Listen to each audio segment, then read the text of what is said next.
jìnnà sí wọn bí sánmọ̀ sílẹ̀ o ara ló ń ta wọn ṣe mọ́ o náà bá ń sunkún sójú bẹ̀rẹ̀ má ti fi ìgbín sọ kó fẹ́ yẹ ẹyẹ fò lọ ìgbín sọnù sígbó wọ́n dúró títí ọwọ́ wọn ò tó ìṣó máa ṣe ta ní kókó ṣòkòtò tí olókùn ó dá kìtìyàn ó dórí àwọn lọ́tẹ̀ o.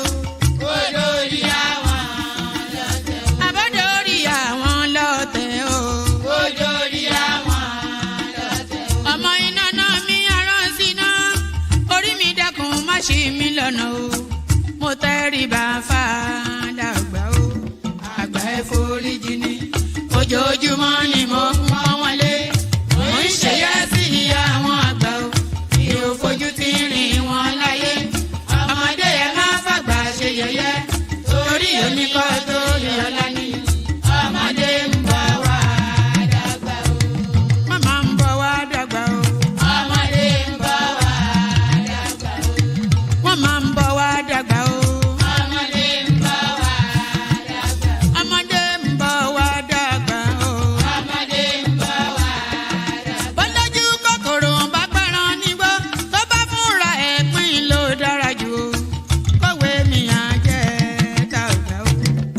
Èyí mo rí màrò ẹ̀kọ́ gbogbo náà ní ilé ayé. Sùúrù ní ṣẹ́gun ohun gbogbo. Ẹ má ṣèké mo ní ẹ má jalè. Forí orí kìlọ̀ ló jẹ́ ẹni forí wórí yìí yóò ṣàbàmọ́ àwa ò ní ṣàbàmọ́ láyé o. nílé ayé o. àwa ò ní ṣàbàmọ́ láyé. àwa ò ní ṣàbàmọ́ láyé. àwa ò ní ṣàbàmọ́ láyé. dẹ́bìtọ̀ rẹ̀ àtàrà ilé o. àwa ò ní ṣàbàmọ́ láyé. àwa ò ní ṣàbàmọ́ láyé. àwa ò ní ṣàbàmọ́.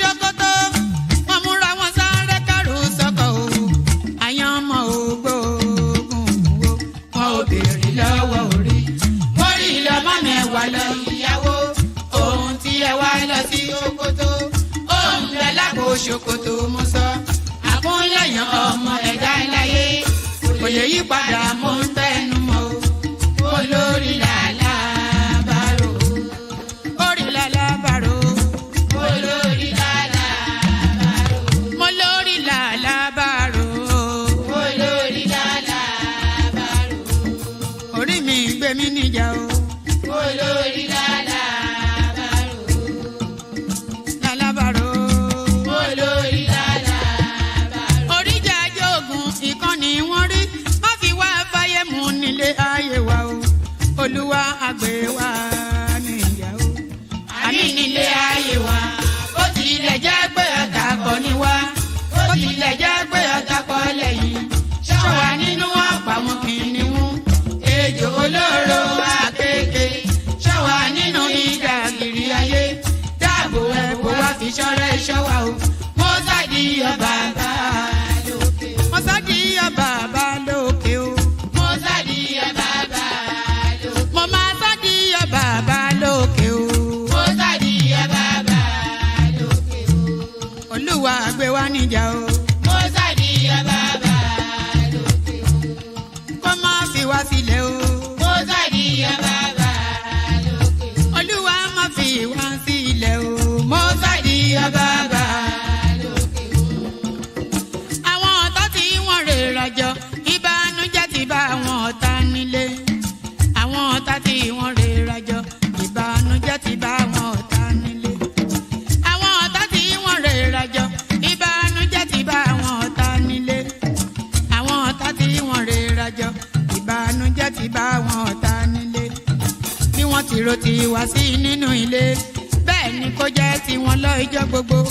Àwọn ọ̀tá tí wọ́n rè rajọ. Muted. I shouldn't be muted. So there it is right there. Ṣòkòtò tí ò lókùn ó dá akitiyan. Can you imagine that? Can you imagine the depth of that language? Ṣòkòtò tí ò ní okùn ó dé akitiyan. That is to say, do you know in Yoruba language, you know the native Yoruba up and down, Buba and Shokoto, you know we often tie it with a rope. So now, what that song is telling us is that if the shokoto, which is the trouser end of the buba and shokoto, if the shokoto, if it doesn't have a rope to tie it, then it becomes a difficulty. You know, it's as simple and it is as it is profound. As simple as it is profound. Shokoto tí ò lókùn ó dà kitiyan. Can you imagine that? Just the depth of the wealth of the language. Shokoto tí ò ní okùn ó dà kitiyan. So all that. Good day to you. Good to be in your company. All that. Good day to you. Excuse my shabby appearance. You know that's why I don't often have my cameras on because I stream in the dead of night and I can't not be fully dressed. So I'm just really ready for bed sort of. Maybe I should even have the cameras off. So that's probably better. Um, Shokoto tí ò lókun ó dà kitiyan and all that. Good day to you, good to be in your company, all that. Good day to you, good to be in your company. Hope you've had a gloriously wonderful day so far and hope that glory continues for spending time with One Man Went to Mow. So One Man Went to Mow, the eagle lands again. Eagle lands as it always lands, hoping that it's meeting you in good health. So all that, still all Nigerian matters. But before we get to the cut and thrust of it, to the thrust and parry of it, before we get to the meat of it, before we get to uh, pardon me, before we get down and dirty, click on the like button if you would, please. Click on the like button. If you have not already clicked on like, then please click on it now. If you are not already subscribed, then please do that as well. So like and subscribe. If you want to come and join me on the screen, come in via the hyperlink that says StreamYard. I'll send it again. So it's the first line item then in the comment section.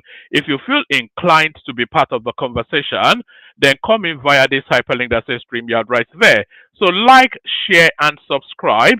Click on the hyperlink that says StreamYard to come and join me on the screen. Super chat towards the stream. You know the dollar sign at the bottom of the comment section is there not for decoration but for a purpose. If you click on it, then it will advise you on how to use it. So super chat towards the stream, and most importantly, say hello in the comment section so I can acknowledge your presence and say hello back. Like, share, subscribe. Click on the hyperlink that says StreamYard to come and join me on the screen. Super chat towards the stream, and most importantly, say hello in the comment section. Say hello in the comment section, as the example always first set by Agbadorian right there, who says hello, one man. So hello to you, Agbadorian, and that is Zita right there saying hello. Good to see you there, Zita. Hopefully you come on board as the session progresses. So keep joining in the hellos and the pleasantries in the comment section, and I'll pause to acknowledge your presence. Say hello back. So of course, all matters Nigerian never changes, and Nigeria at the spotlight, at the epicenter of global focus at the moment, all wrapped around a myriad of things going on within that country, and we'll be trying to dissect all of it, at least some of it, not all of it, though. Nobody can dissect all of Nigeria's problems.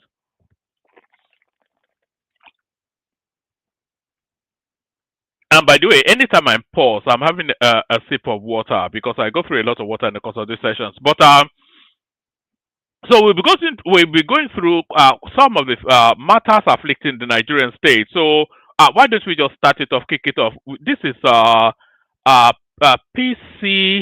PCH Ride right there. So good to see you, PCH Ride. Hope you are subscribed and everything. You'd have to be subscribed to make the comment anyway. So good to have you on board. That seems like a new name to the. At least that's first time I'm coming across your name. So all of that. Why don't we just get started? I always have this faltering start, quivering at the lips like a nervous teenager, quivering at the lips like a nervous teenager. So quivering at the lips like a nervous teenager, but somebody that you don't want quivering is probably your president, but it looks as though he's very much a quiver. But you see, I'm actually bringing you this headline because of all of the outcomes that the American attention on us at the moment could bring. yes, let me put it like that, of all of the outcomes that the American focus on us right now can bring, this is one of the better outcomes now. This is actually a positive outcome for all of the focus of Trump. Everybody, of course, especially the obedience base, in apprehension, anticipation that Trump is coming to bomb Nigeria. He's not coming to bomb Nigeria, but he's going to send you then the equipment to try and tackle the insurgency once and for all. This is the outcome that a lot of people are anticipated with this present American focus on the Nigerian space. Nigeria US agree on new cooperation framework. So that agreement then at the intelligence security level. So that is Nuhu Ribadu, of course, the unmistakable torso of our national security advisor. That's Nuhu Ribadu. And I'm making the assumption then that the person standing next to him is his American counterpart. So that's Nuhu Ribadu then, just try to see what we can get out of this American focus. Nigeria, United States, agree on new cooperation framework. So what shape does that take?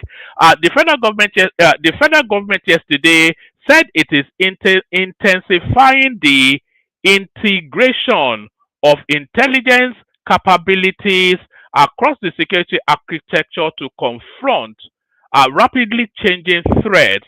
A statement by the Special Advisor to the President on Information and Strategy, Bayo Ononuga, said the Nigerian delegation had extensive engagement with the U.S. Congress, our State Department, National Security Council, White House Faith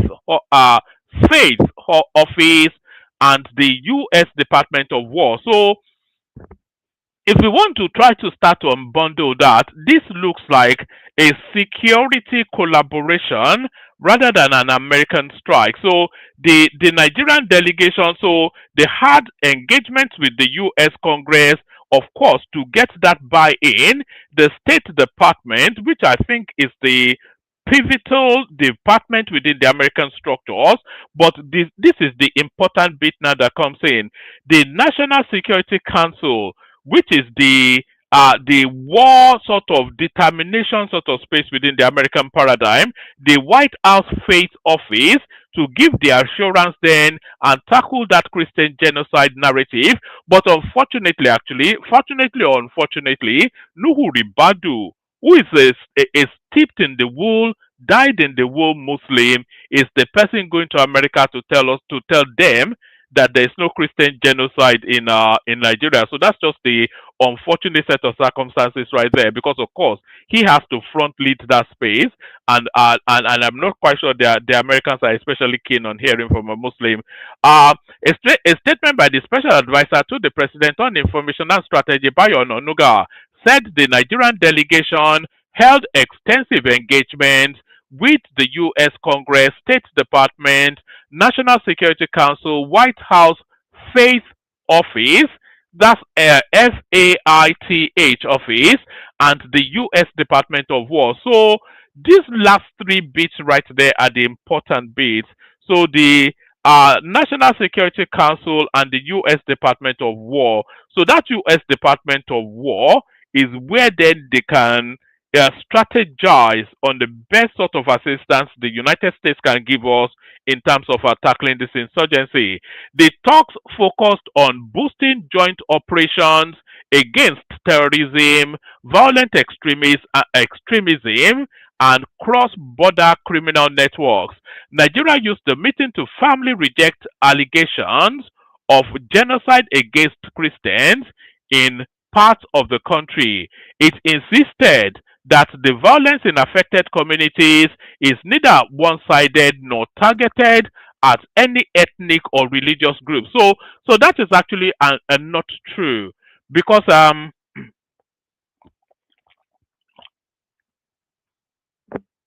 in the Benue province, in the Middle Belt province, the violence is especially targeted against a particular ethnicity, whatever the major ethnicity there, is. So the violence is targeted against them by the Fulanis, and the violence is also targeted against faith groups, the Christians there. So that's actually not true. In that particular axis, the Middle Belt, Benue Plateau, especially being the central focus, the violence is targeted both along religious and ethnic lines. It insisted that the violence in affected communities is neither one-sided nor targeted at any ethnic or religious group. The delegation warned that the mischaracterization of the security situation could inflame tensions and undermine ongoing peace efforts. At the end of the engagement, the United States government pledged to expand cooperation in intelligence sharing, expedite Nigeria's request for defense equipment. So you see, this is the most important bit right there. If and Trump is known for being a man of action. Also, there is no reason for him not. Do you remember how long we've been chasing those Tucano jets since the days of Barack Obama? And it was only until and immediately Trump came in, he just signed it off that look, if you need the kids, have the kids, pay for it, and take it away. If you need it to defend your country, then sell it to them. So we actually only got that those Ducano Jets deals over the line under the American or under the Trump system. So Trump is very much a transactional sort of a person. So this paragraph right here is so important. At the end of the engagement, the United States government, so listen to what the United States government are offering rather than the bombs that the obedience are hoping that they will come and drop on Tinubu in Aso Rock. What the Americans are offering instead, at the end of the engagement, the United States government pledged to expand cooperation in one, intelligence sharing. So that's very, very important because there is nobody that has more astute and incisive intelligence than the Americans. They have a satellite bird's eye view of the whole world. And if they decide to focus on your space, very quickly they know what's going on there. So if they're going to be sharing intelligence with regards to where we should focus our efforts in the battle against insurgency, then all the better. So at the end of the engagement, the United States government pledged to expand cooperation in intelligence sharing. So now this second bit now is the most important of them all. Expedite Nigeria's request for defense equipment and consider supplying excess defense articles are subject to availability. So not only are they going to sell you the equipment you need to combat these people, they are actually even going to gift you equipment to combat these people. Boko Haram, your day is done. Washington also expressed readiness to increase humanitarian support to communities in the Middle Belt and assist with strengthening Nigeria's early warning and rapid response mechanisms. So all of this, you see, these two paragraphs right here, they're the best news yet that country has heard in the last 30 years. If they can push it to the point that is actioned, then this could well be this is singularly the best news that this country has yet heard in the last 30 years. At the end of the engagement, the United States government pledged to expand cooperation in intelligence sharing, expedite Nigeria's request for defense equipment, and consider supplying excess defense articles subject to availability. Washington also expressed readiness to increase humanitarian support to communities in the Middle Belt and assist with strengthening Nigeria's early warning and rapid response mechanisms. So if they are going to be strengthening your early warning mechanisms, then they will be giving you then equipment then that can anticipate where these strikes will take place.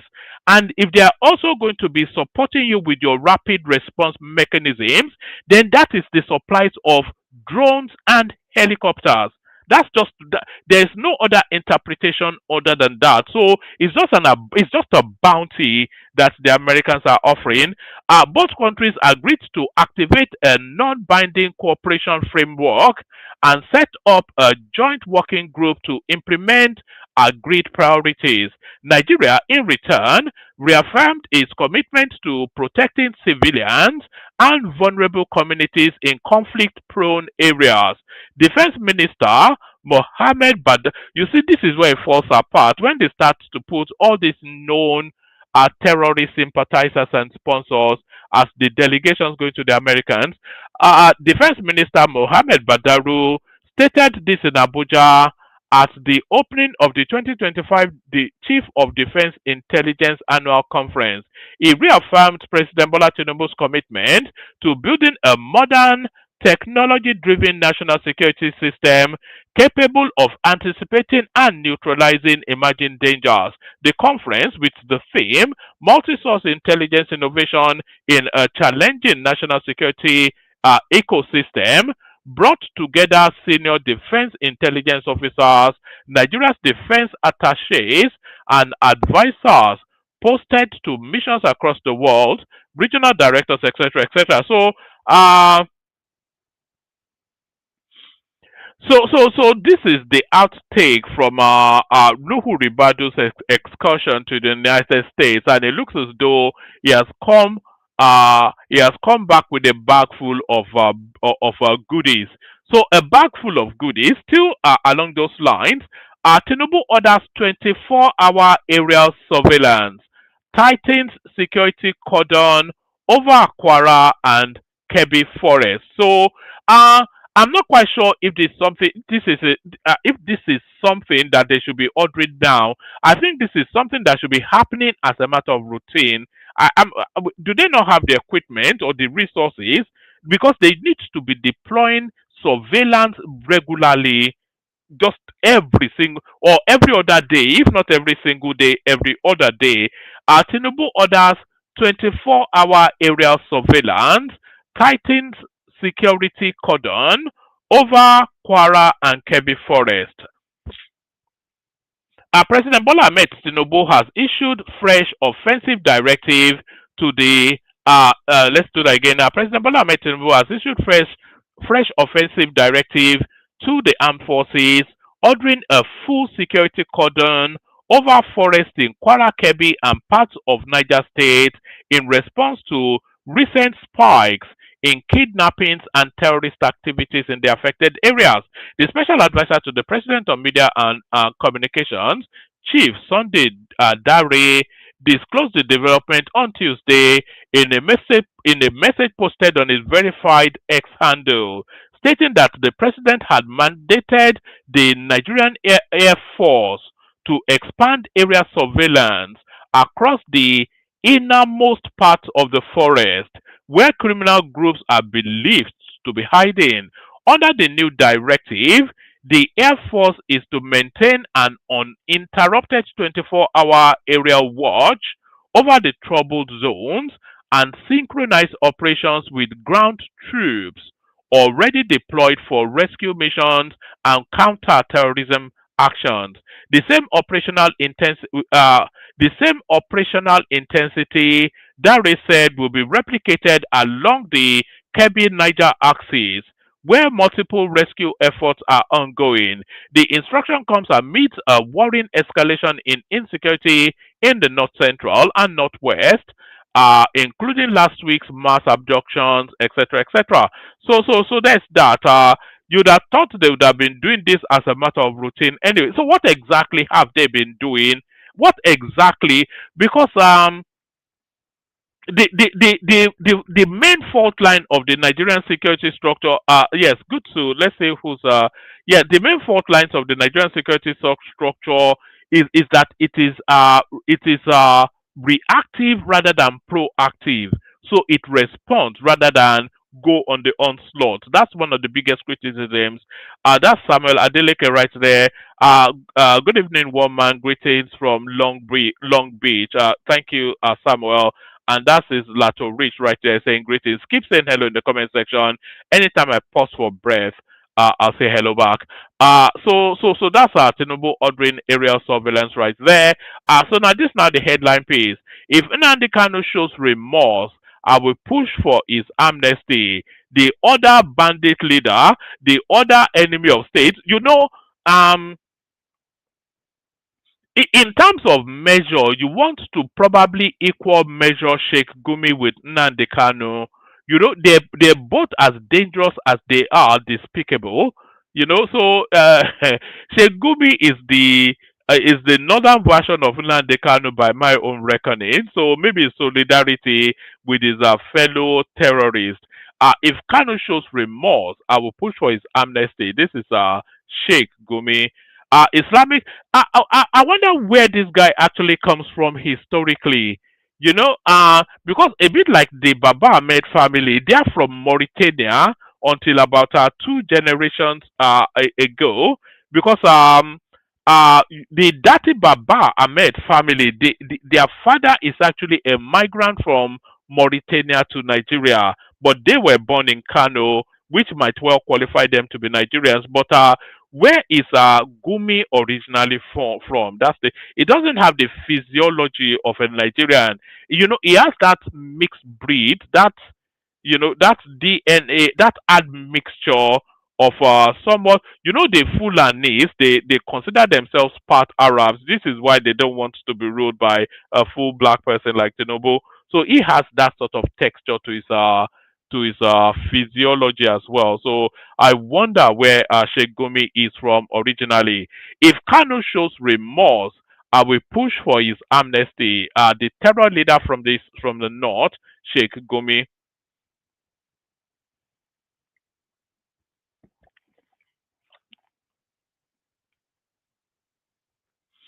Islamic cleric Sheikh Gumi says he will support a pardon for the convicted leader of the indigenous people of Biafra IPOB Nnamdi Kanu if Kanu shows remorse and publicly calls for peace. Gumi made the comment on Tuesday during an appearance on Channels Television's morning brief whilst speaking on the state of security in the country. Correspondents recall that Kanu was convicted by the Federal High Court in Abuja on 7 counts of terrorism, including inciting attacks on security personnel.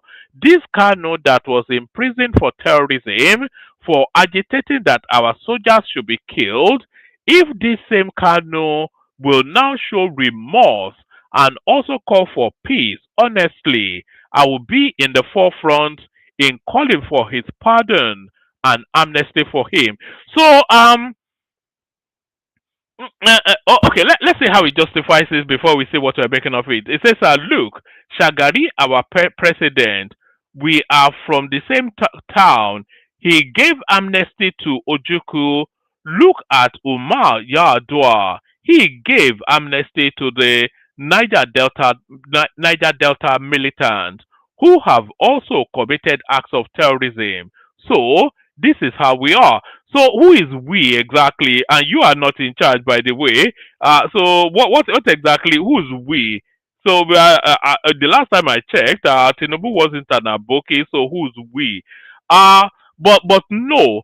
Nnamdi Kanu has to show penance once. So he has to show penance one. He has to show contrition. But even having done that, I'm not still sure his crimes are so far-reaching and so devastating in its impact that it's impossible to pardon him. You know, people are still agitated that his sentencing should be transmuted to capital punishment. So people are actually looking in the other direction, not in the direction of amnesty. But Sheikh Gumi, I think, is just saying this really to try and water down his public image in terms of being an aggressive sponsor of banditry in the north. So I'm not quite sure why he would make this statement if he knows the mood of the country. The mood of the country is that Nnamdi Kanu was not actually given sufficient enough punishment to meet his crime. So I'm not quite sure where that amnesty would come from. Um, Islamic cleric Sheikh Gumi says he will support a pardon for the convicted leader of the indigenous people of Biafra IPOB Nnamdi Kanu if Kanu shows remorse and publicly calls for peace. Gumi, and by the way, can people please make sure you are liking and subscribing? Like and subscribe. You know, we need to get our numbers up all the way through. So if you are not already subscribed, please subscribe. If you've not clicked on the like button, please click on the like button. Uh, Islamic cleric Sheikh Gumi says he will support a pardon for the convicted leader of the indigenous people of Biafra, IPOB, Nnamdi Kanu, if Kanu shows remorse and publicly calls for peace. Gumi made the comment on Tuesday during an appearance on Channels Television's Morning Brief while speaking on the state of security in the country. I recall that correspondents reported Kanu was convicted by the Federal High Court in Abuja on 7 counts of terrorism, including inciting attacks on security personnel. This Kanu that was imprisoned for terrorism for agitating that our soldiers should be killed. If this same Kanu will now show remorse and also call for peace, honestly, I will be in the forefront in calling for his pardon and amnesty for him. So it's not even so much calling for peace. He has to publicly renounce Biafra in order then for any grounds to be created for his pardoning. Look at Shagari, our president. We are from the same town. Shagari gave amnesty to Ojoko. Look at Umar Yar'Adua. He gave amnesty to the Niger Delta militants who have also committed acts of terrorism. So this is how we are. Speaking further, Gumi reaffirmed his position that Nigeria must prioritize non-kinetic measures in addressing insecurity, particularly in the northern region. He argued that the country would be safer and more stable if the government embraces dialogue and reconciliation instead of relying heavily on force. We have people who are ready to put down their arms. Then why do you always decide it has to be kinetic? He said. Even America could not succeed in Afghanistan. Even Israel could not succeed in a small strip of land. Our soldiers are not designed for guerrilla. No army is designed for the kind of people we are showing now. No army is designed for it. Uh, if you have been if you have been following, the Fulani headsmen have been calling for peace. When you call them for peace, they will come with their guns for many reasons. Can you call IPOP for peace? Can you call Boko Haram? I think the former president has called for peace and they came. But now it is difficult to call for peace again. So, anybody who inclines to peace, I'm with him. I'm telling you. So that's Sheikh Gumi now. Now, not so much now the voice of the bandits, but the voice of the bandits now, as well as the voice of the Ipobians. Can you imagine that? Sheikh Gumi now is the public voice, is the advocate for the IPOB. Did you think the day would ever come when we are giving thoughts to that? Sheikh Gumi advocating for amnesty for Nnamdi Kanu. Can you imagine that? Unbelievable stuff. So we go on to the next one, but we're coming to the end also. If anybody wants to come in, come in. I am a peacemaker, not a spokesperson for armed groups. This is Sheikh Gumi still. I think this is still part of the outtakes from that interview that we're referencing. I am a peacemaker, not spokesman for armed groups. This is Sheikh Gumi. As calls for his arrest intensify amidst a fresh wave of kidnapping across northern Nigeria that has forced school closures and renewed security crackdowns by the federal government, an Islamic scholar, Sheikh Gumi, has denied supporting bandits, saying he is only involved in peace efforts. Gumi stated this during an interview on the current affairs program Frontline.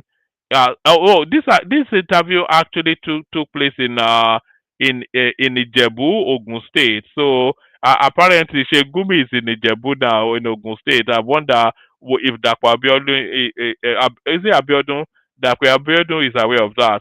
Gumi's comment came just days after a series of violent abductions in Kebbi, Niger, Kwara, and Borno states, targeting schools and churches, which prompted President Bola Tinubu to order the withdrawal of police personnel attached to VIPs and redeploy them to vulnerable areas, whilst uh, several federal government colleges and public schools across parts of Katsina, Niger and Kebbi, and some local government areas in Kwara were shut due to security threats. Gumi rejected allegations that his engagement with armed groups amounted to an endorsement, saying his role was strictly humanitarian and conflict resolution based. I am absolutely a peacemaker. I don't want bloodshed. Nigerians forgot that our military men are dying too. We recently lost a brigadier general because of a stalemate with Boko Haram. These terrorists are supported by international interest groups who supply them with logistics, weapons, and intelligence. So, we are not fighting a ragtag group. We are fighting an international network, he said. He argued that many herders lacked channels to express grievances, forcing them into violent confrontations. He said, it's like a doctor explaining an illness. People accuse the doctor of supporting the sickness. Oh, okay, so I'm not quite sure what nonsense he's talking about, but that is uh, Sheikh Gumi somewhat trying to plead his innocence. What I wanted to do to Obasanjo over remarks during birthday. This is not Sheyo, but Ayo Fayoshe are still fuming over his encounter with Obasanjo at his birthday. Former governor of Ekiti State Ayodele Fayoshe said he felt like hitting former President Olusegun Obasanjo's head with a microphone during his 65th birthday. So, anyway, speaking during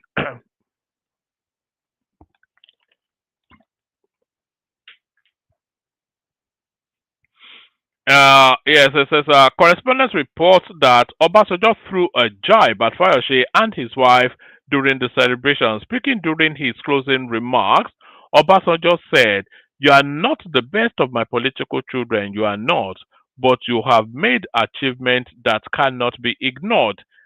So they take us through what uh anyway, that's Fayoshe telling us that he wants to slap it. Let's. I think he actually speaks here. Let's see if we can. No, it's a 45-minute interaction, so we're not listening to 45 minutes of a Fauci, but the headline would suffice. Uh, what I wanted to do to Obasanjo over remarks during his birthday, and he told us then further that he would have loved to hit Obasanjo over the head with a microphone. So that's that. There's just one more. This one is on a lighter note. It says, man sells his house in Lagos for 60 million naira, relocates to the United Kingdom where he lives in a one-bedroom apartment with his two children. So I'm not quite sure how these things work. You see, this Jackpot experiences is costing too many people important periods of their lives. You know, the Jackpot, and then in instances the Jackpot doesn't work, but then they would have lost a good 5 years thereabouts to that Jackpot, which ages them out of whichever demography they were in before. A Nigerian man, Prince Olusegun Eletu Ali, has revealed that a friend sold his house for 60 million naira and relocated to the United Kingdom, where he now lives in a one-bedroom apartment with his two children. According to him, the friend pays a monthly rent of £750 for the one-bedroom apartment. That sounds quite expensive, actually. How much is that in it's about 2,000 to one. It's about 1,900 about to the naira. So it will be paying. That will be what? It's paying about, let's say, 1.3 million naira a month. For his one-bedroom apartment in London, and then he's sold his house for 60 million naira. So you can see how quickly that money would go. A friend has just sold his house in Lagos for 60 million naira, relocated to London as a student with two children. living in a one room, £700 a month. So anyway, I don't know about that, oh, but that sounds a bit daft to me. That in fact that sounds more than a little bit daft. That sounds quite daft to me. But what do you do anyway? It's like it's like being caught between a rock and a hard place. The Nigerian narrative, the Nigerian life is so grueling and unrelenting. Everybody just wants to escape. But then that escape, it doesn't offer you the succor that you think it offers you either. It's the escape is also grueling and unrelenting. So there's just no escape. Other items in the news, by the way, article defects to the ADC. Finally, he completes his registration. He's now registered and now threatening that he's going to unseat Tinubu. So good luck to him with that. Who is actually going to unseat Tinubu is the wider question. Who is going to unseat Tinubu in hold on, let me send the link in. I'm not seeing anybody here. Let me send the link in again. If anybody wants to come in, let's drop the link.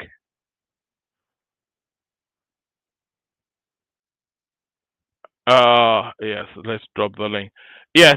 So who is going to unseat Tinubu in 2027? That's of all of the questions being asked within the Nigerian space, the biggest question is who is going to unseat Tinubu in 2027, and how is that person going to do it? So the North are playing this insecurity card now, but then will that last with the momentum of the insecurity cards that the Northerners are playing? Will it last all the way to 2027? Will the gamble that Peter Obi is playing in America will it carry through till 2027? 2027 February is at least a good how many months is that? We've got yes. So we've got December. So that's 13, 14, that's we still got a good 15 months for a lot of things happens within that space. So we see how all of that pans out and plays out. But next year is going to be the mother of all political years. It's going to be wild next year. So that's just what that is. Let me see. Is there anything else I want to bring to your attention? We discussed in the last session, then Peter will be telling us that he would not have arrested Nnamdi Kanu. Business owners are okay. Somebody's sending me some data, so I'm just making sure we've got everything covered before we play the Kegite music. What else have we got? There was this story that broke, but it was subsequently debunked very quickly by the federal government. It says federal government has banned open grazing by cattle rearers as part of efforts to curb the persistent farmer header conflicts across the country. So they've never even banned. The only window of opportunity to ban open grazing was under Buhari. There is nobody in Nigeria outside of Buhari that can ban open grazing in that country. It's just not only will you not succeed, you probably not be alive within the next couple of days of doing that. So nobody can ban open grazing in that country. You can forget all that. What else do we have? Oshiomhole comes out to tell us that Tinubu is impacting on the insecurity, even though there might be a spike at the moment, which is roughly where I am as well, in terms of what the current state of play is. So I'm somewhat on board with Oshiomhole on that. That Tinubu is he has significantly actually degraded insecurity until now. This recent spike that we're seeing. So and this recent spike, by the way, is giving us a false reading. This is not the state of play as things stand. But that's that. All right. Let me play you a couple of clips, and then we see if anybody turns up. Let me start you with this. It looks as though Nnamdi Kanu is settling in well at our Sokoto prison. So we're getting reports that Nnamdi Kanu is settling in well at Sokoto prison behaving himself and not causing trouble there. So here is what's coming out. The first the first public outpost of Nnamdi Kanu's presence at Sokoto prison.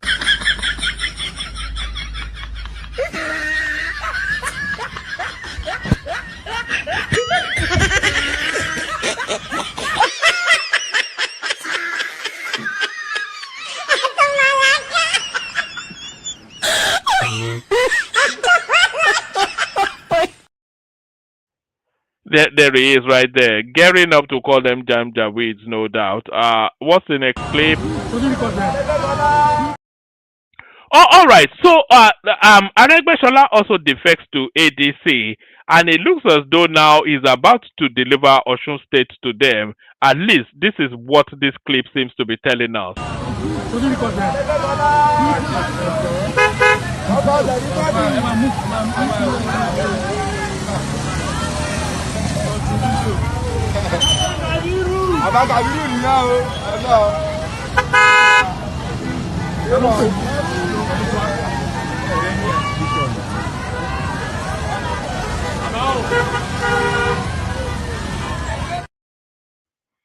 I'm not quite sure that one single person acknowledged him.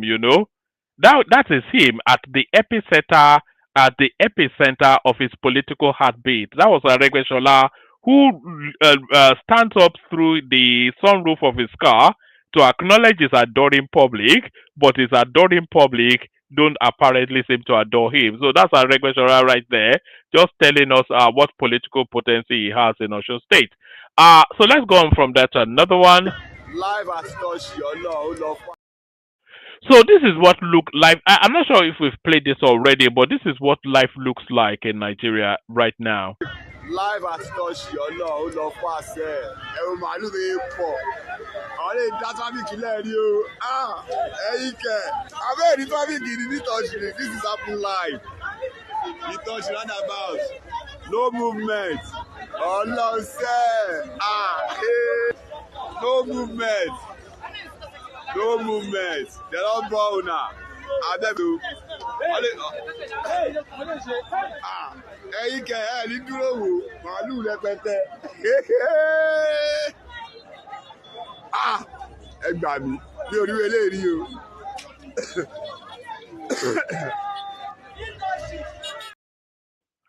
So the greatest mistake that Nigeria made was the appointment or election, if you want to call it an election, of Buhari as president. These are the offshoots of the Buhari presidency. What we're going through now, and what we witnessed in that clip as well, those are all offshoots of the Buhari presidency. If we are ever going to recover from it, it's in the hands of God one, and in the hands of the Americans too. So what you just saw there is the offshoots of the Buhari presidency. Right. So we are in the throes of it at the moment, and the Yorubas, they've developed a system now, a fail-proof system to tackle this Fulani insurgency in Yoruba land once and for all. They've developed this now, a very impressive system, I have to say. They've developed this fail-safe system to tackle Fulani insurgency in Yoruba land. Here is them cameoing, test running that system. So this is how the Yorubas are intending to tackle Fulani insurgency in Yoruba land. Afana. I will sell. Mogani Jetato Kajan beauty window. Boy. So I just move cracker where down the way. My business will go. It may say, Miss Uniwala. Any Koda tele woko tima minani. Koda to buy mini. You walk on mine, I will tinya do go there. Was or in Ọlápébẹ̀ ọ̀dọ̀ bọ̀dá mi ni tó sí yọ so ẹnìkan lọ́wọ́ sọ pé àwọn rí àwọn ìmọ̀ pé òun wò mí jọ́nà wọ́n bínú sọgbọ́ àtijọ́ tá wá lé ọ ní ìjọ́ tí wọ́n á lé ọ ní kíní bẹ̀rẹ̀ tí mo fi gba igbó ọwọ́ rẹ̀ dànù wọ́n bínú sọgbọ́ ọ̀rẹ́ jọ ni wá sórí èmi mi sọ wọn àlà. Kò sí ẹnu torí tẹ́lẹ̀ ìwọ́kọ̀ máa mi náà ni. Ọmọ bóyá ṣé ọmọ Maiduguri náà ni àbí Borno. Kano. Ká má bínú sọgbọ́ má bínú sọgbọ́ wọ́dà kí ló kọ́ ọ̀sẹ̀. Aliu. We are all Okaniwa. We are friends. Huh? Yeah. Now. So there it is right there. Unbelievable stuff. So that was the Yoruba man right there begging a Fulani man from Kano for trying to stop him from destroying his farm. So he's apologizing to the Fulani guy for him trying to stop the Fulani guy from destroying his own farm. The Yoruba man in Yoruba land is apologizing to a Fulani man for him in a previous incident stopping that Fulani man from destroying both his farm and his brother's farm. So that is the Yoruba strategy now of battling Fulani insurgency. Begging. I'm surprised, and this clip will come out when he will prostrate to that guy eventually. So that's the Yoruba strategy then for battling Fulani insurgency. Emma Benosa, I beg you, sir. Look at that. You know, it's finally over for us. We are finished. It is finally over for us. We are finished. We play the Kegite music, see who turns up. Only water, where they see ma. Water, only water, where they see ma.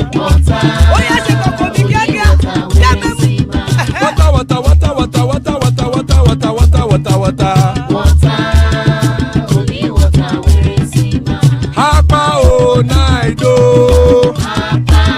Hapa o naido. Hapa you don't come o.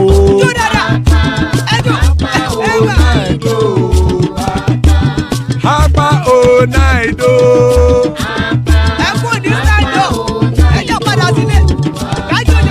Oro kẹ̀kẹ́ ẹlẹ́mùyé o. Ilé sọ́dí kẹ̀kẹ́ ẹlẹ́mùrè o. Bobby master kẹ̀kẹ́ ẹlẹ́mùrè o. Chief Faila ti kẹ̀kẹ́ ẹlẹ́mùrè o. Eruku lẹ̀lẹ̀ ẹlẹ́mùdé. Eruku lẹ̀lẹ̀ ẹgbẹ́ ẹlẹ́mùdódò jàre o. Eruku lẹ̀lẹ̀ Ghana ti dé ẹgbẹ́ bọ́dì o. Ọmọ ẹlẹ́yẹ ẹyẹ o ó dilé o. Olúyẹ̀lá ẹyẹ o ó dilé o. Petrosonana ẹyẹ o ó dilé o. Petrosodunke ẹyẹ rẹ̀ ó dilé o. Ẹlẹ́kọ̀ ọ̀run mú ìní o.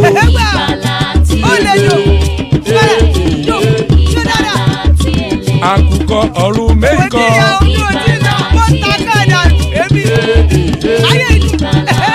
Ikú kò ní ríwà gbéṣe o.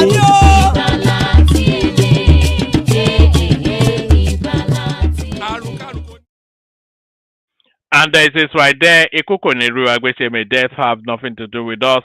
Joining us, the excellent Zita. That's Zita right there.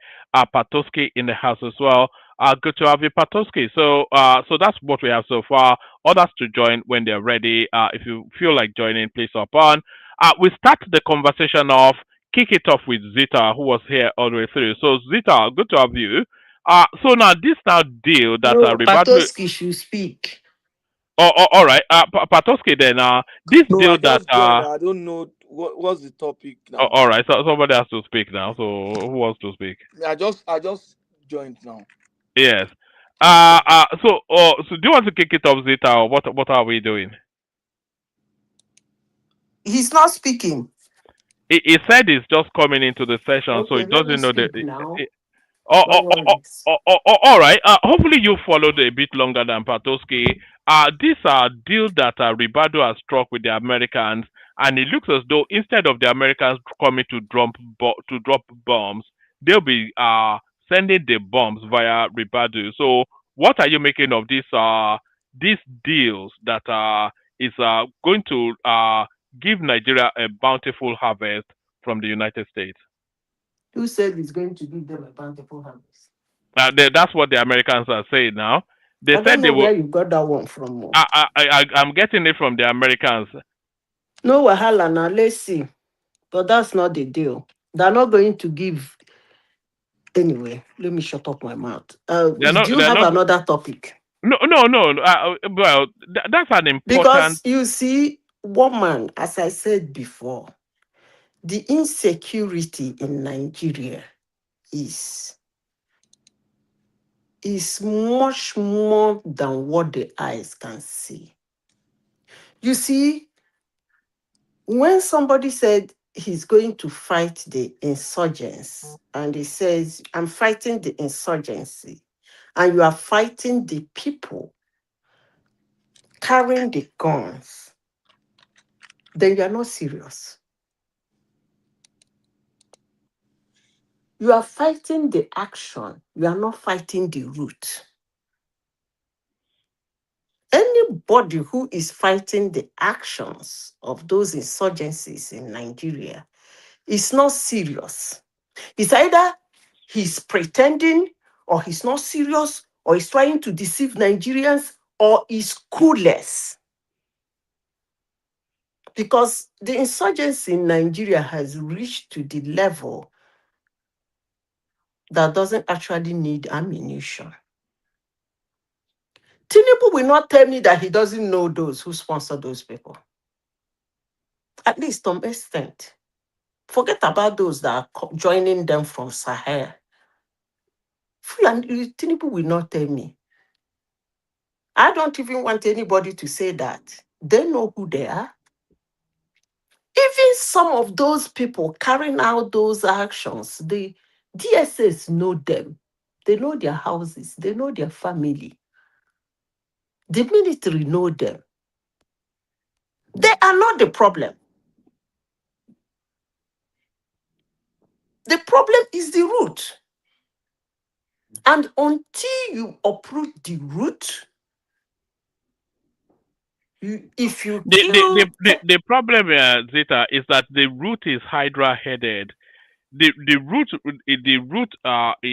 rests in criminality, it rests in religion, it rests in ethnicity, and all of these are there's a whole bunch of them that are just criminals out for No, ransom. you There are are expansionists amongst them, there are ethnic jingoists amongst them, and all of these pockets have structures around it. these things you are saying is the head reasons why those things are happening. Those are the reasons that's not the root I'm talking about. The root I'm talking about is these sponsors. Because even if you kill 10,000 of those boys, those sponsors will get boys. So it's not all about sending Nigerian military for them to go on combat. They kill them, they kill them, they kill them, they buy them, they buy them, they buy them, they buy them. That is not the level Nigeria insecurity is on now. It has passed that stage. The root now is the sponsors. And until those sponsors are either paid, warned seriously, or heavily threatened, that incident will not stop. Now, woman, look at it. Since let's not go further than 2002. Okay, let's come down to 2007, right? Is it not 2007 when Yaradua won the election, right? Let's come down to that. Between that 2007 till date, do you know how many militias that has been paid? That's a lot. And the military men that lost their life too. So why is this still continuing? Why is somebody concentrating on those people when you know they can be replaced? So what is all this shenanigan of fighting insurgency in Nigeria by running helter-skelter, chasing these armed boys with the Western our military and giving military? What was that? They call it kinetic, non-kinetic, which is a carrot and stick approach. You have to first regain the grounds that these people have gained, and then you have to show the Americans often say it that you have to demonstrate overwhelming military power in order to subdue these sort of spaces. One So man, you are trying you to have to first pretend that you don't demonstrate. understand what I'm saying. I understand. I understand that you go. What is it? What's that saying? Take off the head and the body will follow. That's essentially what you're saying. Take off the head and the body will follow.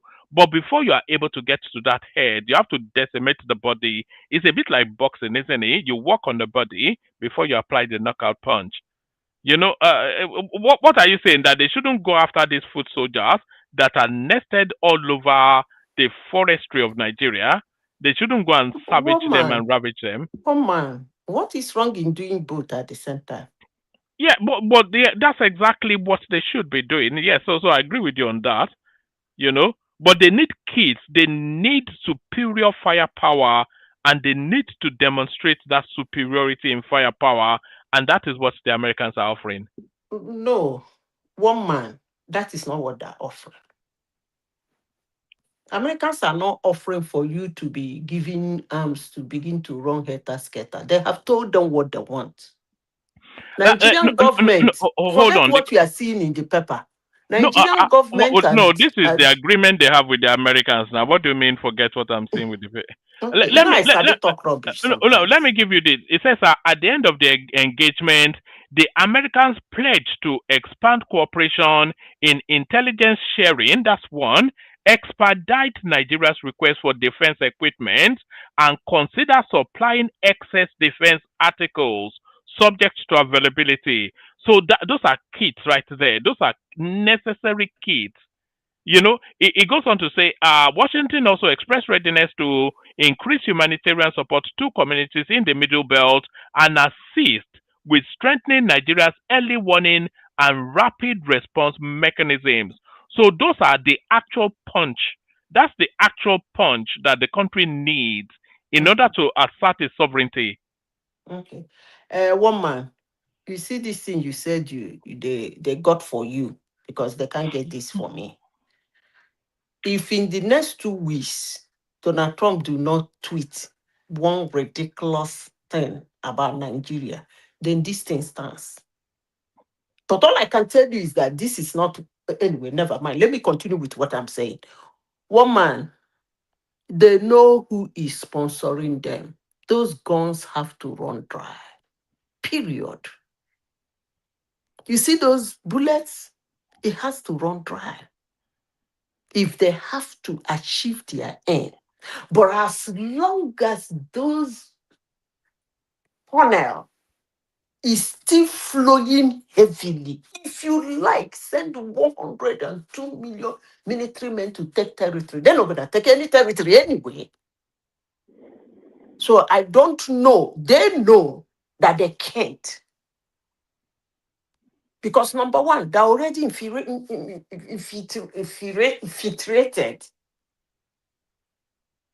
So they know they cannot.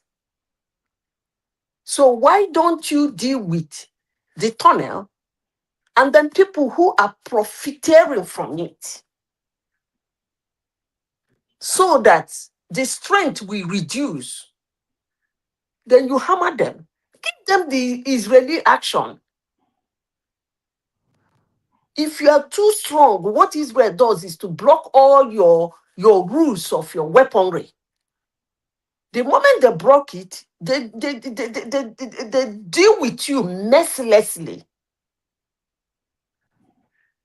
Because by the time you do pua the first one, do pua the second one, do pua the third time, they do you pua 5 times. You don't say you don't get any other thing to fight. But as long as that tunnel is booming, by the way, one man, let me use your medium to say this. Please, you people should tell Nigerian government and top military men to stop sending those young, prosperous military guys into that war front to be bad. I beg them in the name of God. Because if they continue like this, we're gonna run out of military. I beg them. They should stop this kangaroo gist. Even before Rubedo become the NSA, he knows them. He knows who is doing that. They know them. They're not telling me they don't. Yeah, maybe the number US added. Well, there are some names they must have seen there that are surprising to them. But they know them. They know who they are. Those boys are not getting those arms for free, for with their money. You're giving the Nigerian security structures a lot of credit to say they know who they are. They only go there to drink tuwo now. They go to the office to drink tuwo and harass everyday people. No, don't say that about our security men and women. They're well trained. Why can't I say that? They've been fighting insurgency for 30 No, years. no, They've not no. delivered one big fish in 30 No, years that this thing has been going you on. see, one man, you are speaking out of law enforcement. There are times in combat or in situations that it doesn't actually need power any longer. It needs intelligence. The situation in Nigeria doesn't need power. That's what I'm saying. They should stop sending those men and women. Okay, if you are saying that, then they will know that as well. Because as clever as you are, well, they are not also stupid, at least in that echelon of our structures. So if you are saying that, why has it not happened? Why have they not delivered a big fish in terms Eh, of the brains behind the insurgency in Nigeria? who You said take the head off, the body will follow. They are military people. They know that if they cut off the source, then it stands them in better stead. So why has that not happened? why If you, have don't happen? Because they're working hand in hand. the Nigerian government is in hands with the bandits to slaughter Nigerians. No, no, no, no. You don't understand what I'm saying. The people who are the sponsors are working hand in hand with top military officers. I'm saying this in your global platform. Is anybody gonna slap me? If you call me tomorrow, I will still say the same thing. Even if Nigerian government call me and say, "Hey, girl, what No, did I you say?" don't I say, think "You so. heard me." Zita, can I chip in something? Yeah, You go see, ahead. the point where I even wanted to cut in was when you say they know them. Just like one man said, I think we are giving our security credit for something, too much credit. They don't have the structure to gather the intelligence that they need. That's why they are shouting to America and everything. Look at how long it's taking them to even know how many children were in that school. They had to depend on this principal. They had to, and when the man was not coming forward, Bayo Onanuga was saying, "Look, I don't know why they are not cooperating. We don't have the kind of systems to be able to gather intelligence in that local community. You don't even know how many people are there. So you won't know who is missing, who is not there today. You need to depend on the local. And the locals are not giving you, when they are not giving you the kind of information that you need, it becomes difficult. So the intelligence is the issue. Everybody knows that. But we don't have the system and structure to gather. I'll give you another example. If you need Patoski, an Patoski, hold on, who told Patoski, you that they don't hold know on, the number? hold on, Zita. Patoski, your system is very, very quick. It has been over the last few sessions. Maybe you're able to correct something there. But also, what Patoski is saying, Zita, it's very difficult to accept because it's not a new phenomenon that we're going through. Obasanjo was battling the same insurgency. Goodluck Jonathan battled the same insurgency. Yar'Adua battled the same insurgency. Buhari, well, he didn't really battle it. He enhanced it. But this same insurgency, in whichever Oh, might be better mutation, now. yes, it's slightly better now. This same insurgency, in whichever mutation, has been ongoing since the start of the Fourth Republic. Since 1999, we've been combating this thing, and the intelligence, the security structures, they've not delivered one big name to say this is a big name that is a sponsor, a brain behind this thing, not a commander in the field, or like Shekera or something or the other, not some random Bello Toji or whatever, but an actual seismic name. They've not even identified, never mind deliver. And we have defense intelligence, we have the DSS, we have army intelligence, we have so many parastatals and agencies, all of them on big budget, not a single person delivered. Okay, can I answer you? All the president of Nigeria you called during this time of insurgency, they did not battle it. They instructed. There are two different things. You are instructing the same people who are doing the same shenanigan to go help you sort out this shenanigan. So that's what the president of Nigerians have been doing. All the presidents. The days any of them take a different dimension, you won't believe what will happen. But as long as you gather these people, put them in high positions in the military, and keep instructing them on what to do, you will never get result, period. But let me say this, and I want to put my voice to it. I have said, and I repeat myself again, they should stop this lot of our military men and women. That is one. Secondly, the day you guys will hear that something, this thing has been reduced to zero or to the lowest minimum or zero, is the day a president will take a different dimension to it, not instructing the people that is doing the shenanigan, profiting from the shenanigan, to go stop the shenanigan. No, I think okay. I've done justice to that area. Can No, you give no, me no, another? no, no, no. You're still a bit vague in what you're saying, and maybe others want to come What in as is well. fake No, about what no, I no, said? no, because you are saying until the president has to appoint the overseers of these agencies from what is existing already, and what is existing already is already a corrupted system and is bastardized, infiltrated, and all of that. So, So, how does it pivot? Where uh, does it pivot to? okay, hold on. Is it You not said still what I within this? said was vague. Yes, you are What do you saying mean by vague? you said they Vague have to take a in different this direction. In what direction will they woman. go? Let's Yes. have a conversation. No, You now said I want something. you I to be a want bit you to more. explain to me. What you said, what I said was vague. Yes. How was it vague? If I understand the meaning of the word vague. It's ambiguous and vague as well because Okay. you've described Do you've you know why described. you said it's ambiguous? Yes. Because probably we didn't understand ourselves. Right. Okay. When Obasanjo wanted to stop military coup in Nigeria, what did he do? You said it's the same system that is corrupt. When Obasanjo wanted to stop that same system that is fond of overthrowing every elected official, not only that, they even go as far as overthrowing themselves. Because most times the queue in Nigeria is not queue civilian versus military. Most times it's military versus military.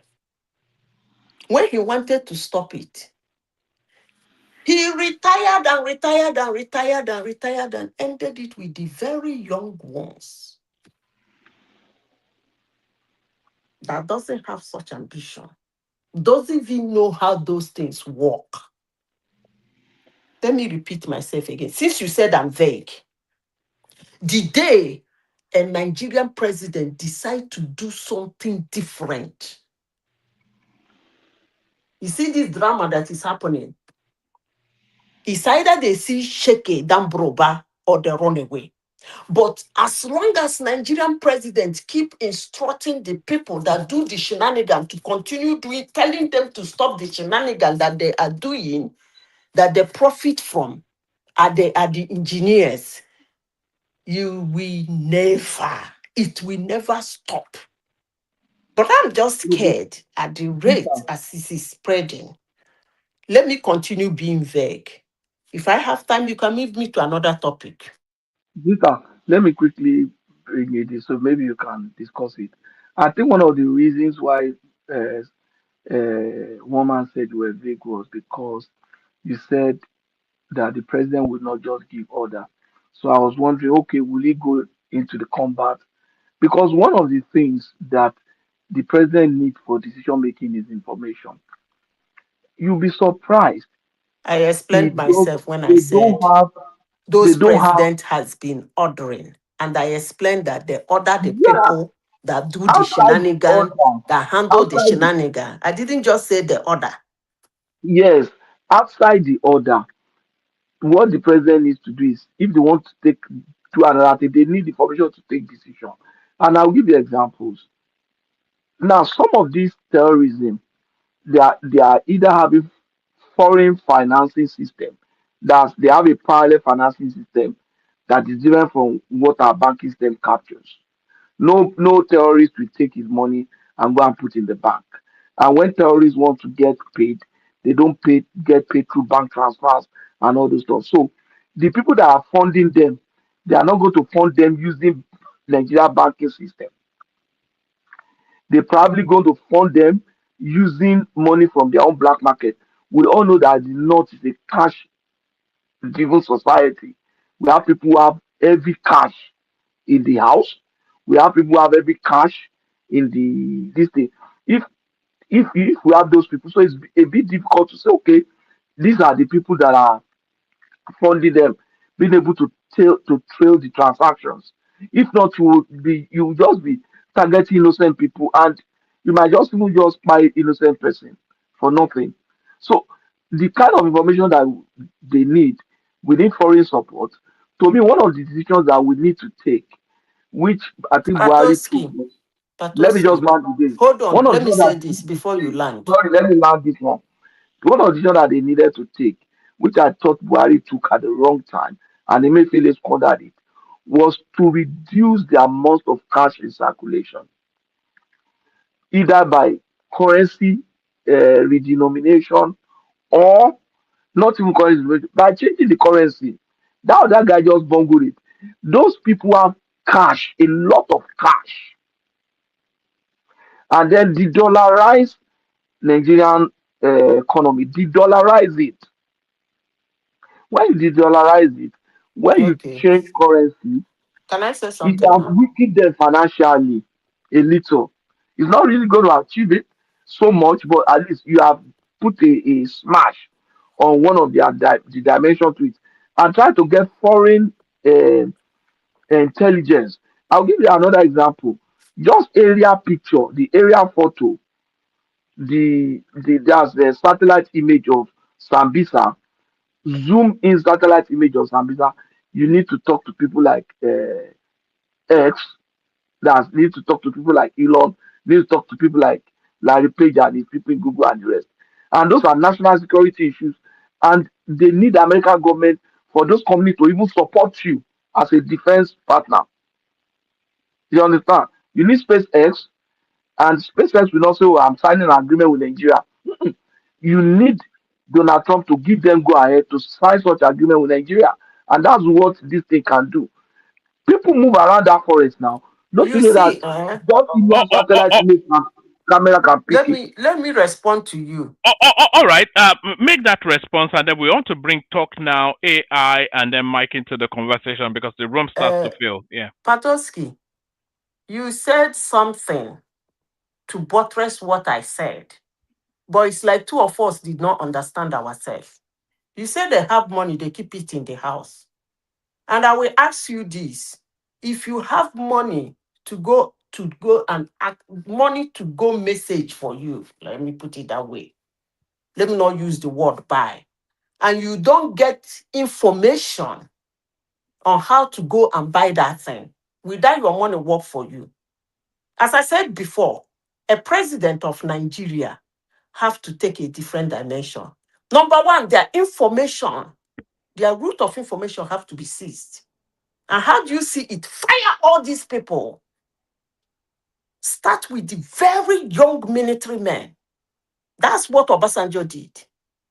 Fire all of them, reduce them to nothing, and make sure when you sack them, you put a mpo inside their mouth. That information has to cease. And until that channel of bullet is moving and that information is moving, there is nothing you people are saying here that will work. I rest my case. All right, brilliant. Let's bring let's bring talk now into the conversation. AI and then Mike joins us as well. So talk now. We even have a whole a bunch of topics, but this particular one it portends good news that the Americans are looking to kit up Nigeria to fight insurgency. Yeah. Good evening, everyone. Good evening to you. Yeah, it's a very good thing. I mean, they've agreed the framework, but when you look at it, it's a non-committal framework. If you read the details of it, so what that means is that it's not a 100% commitment. It's not a binding commitment. So it's a floating agreement in that sense. So if you check the next paragraph, you will see further details of that. So this has always been happening when it comes to agreements, but this one looks like we are returning back the intelligence sharing. I think they stopped sharing intelligence during the Chibok period. There was some form of I think intelligent leakage between Nigeria and the United States, and that kind of breached the agreement that they had. So I think the United States stopped that way earlier. It's a very good thing for them to come back. And I heard I think the earlier speaker talking about the government exactly knowing the people. To a reasonable extent, I'm not sure they really know the people. The problem with Nigeria is we run a borderless northern, our northern border is open. Within the is it Lake Chad Basin, you will see different villages. If you go to the farm there, close to that place, you're already in Niger, or you're already in Chad. Come to this other side, you have villages. So you have villages. A village can be divided between Niger or Chad and Nigeria. So it's almost borderless. So, and it's a wide area. So that is one of the key challenges of Nigeria. That's why you see people, different people pouring in, different ammunitions pouring in. There's no control. So I think at this point, the intelligence sharing is key. That is very good. But I know that they had 3 different agreements. The second one is the equipment one. That will take a while. We are not talking about a year plus, but that will take a while. So the third one will most likely, they want to talk about article training and stuff.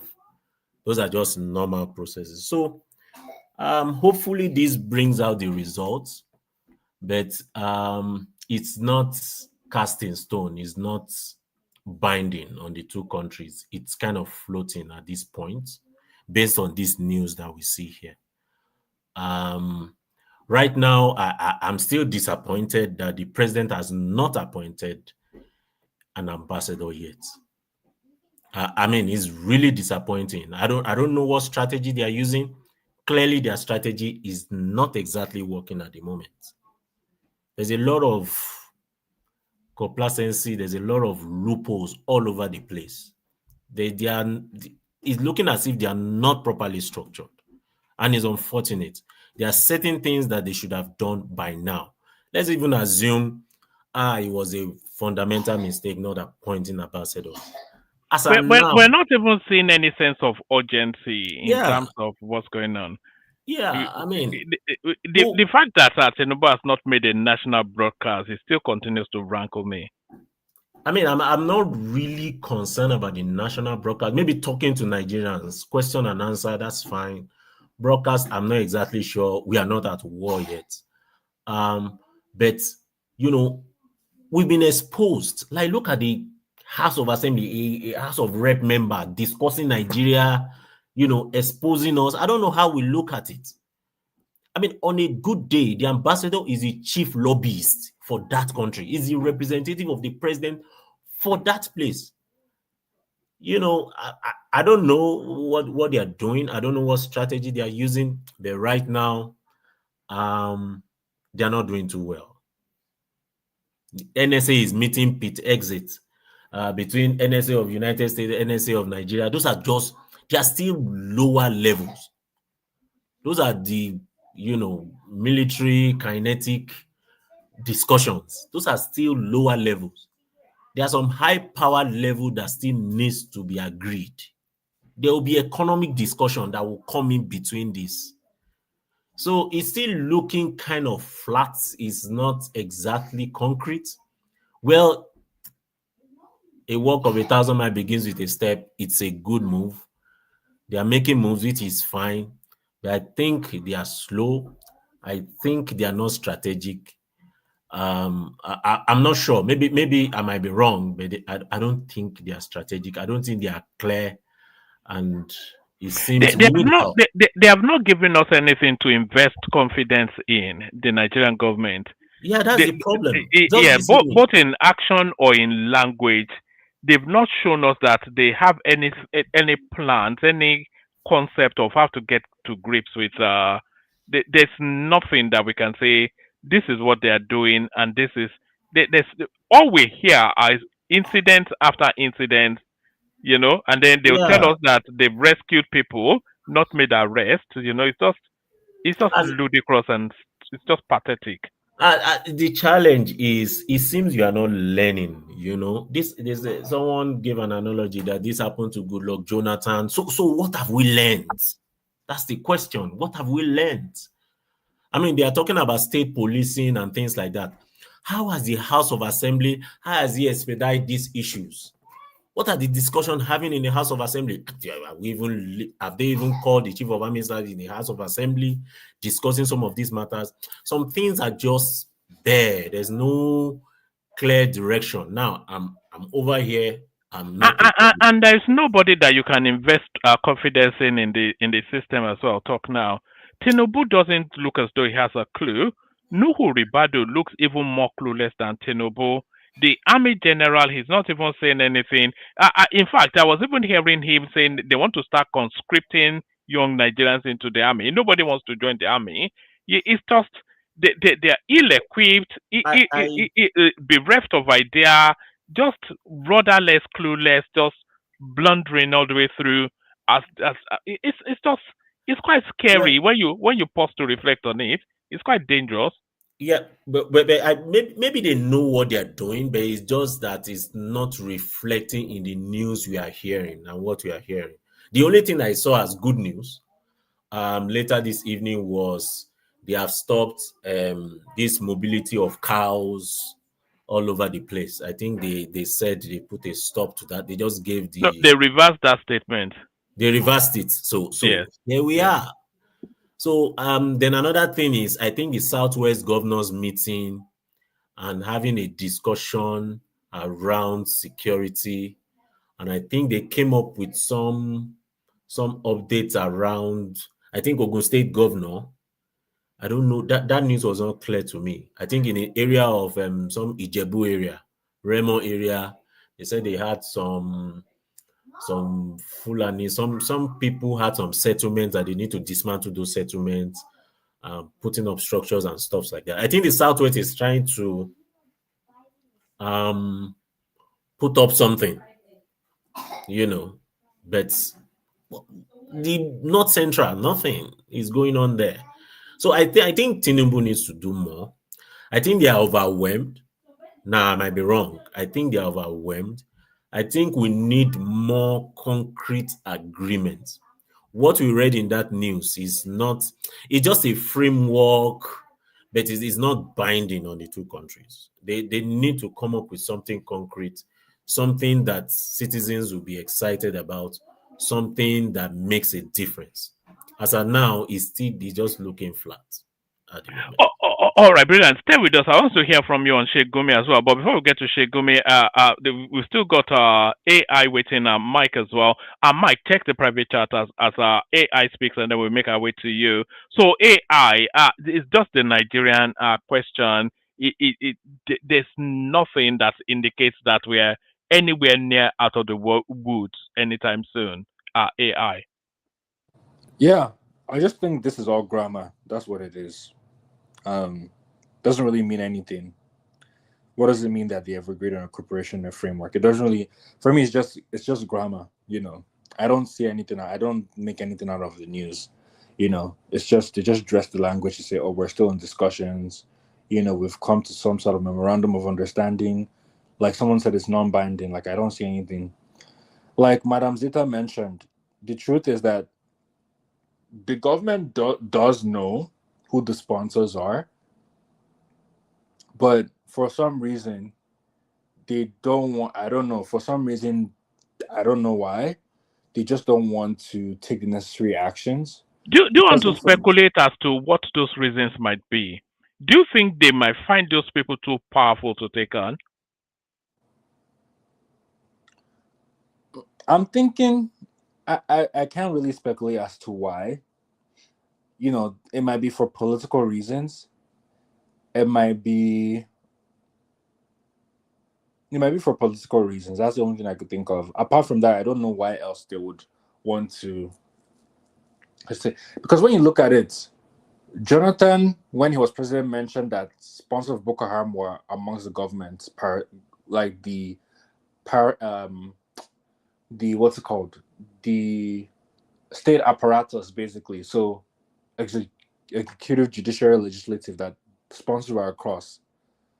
Buhari himself, he had. I remember at the time, his AG, I forgot what his name, Attorney General of Federation, I think it's Malami, came out on TV and said that they have the name of the Boko Haram sponsors, but they don't want to release it. And they don't want to. So they knew that. Even I think it was about a few years ago in the UAE. The UAE arrested, and I think they charged, even the UAE in collaboration with the US charged like 6 Nigerian individuals for terrorism financing. Those people definitely know who the sponsors are, and they actually, some of them, I think a few of them are actually 7 life imprisonment in UAE, and then one of them, I think 2 of them got 10 years in prison, and then they got deported back to Nigeria. So they're going to be deported back to Nigeria after their sentence, basically. So the names are there, I just don't know what Tinubu is doing, and I don't know why I don't know if they're afraid, and that's why I agree with Madam Zita. I think this requires an unconventional approach. I don't know whether it's going to be something like a Gestapo where you have to create like your own specific intelligence units, where it's like just only a few people that you can really trust to disseminate information, and just, in the middle of the night, go and capture all these sponsors, especially those that are within government or within the either legislative, executive, or judiciary arm of government. I think that's the best approach to start off with, because those sponsors are the ones that are bankrolling these terrorists. They're the ones that are keeping the lights on for this terrorist, because terrorists, they need money in order to do this. So once you're able to cut off that supply of money, then it becomes the issue of, okay, how do you take care of the other things like the logistics that fall into place, and how do you attack from? I think it has to be a multi-directional attack, but I just don't know what the government is thinking.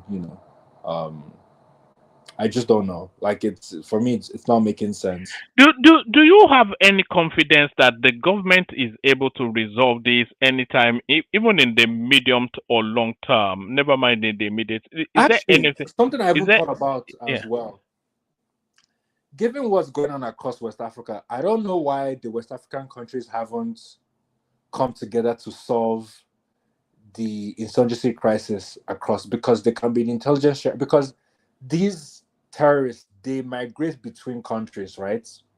between Nigeria, between Mali, between Burkina Faso, they migrate. So there's definitely some sort of relationship between. So I would expect, those countries, Mali, Niger, Burkina Faso, and Nigeria to collaborate, similar to what happened with ECOMOG when they took over when they went to Liberia and I think Sierra Leone, or it was just Liberia. I'm expecting to see that level of cooperation, because I think once they come together and they kind of, I feel like they can solve this insurgency issue working together as opposed to working individually on the different countries, because you could see that it's not working individually. No one country has been successful in tackling insurgency.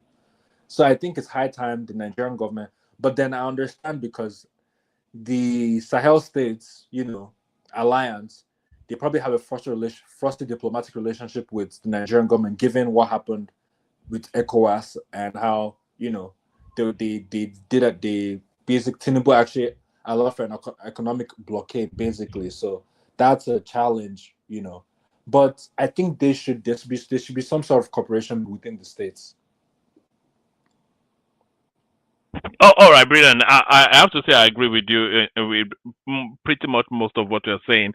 But like you said, it's all grammar. Still, tomorrow we'll still hear news of something similar again. Hopefully not. But Mike, what are you making of the state of play? Tinubu not showing any competency to handle these matters.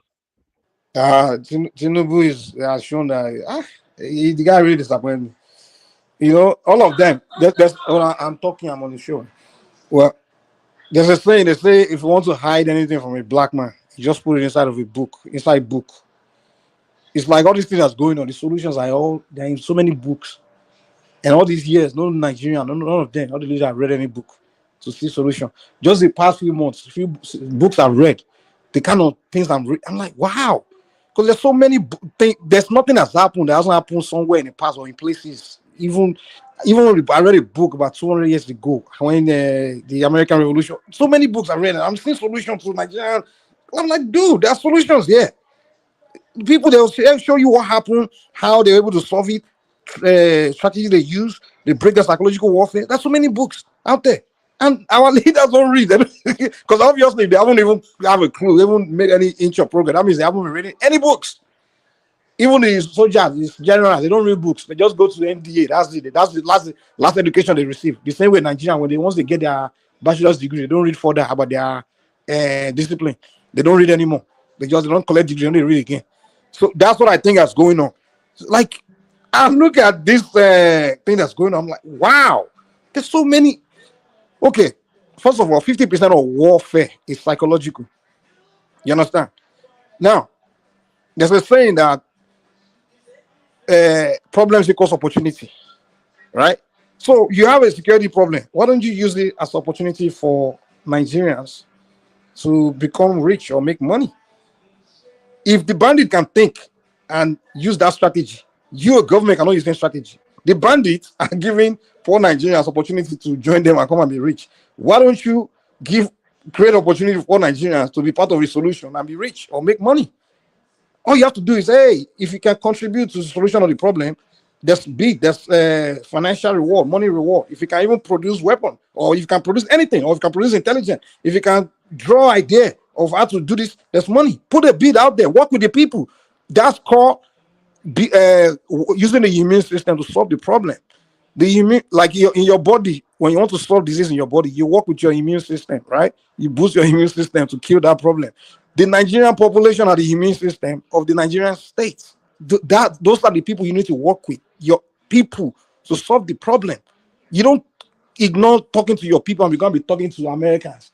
It's like a sick man giving medicine to another man to cure the disease out of his body. It's the Nigerian population that will wipe the problem out. Everybody, from the psychologists to the sociologists to the individuals to the tailor to everybody, you work with the population to solve your internal problem and use it as opportunity to make money. If you have any solution, come and get paid. Any solution, whether it's snitching, telling, whether it's a strategy, anything, put a bid out there for Nigerian people to make money. If you can solve any of this, if you have any way you can contribute to the solution, you'll get paid. That's the step the Nigerian state should have been doing all this while. Someone like me has been reading books about all these things. I don't go Nigeria and say, come, look, this is what you need to do. Stop, don't spend 200 million to Kano jet. That 200 million can buy 100,000 50 caliber rifle and Pantheon zoom cameras and set it up in secret spots in every perimeter of every local government, where you know that if someone is going to come into this community, they have to try through this road and set up secret Pantheon zoom camera there and the 50 caliber rifle and have people secretly mounting them. So whenever this happens, no one is escaping. There's so many solutions, so many ideas. But Tinubu, they used to like Mumu. They go to fire generals. They replace them with another dumb general. Those ones are just there to collect salary. I'm like, guy, go and look for people that have brain. They know something. People that like to read books. They have ideas. They have sense. So come and solve your problem. Your problem. They believe so the only solution to solving violent problem is using violent only, meaning sending army to go and shoot. You sending army to go and be chasing shadow all this while. No, use the brain. 90% of the solution right now is with brain, not with guns. It's the brain that will solve it. Call people that have brains, people that read books that know something, or tax people to go and read books, or hire some people to read a bunch of books and they'll be drawing solutions for you. Your leaders are not serious, man. These guys are morons. They don't read books. The black man does not read book. That's the problem. Solutions are in books, but they are hidden. They can't find it. Mike, you may be surprised that a lot of them might well be well read. They have degrees. They have degrees. Well, Nigeria was this one is more read. So you have degree in economic, or you have degree in medicine, and you start reading and you're talking good. And, I'm smart. I'm read. No, you're not read. A read person read books all his life. Yes, and I think they do as well. In fact, that's probably one of the requirements of medicine, that you have to continuously update. And I think it's part of the requirement. They are constantly on trainings. India, everywhere, Israel, they're all over the place being trained all the time.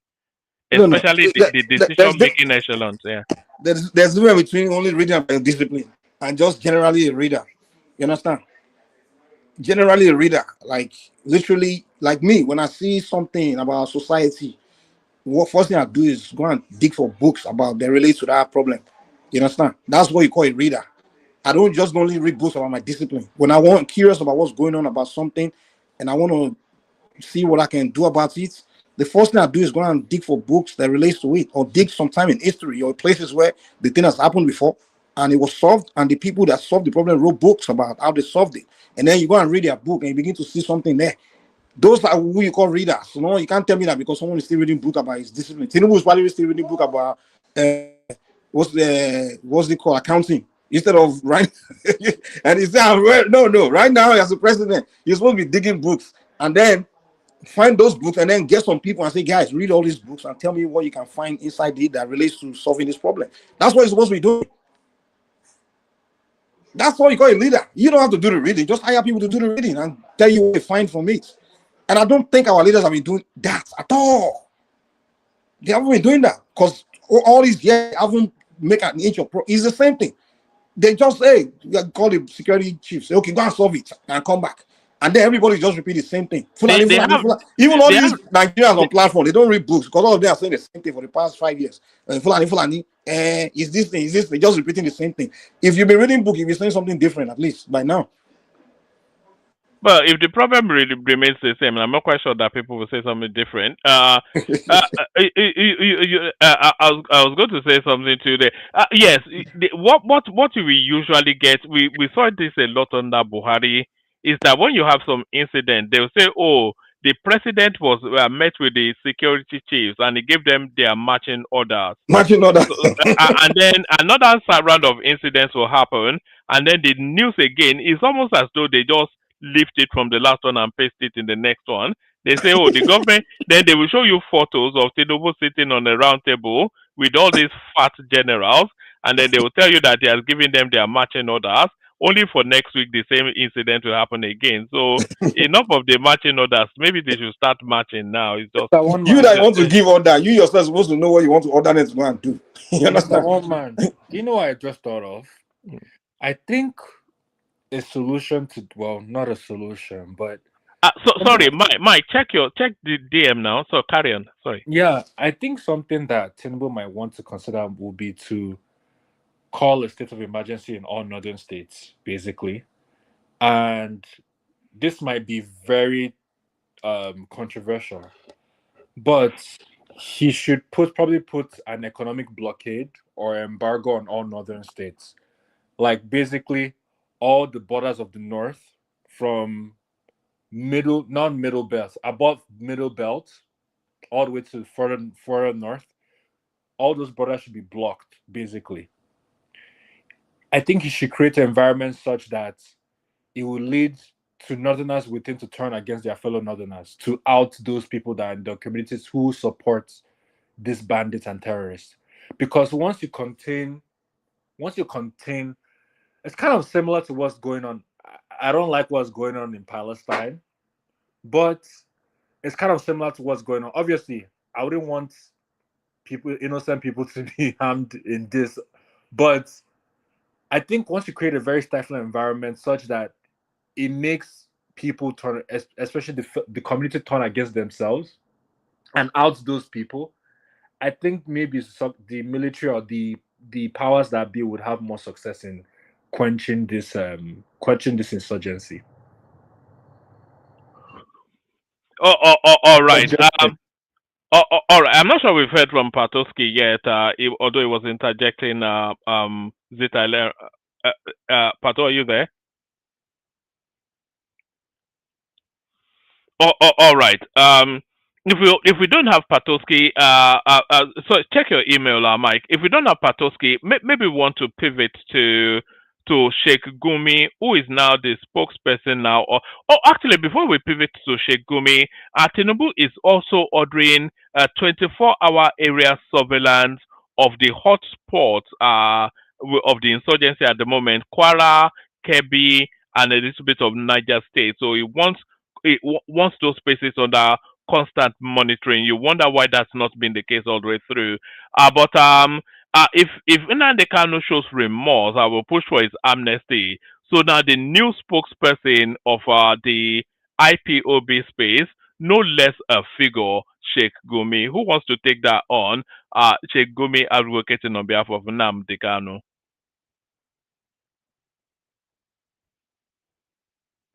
I don't know why they have not jailed that. They have not captured that man yet. I don't know why they've not captured him either. They're supposed to arrest that man a long time ago and put him behind bars. Maybe him and Nnamdi Kanu should be sharing room together. Is that not what we were just talking about? That there are certain characters that seem to be above the law in that country, and that Sheikh Gumi certainly one of them. He seems to be above the law. He's right there rubbing our faces in it, and nobody is either showing any willingness or capacity to do anything. Maybe it's because that they feel that if they capture him, he will expose all the sponsors. Maybe he has all the information like Epstein of who all the sponsors are, who are all the major people in the Nigerian society that are sponsoring terrorism. Maybe that's why they haven't captured him yet. Or maybe they're just afraid of him. That's probably more. You don't have the sense that they're afraid of him. Afraid of him? He's a powerful sheikh now that commands a lot of Islamic followership. Yeah, he does. And he also has deep connections within banditry and insurgency. He was in the military before, right? He was once upon a time. Somebody actually brought out a black and white photo of him in the military. No wonder. Man, I don't know what to say. For me, one of the questions I ask myself is, what discussions are the emirs having within themselves in the north when it comes to this insurgency problem? And why has the Sultan of Sokoto not come out? So I've not heard anything. That Sultan of Sokoto is the disappointment. God rest his soul, the late Sultan, even before this one, the one that died in the air crash. What's What's the name of that? Is it Macedo or something like that? Yes, he spoke heavily against. He would have never led to insurgency. He was like a fervent. He was against insurgency. You know, he was a very strong. He was completely against it. Even the late Emir of Kano, Ado Bayero as well. Both of them, they were both against insurgency, and they spoke fervently against it. So it's sad that I'm seeing this current Sultan of Sokoto and Sultan of Sokoto, and he's not saying anything. He's just quiet. You know, it's very unfortunate. It's very unfortunate. Do you think it's complicit? Because all of my instinct tells me that a lot of this insurgency still traces to the Sultan of Sokoto. I think it may be a lot more involved than we know. The Sultan of Sokoto is I think, is a descendant of Usman Danfodio. So, yeah, that's your. It wants to complete grandpa's mission, Abi. Now, wow. So that's the answer to your question regarding. But yeah, just Chris, what is the Emir of Kano saying? What is the Sultan of Sokoto saying? What is the the Emir of Kano is a lot more frontal. He is not also critical of that. That's Lamido Sanusi from CBN. So he's not frontally critical of that area, but he does run commentaries sometimes, but is not frontally critical of that area. But this Sultan of Sokoto, anytime he makes a statement, it's just some banal, nondescript, difficult to pick anything out of sort of statement. Even the other emirs, the Emir of Bichi, Emir of Rano, I haven't heard them say anything. You know? Even the Shehu of Borno, which is at the epicenter of all these things. You know Boko Haram, they are Kanuri people, so even these people are involved. Yeah. I heard that I think they released news that Tinubu met the Sultan of Sokoto, like I think that was about a few weeks ago. That he invited the Sultan of Sokoto to the villa. No, I think the Sultan of Sokoto actually went when the Americans first started saber rattling. The Sultan of Sokoto went to Aso Rock Villa. Maybe people suggested so much that that's to clear his name. We can see your comments, Anderson. There it is right there. So don't worry, your comments are showing. But you know, it's quite a thing, you know. We just seem to be looping around in circles. Nothing of meaning. It's just, my God, man. There is, you know, I'm afraid to go to Nigeria now. I'm not quite sure if I go to Nigeria. I will never step foot outside of Lagos. I was supposed to go December, but I canceled my trip because I'm like, Nigeria. And Dirty December is dead, by the way. They forget who is going to come and do Dirty December. And people are still going. People are still saying they're going. I advised some of my. I told them, I beg, don't go. You guys don't know what is going on. The people needs to have a present for them. Oh God. Somebody was telling me like, oh, Lagos is protected. I said Lagos is not protected from anything. If they can get to Kwara, if they can get to Ekiti State, if they can get before they will still gradually make their way to Ogun State. As soon as they reach Ogun State, that's when you know it's done for. Even in Abuja, there are some parts of Abuja, like outskirts of Abuja, like Gwari, Gwagwalada, like all those outskirts area, they're also there as well. So it's like, what do you want to do? Wike says is beefing up security in. They will still touch Abuja in some form, you know, because they're now looking for high impact international news making, you know, incidents. So you know that's what we're seeing with all of these school children and all that. But you know, when we get closer to the elections, they will impact Abuja certainly, probably even impact Lagos too. Yeah, I don't understand what is going on. Yeah, it's okay for you not to understand, though, but it's not okay for Tinubu not to understand. But he's not showing any indication that he does understand. That's what I was expecting him to take. Like, for example, I keep harping on this. I don't know why, but I think he doesn't know what he's doing. No, the way things are. I feel like he doesn't trust that. He doesn't trust anybody in his. He doesn't know what to do. He doesn't know.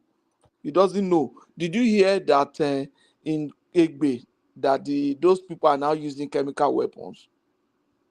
Which the insurgents? Chemical weapons? this Insurgents. yeah. Chemical weapons from where? Yes, they got chemicals together before they go and kidnap or whatever. They just spray the air and sedate the people Ha. in the That night sounds a bit without far laws. fetched, though. That sounds a bit Yeah, far that's fetched. what that one. I don't know about that Uh, one. No.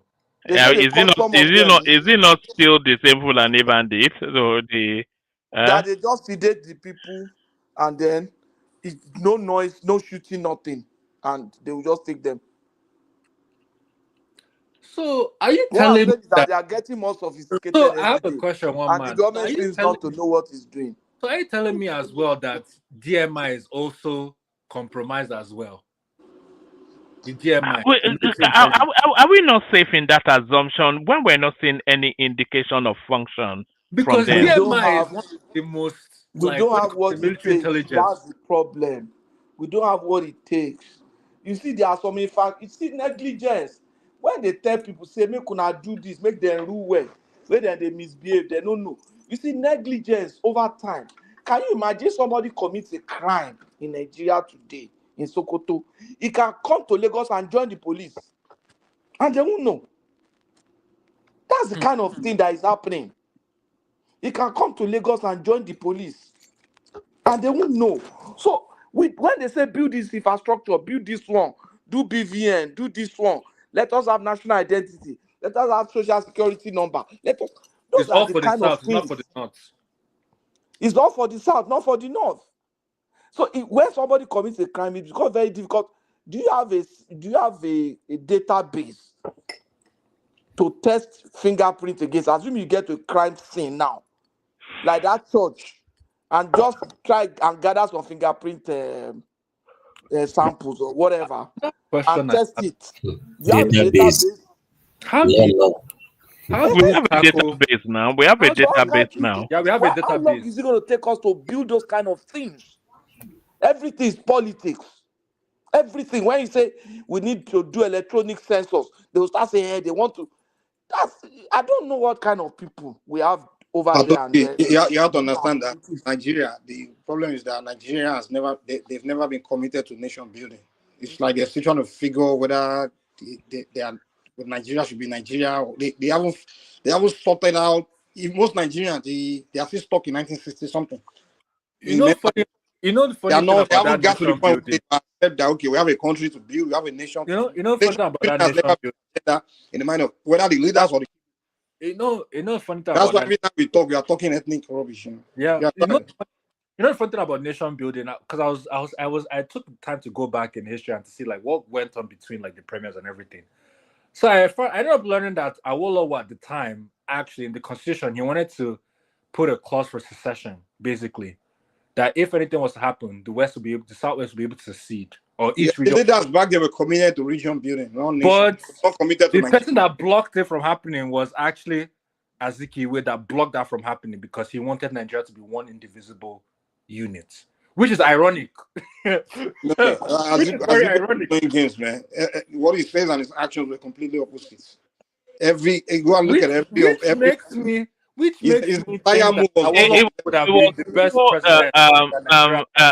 AI. It was also Aguye Rossi that created this federal system, which expands the irony even more.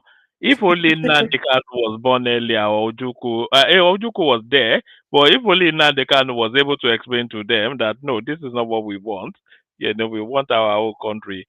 But guys, I'm going to let you guys carry on the conversation. You've got Mike there. Patoski is there as well. So you guys just shut it down when you're done. Just talk amongst yourself. Thank you, everyone. See you tomorrow. Yeah. But yeah, I find that I feel like Awolowo would have probably been the best president Nigeria had, actually. I don't know. Maybe. Well, I don't. Maybe in some areas, but I'm not sure if that nation building thing was something any of those guys were committed to back then. Yeah. To me, I can't really look at those people and even look at Nigeria and say it's really. Because when I look at Yugoslavia, man, our situation was even I mean, it's even like worse than Yugoslavia in Yugoslavia. terms of the ethnic composition and that were put together to be one. Because those ones couldn't handle it, man. Even though Yugoslavia was progressing, they still couldn't keep it together, man. They had to they couldn't commit to that nation building. They had to split into 8. Is it 8 countries or 6? So it's very difficult, man. When you bring different people of different big territory, big empires together, you take a time before they can commit to that idea This of that thing, I one. just hope it's not going to be what will break up Nigeria. Because, okay, let's give ourselves some example now.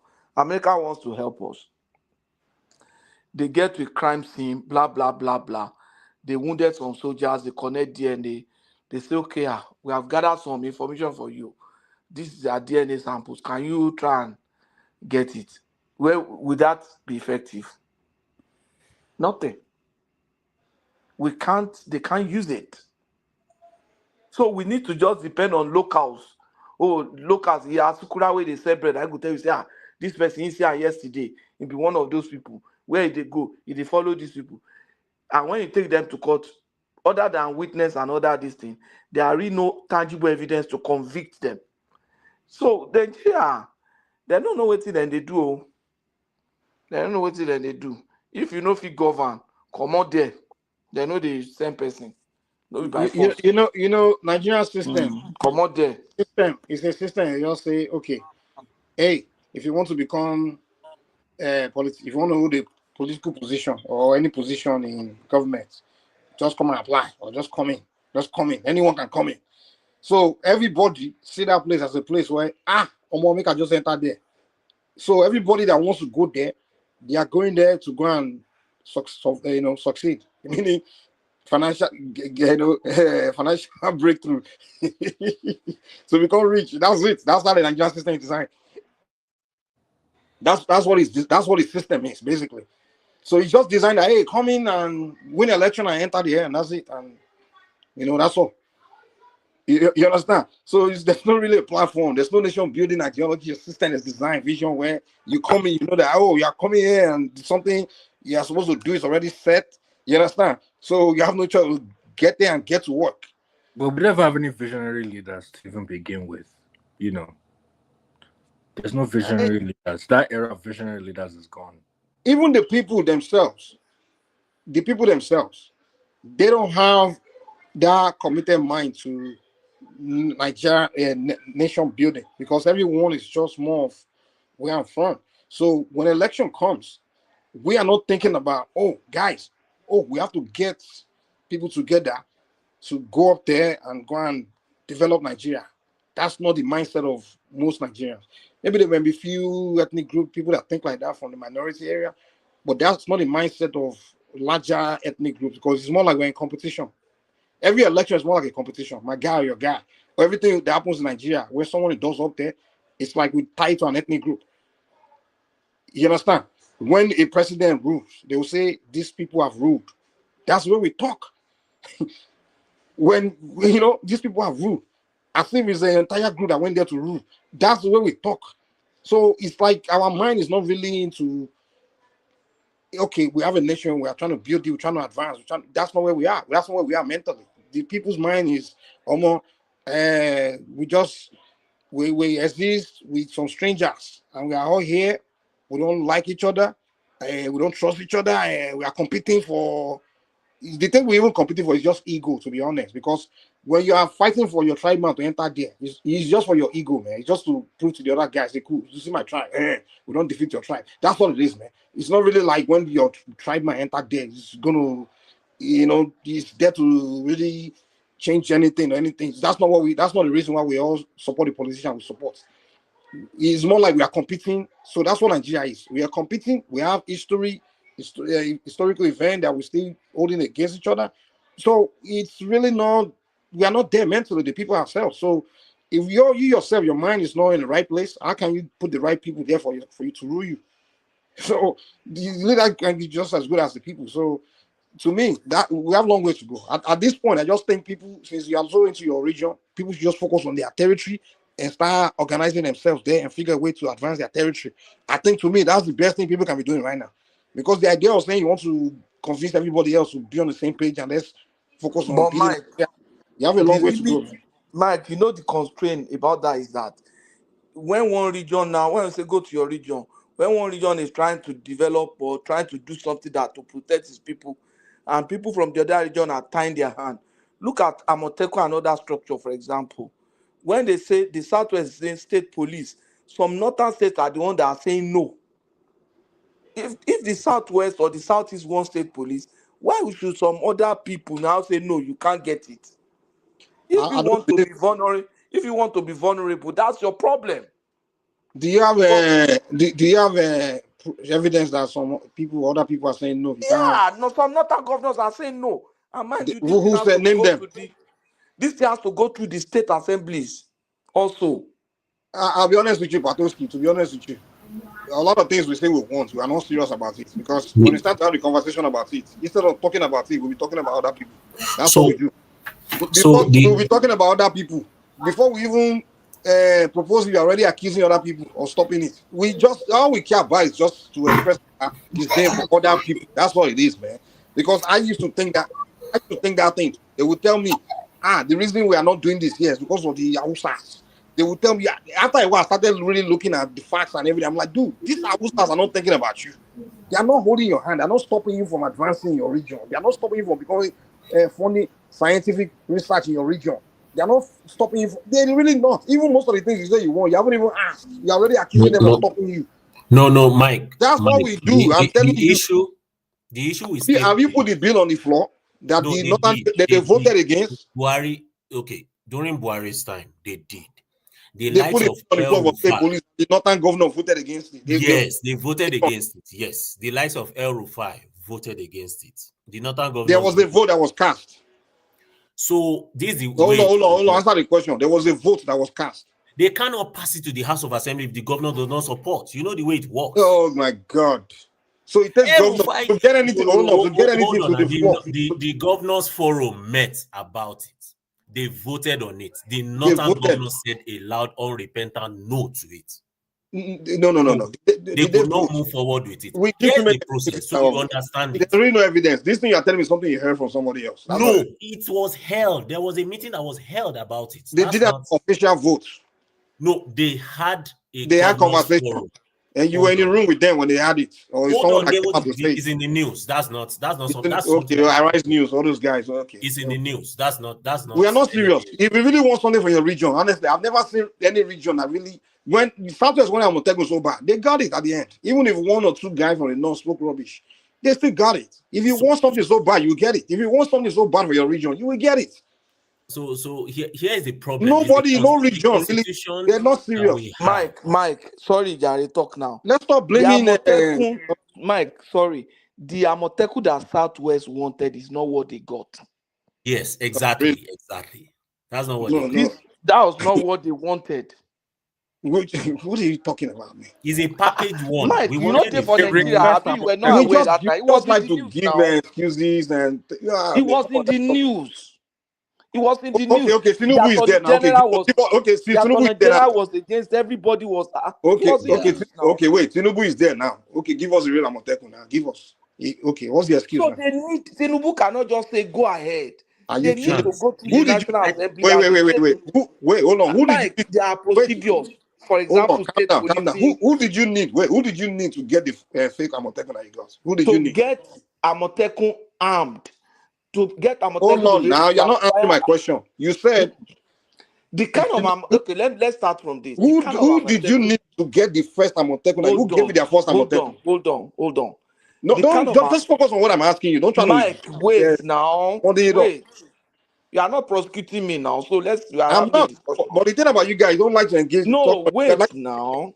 Wait. Go ahead. The Amoteco they wanted was like a standing force that would be almost as armed as the military, get proper military training and stuff like that. It was not going to go through that. The Attorney General was against it. The Commander-in-Chief was against it, and for them to get that, they need to go through the National Assembly and go through the State Assembly. Even if they go through the National Assembly and they succeed, when it gets to the State House of Assemblies in the North, it will crash. Because wait.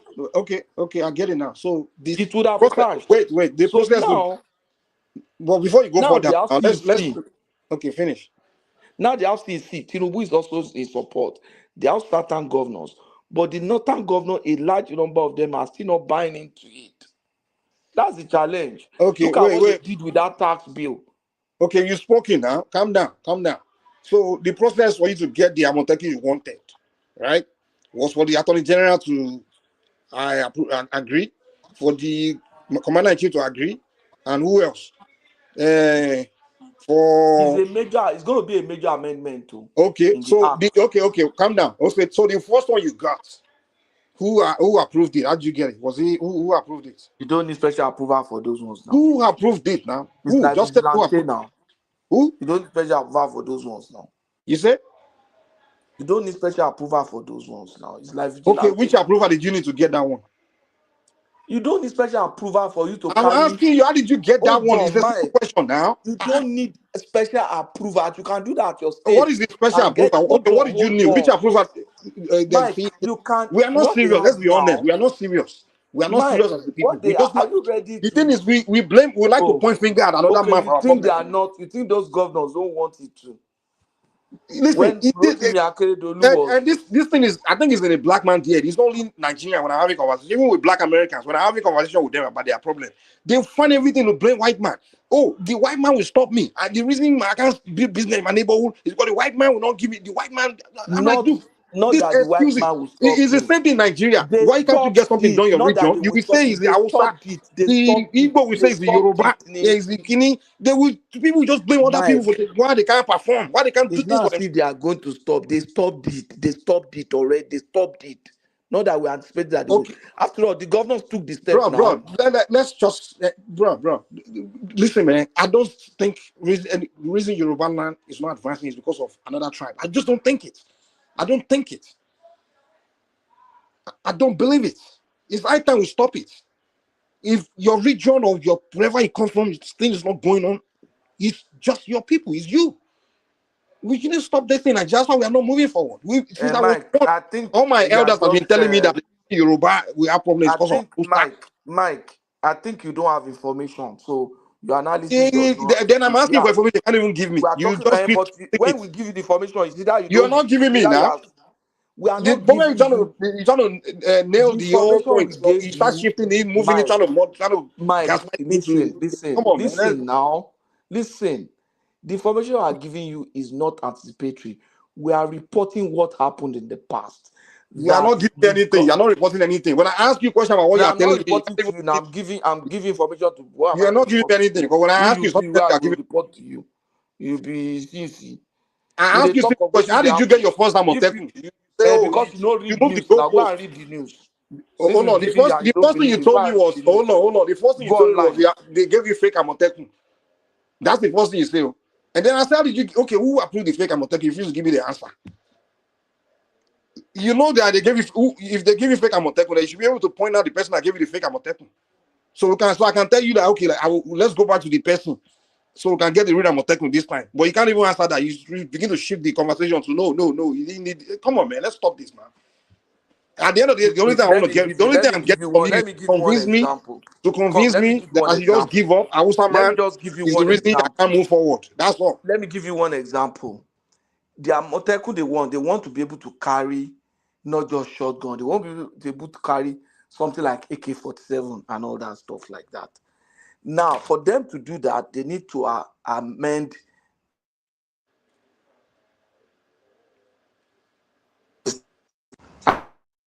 They need to amend that. Let's move on, man. We're not going to get anywhere. We're just going to go The back to Southwest governors cannot do alone. We are bringing fact to you now. Say, let's move on.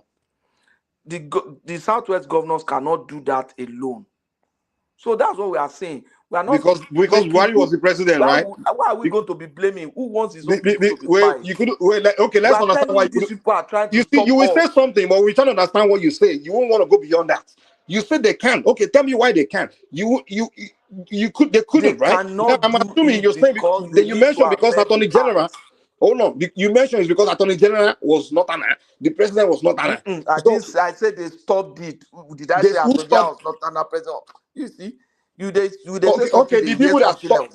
you don't want to go there. You already know that I will defeat you in that argument in that What? area. That's why I don't want to No, go there. I'm not Once we arguing with get you now. there, I'm not in the contest of argument we with you. because what you No, guys are let me saying tell you, back I'm not there. in the Hold on, wait. contest of argument with you. If I am in a contest of argument with you, I will defeat you You because you can't don't because obviously don't you have can't the, hold argument. You you guys only know just how to argue. You only know how to make noise.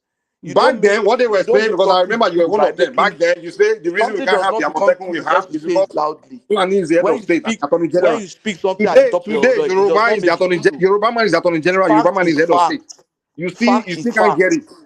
Present the fact. We are telling you that there needs to be an amendment of the act that surrounds ammunition, arms carrying. It was discussed here. Aro was here. We're discussing that thing with all of us. It was the major concern.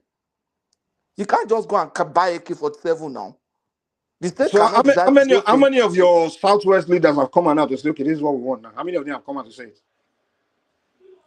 don't worry. Okay, they are not Yes, okay. Exactly. Okay, but it's how you are blaming. You haven't asked your leaders, who okay, has we need to go out to the floor now and go and present it. It's the same thing with the one that telling me they want Biafra. I will ask them, how many of your leaders have you say gone to the floor to go and present the bill for it? But no, it's the Yoruba that don't want to give me Biafra. It's the Hausa that don't want to give me Biafra. It's the same thing Yorubas do. I can't have this. The Hausa that don't want to give me. Have your leaders gone out there to ask for it? So like, that's we're stuck in this So perpetual, you think, this Mike, perpetual state of you ethnic think a state, finger come on, pointing. hold on. The same way the Mike, you black think a Americans stuck state with this governor, perpetual blaming the you think white a man state governor can decide to for not just, moving forward Okay, with I their have a community. question. It's the same thing. We like to I have point a why question. black man want to point finger at So someone else for his problem. let's say you have a council of Southwestern governors. Let's say they decided, whatever money that's allocated to the states, they decided to pull it up together and say, you know what, out of this money that's allocated between the Southwestern states, we're going to use that money to deploy to create a fund that will go towards the setup of a new security unit that will monitor all activities in the Southwest region. Is that illegal for them to do that? they can, but they cannot carry weapon. That's what they've done now. They created Amotekun, but that Amotekun cannot, for example, use like a weapon like AK-47. If the Fulani Herdsman is coming with AK and you are carrying a shotgun, a double barrel or a shotgun, yeah, the range, the man will pick you from 100 meters. Your shotgun maybe na 50 meters. I don't know you understand what I'm saying? So those are the Yeah. kind of things that these people want. The state governors, as we speak today, are the ones that are even supporting the police in their state. But the only thing they can do is buy them car, buy them. So the state governor cannot apply to Chinese company to buy gun. If tomorrow Sanwo-Olu decide to apply to a Chinese company to buy gun, they can charge him for coup. They can charge him for coup. In short, they will not even buy it, sell to him. They will tell him that he needs this national president approval to get those things. One thing I know for a fact is leaders in every region, I haven't seen when they come out to propose Somebody even tell me say na Dame propose gun they dey ideas, use. the way forward, how to advance their region. I haven't seen them do it. I don't see it. They just don't. They don't come say, okay, our people here, since we are Nigerian, we are people of this region, this ethnic. How can we advance our people? I've never seen them come together to discuss that. Let me tell you, the Southwest governor are coming together regularly to push Southwest forward, and that's why you can see difference between the Southwest and the other region. So let's acknowledge that. But we are saying in Lagos. this area of security, they have been constrained. They have been constrained. Even when they come Name one together. thing. Name one thing the Southwest have come together to do for the Southwestern people, to advance the Southwestern Don't people. you know that in the last they had a meeting? There was a time they had a meeting recently now. They are So trying to recently, is work when they start around doing food. it. Hold on now. They've been doing that. They have done. They have a company called Dawn Ibadan where they collaborate. How many times don't you see them meet regularly, Southwest governors? Have they come to Even this draft last insurgency, the they still the met in Ibadan. future the They future still of met the in Ibadan Southwestern last week or this week. people? Come to draft the way forward, the future for the Southwestern people. Draft the idea, vision for the future. If Like, they no they've draft, never if done it. they no draft and the way you want, that's your own. When No, you I want, don't if you know. want to It's not the way I don't go know the and way I become want, but governor. they haven't. I don't But see it. I'm I saying don't that know. the I Southwest can't say this governors is the are future. collaborating. The What are they? Southwest governors are And what collaborating are they coming out to tell us? because when you want to hear, you will hear now. It's a question I ask you now. Tell me now. No, wait now. Did you know that they met last week? Did you know? You don't know now. All these years they just meeting last week. What have they? Oh, so you They still what the say other last meet? week What they have they? meet? All these years, what have Look they? at this We're guy. not talking about what Obvious, they won't do. What they don't obviously, do? Now Mike, I be like ask saying you. that one man be your news platform. I You didn't know they ask you listen what they to want to news. do. I'm Now one asking you man what they went have to done. Mo. Now one man went to Mo be your news platform. You know they listen to news. For you to say Southwest I didn't governors ask you no what they meet. won't do. I ask you what they don't do. The Southwest No, no, governors no. know they meet. If there's any group that meets, okay. Let me just if I Oh, say Now, now, okay, I that have they a meet. question for you. I have a question for I you. didn't ask you whether they meet. I Mike, asked you I what have don't they. get Okay, go ahead, my information. brother. That's the problem. So you said that the Amotekun they can't carry it will be considered treason. Okay, so I guess the question I have is how is then the Southeast, how is Soludo able to, because I saw some of the vigilante the members, they have weapons. They have like AK-47, for example. Those ones would probably be policemen. We plainclothes policemen. But they are part Those of ones will see. vigilante group. Those no, they are no. The vigilante does not work alone. No, they work with military people. Vigilante, now they will not buy them finish now. They work with military people to even control them and discipline them. They need military people. If not, those vigilante can also go rogue. I've seen pictures of priests on social media carrying gun. Some of those priests are soldiers, military priests. Go and check. A Catholic priest no go buy gun, they carry like that. That priest saying the mass with a rifle on his back, you'll be surprised that it's probably a captain, a major, a lieutenant colonel. Same mass in a Catholic parish somewhere. So you cannot just go and buy gun now. You can't go and buy gun. You cannot. This is not US now that you can go to pawn shop and buy gun or go to thrift store and buy fairly used gun. Nigeria is not it's not like that. So the governors need that. The Southwest governors, we need to appreciate them more. That we still have this level of safety in the Southwest. It's not because Southwest is foul. It's because the governors have been trying their best, trying to do everything to secure Southwest. It's not the governor, it's traditional rulers, man. Oh, okay, traditional ruler, don't kidnap. What's the It's traditional the ruler? traditional people, man. It's traditional people. Traditional people they use Orunmila. It's the traditional people that are solving your problem. It's not the governors. Why traditional people no prevent the Fulani herdsmen? Kí ló tí wọ́n ro ìlú yẹn kan ro They are the kan one lé. keeping the community safe, not your governor. I beg. Kí ló tí wọ́n lé ọ̀nà so that any Fulani herdsman wey cross go just e go dry up. Nah, but they are the ones saying it's safe now. How do you know? Maybe that's what's stopping it. You are saying it's safe, and then you're asking question. Why they not keep it? Traditional ruler no use Orunmila to look say ẹ wo àwọn ọmọ tó gbé lọ wọn àbí bíbá ẹ ó yá go give intelligence to why tí wọ́n ṣe da No, but the ifá ask question you kan don't wo make sense. why they no Is there da any ifá logic in it? Is there any logic in what you're asking me? na Orunmila na him dey help them. Abeg leave that one. Obatala why they no use Okpon when they do Okpon fa the way they shoot in Nollywood say I can see them. See the children here, see the na 3 herdsmen dey there. Oh yeah, when I go catch them, gidigbo, hey. Abeg, which traditional? Traditional call. Leave that one. The Nigerian government, the Southwest governors, give it to them. I'm telling you, they are trying. They are trying. Look at Southeast also trying to do something to secure their own people. If not, be say Southeast get their own internal problem. This killing, if you remove IPOB killing from Southwest, you see any full animal if you try Southwest. Why? Because they have their own or whatever, or ESN or whatever. They should, if Southwest eventually if they are able to allow You these mean people to carry. Southeast? Yeah, now. You don't see Fulani man go kill anybody for Southeast. No. They know now. They know say they go meet madness there too now. People where they kill their own people like that. You where you come foreigner, they don't show you sample how they kill their own person. You can't enter. How more you good.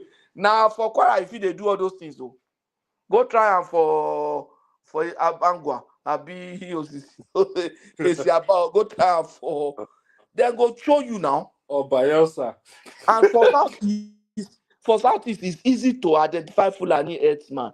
For Southwest, it is okay, maybe now one Muslim Yoruba man. For Southeast, if you do Allah Akbar, they will also say, oh, this one.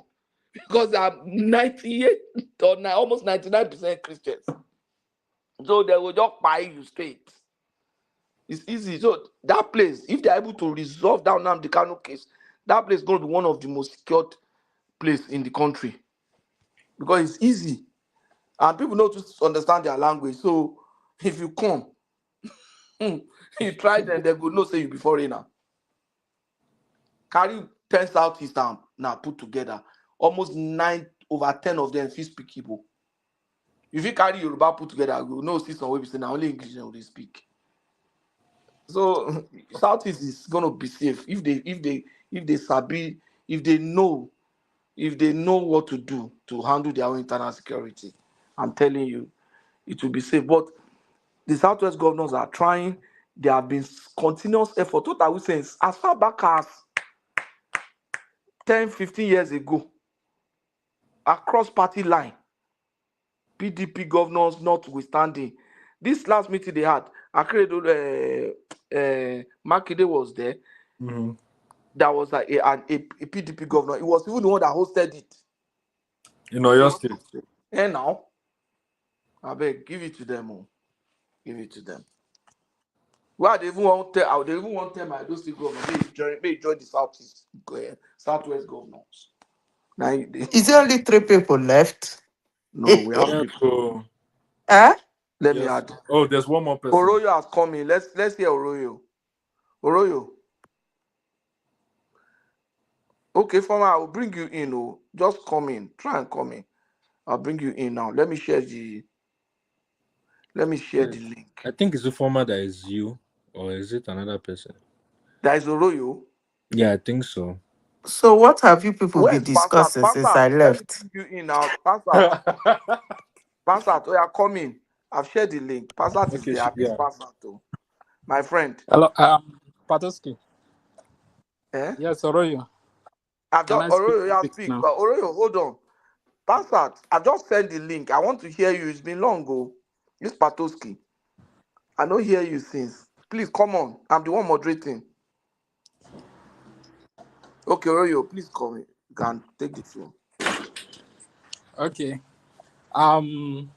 What I just wanted to say, part of the insecurity we are having, the part of the problem of the insecurity we are having, about 50% of it, the governors are responsible for it. Because if they are doing what they are supposed to do, I don't think the problem will be that much. Because if you discover, when you check some states in the north, they don't have that much of insecurity compared to some other states. And when you go to that place, you will discover that those guys are not sleeping. But these other guys, they will just sit down and will be giving you excuse that the problem of insecurity, I'm not the commander-in-chief. Security is not in our... It's not in my position to give commands to army general. So all those kind of stuff, they are not doing what they are supposed to do. Ordinarily, even the local government as well, all of them, they have roles to play. Like when you talk about insecurity, before somebody can come and commit a crime in any locality, if he does not have idea about the place, he cannot do anything. Just like I heard of one incident that happened in Katsina also recently. This one was a recent incident that they kidnapped some set of people. Then they were demanding for 50 million naira. You know what the people did? They went and kidnapped the family of the people who did the kidnapping. So when they called for kidnapping, they told them that we already kidnapped your people too. So at the end of the day, they have to release those other people before they release their home for them. So you see that of everybody in the locality, they know who these people are. But most of the times we just keep quiet. They are our brothers, all those kind of stuff. And I think that's one of the major reasons why the thing is even very difficult to handle. Because some of these people, they are even more comfortable with the bandits than the military. Like, for instance, when this other group first came into Nigeria, the Lakarawa group also, when they came in, they were fighting the bandit for the community people.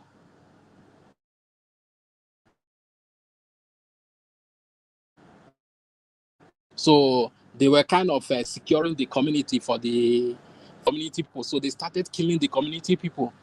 That is when the people started raising alarm. But at the first time, they will come as if they are their savior. So I think if the governor can put their feet on ground, the local government, even the citizen, I think we should be able to address part of this problem. But of a truth, I give it to the Southwest governors, most especially Sanwo-Olu. I give it to him because with the population of Lagos State, They will soon run him over. They will soon run him over. Run who over? Let's remember today that I said they will soon run Lagos over. Remember.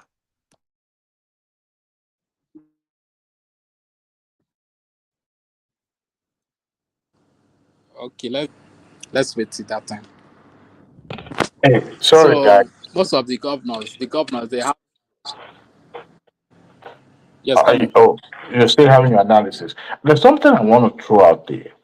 In the course of me trying to, dig deeper about the Nnamdi Kanu's case, about the selective prosecution argument people put out there. You guys remember this guy that was arrested in Kano one time? I'm sorry, not in Kano, in Cairo. One of the publisher who had a link with GUMI and the terrorists, who was more like the negotiator. You guys remember his name? Something Toko, something. I forgot his name. He's a big guy like this. Hello?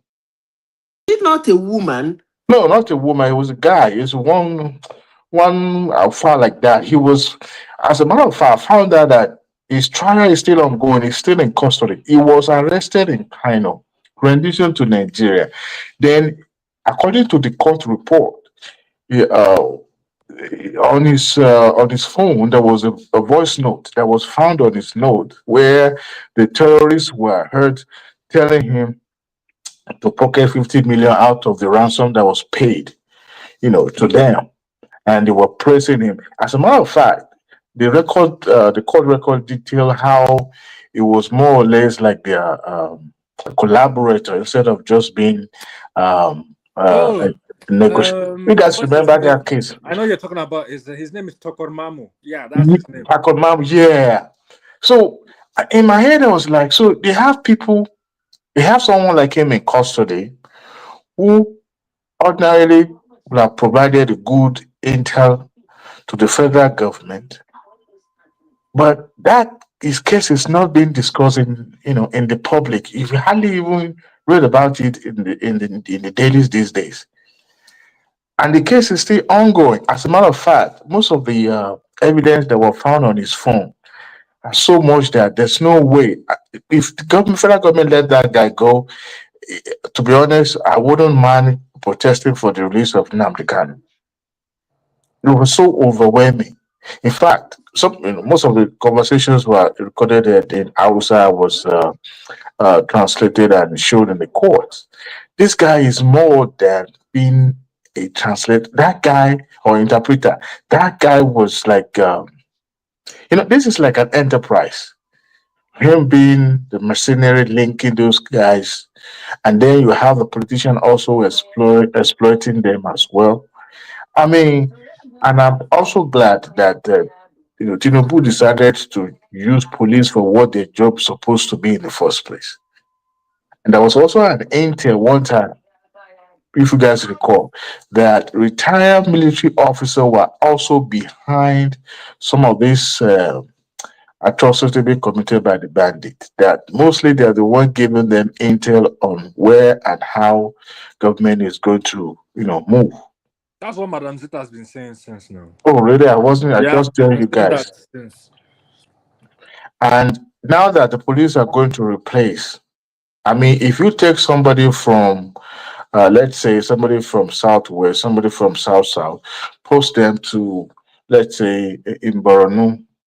I mean, yes, you expect them to It do won't their job. work. To some extent, it will. It might be, but I don't expect them to be like being used to, uh, the way military has been carrying weapon chasing up and that. I want them to use more intel, more than them being in the war front shooting, and because repelling those people will just continue to. I don't see that happen.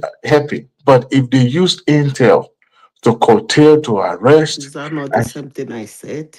I didn't join the show. I just Yeah, that's what joined she now. said earlier in I the just morning. Go joined ahead, go now. ahead. You guys are on the same You know, page.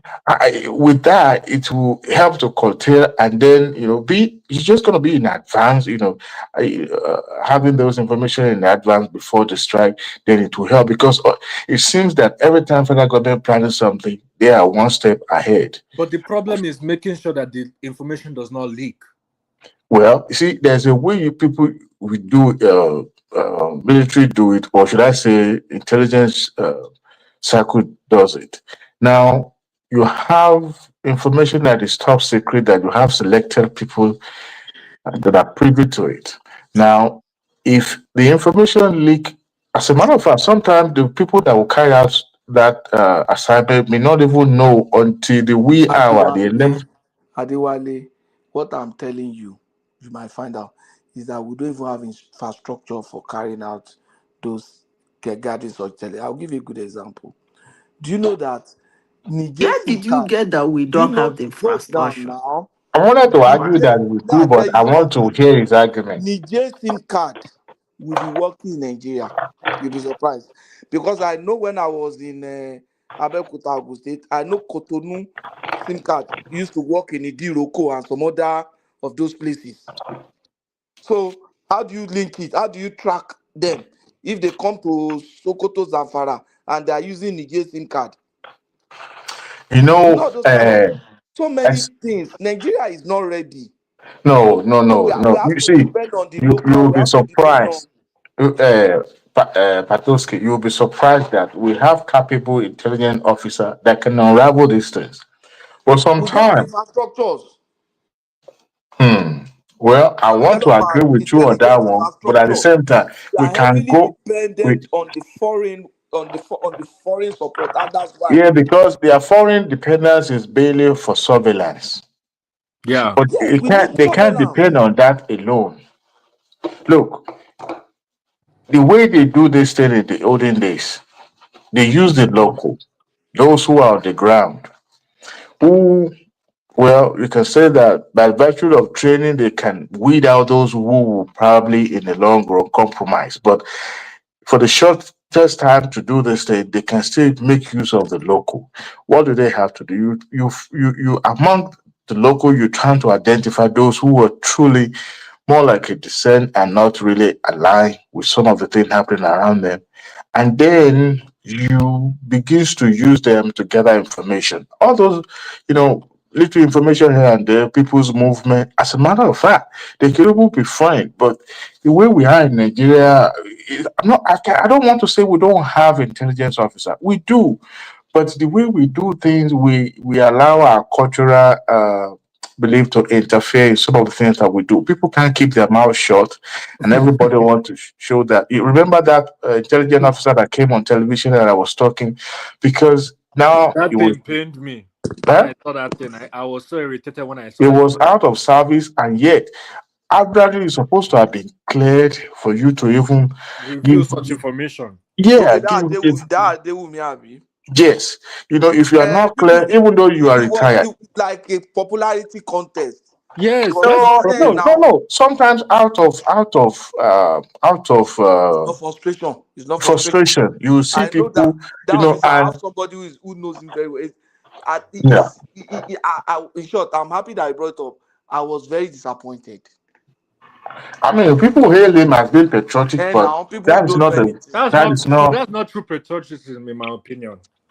I In mean, short, you. to tell me he's an intelligent officer. When I was asking him, my friend said that he went to their training school. And That I I have have somebody. and I have and I have a bone to pick with the Nigerian media, They just any small thing, any small information, they release it.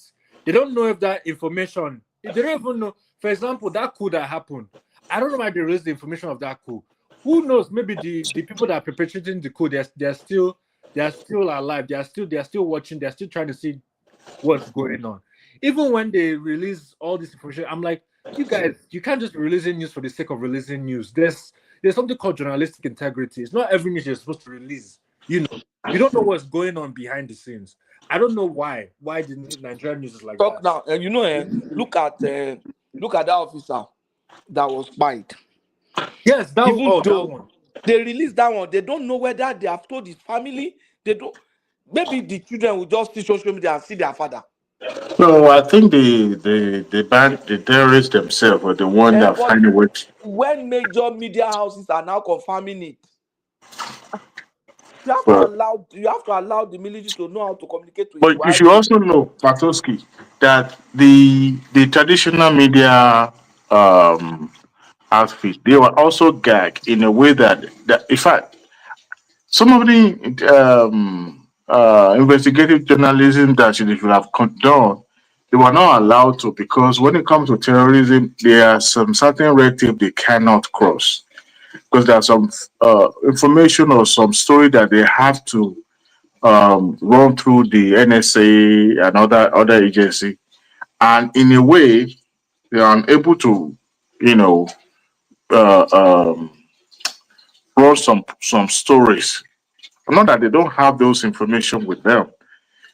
When I watched the those people that were released by the bandit yesterday or day before yesterday, and the way they were giving account of how what happens and where they took them to, my mouth was wide open. Honestly, a country that is serious, I don't expect any of those people to start talking in the public. One, the moment they release them, you isolate them. The only people that they can see, maybe one or two family member, and this will happen within 1 or 2 days. And what do you do for every intelligence community? They are supposed to ask them, is in fact, there's no details about the ordeal that is not crucial. Every detail is important. Number one, what do you remember? Where were you taken? Do you exactly where you taken? By the time you run story among 23 people, you should be able to have some clear uh, uh, lead or information that you can pursue. But government, no, I mean, you can't tell me the way those people were released doesn't have much like a bribery, or should I say paying ransom or something. So that's why I think everything is just, I don't know. To me, I expect that a serious security conscious country would have done so, at least isolate people. Whoever even going to visit them, they will have not allowed them to have access to their phone. So isolate, debrief, and then you release. And then you tell them what they cannot share, what they can share. Then you take it off from there. But unfortunately, the way we are, everybody wants to have a cell phone. You're already a journalist in your own right. Then you start asking questions, people. To me, it's just, but I still believe that with this policing, somebody argued with me on this show before. I think it was not one man, two Niger, that this is what military is made for. I said no, military fight external aggression, but when you have the security apparatus that is under staff, and then you can bring in military, but then you have to also know, define their clear function. They can't just put them on the battlefront and say, go and be shooting. And that is why it's a little bit dicey when you have to defend internally. Now you have military performing the job of what uh, police should have done. I think it was during the Babangida era when he established this office of. I think he was the one that established NSA, and so and then the DSS as well, and the intelligence officer. He was the one that shall separate everybody to have a clear and distinct job function. So in a way, but you also have some of their job function running across each other, and sometimes you have duplicity one way or the other. But I expect at least the government should have put their hairs on the ground. Did you guys watch that BBC documentary about some of these folks? They know their hideout Look and they're at already integrated into some community. that one. And some Don't of show those again. community are powerless, Just you know. 6 months ago, they said bandits invade 2 Kanu villages and kidnapped 20 women. It's a business. Just 6 seconds ago, they just released this one. 6 seconds. He said, you know the funniest thing? Atiku did never suspend his political participation. As a matter of fact, he declared this week, just yesterday, that Yes, is. he's coming out live. So, what does that tell us? This thing is interwoven in a way. I mean, come to think of it, what will it cost him or take him to suspend whatever political activities they engage in? Postpone it. As a matter of fact, KB's governor supposed to have, it was this week, yeah, that they intend to declare and decamp to APC fully, but he has to suspend it. Tinubu supposed to travel to Addis Ababa and the South Africa.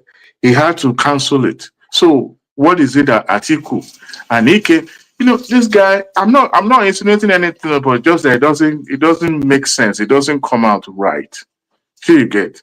I mean, yes, it's not the president. Doesn't happen on his watch.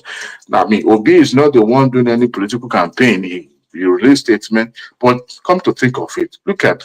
I mean, I don't expect that from him. But yet, he picked the wrong time to pick the card because now this opposition have just started. What does that mean? The same game plan during the election in 2023, where Naira was scarce and they didn't care. They didn't care about Nigerians, whether there was no money in circulation or not. As long as it impact and make way for them to be able to win election, that's what they care about. It speaks volume, gentlemen. It actually speaks volume, to be honest with you.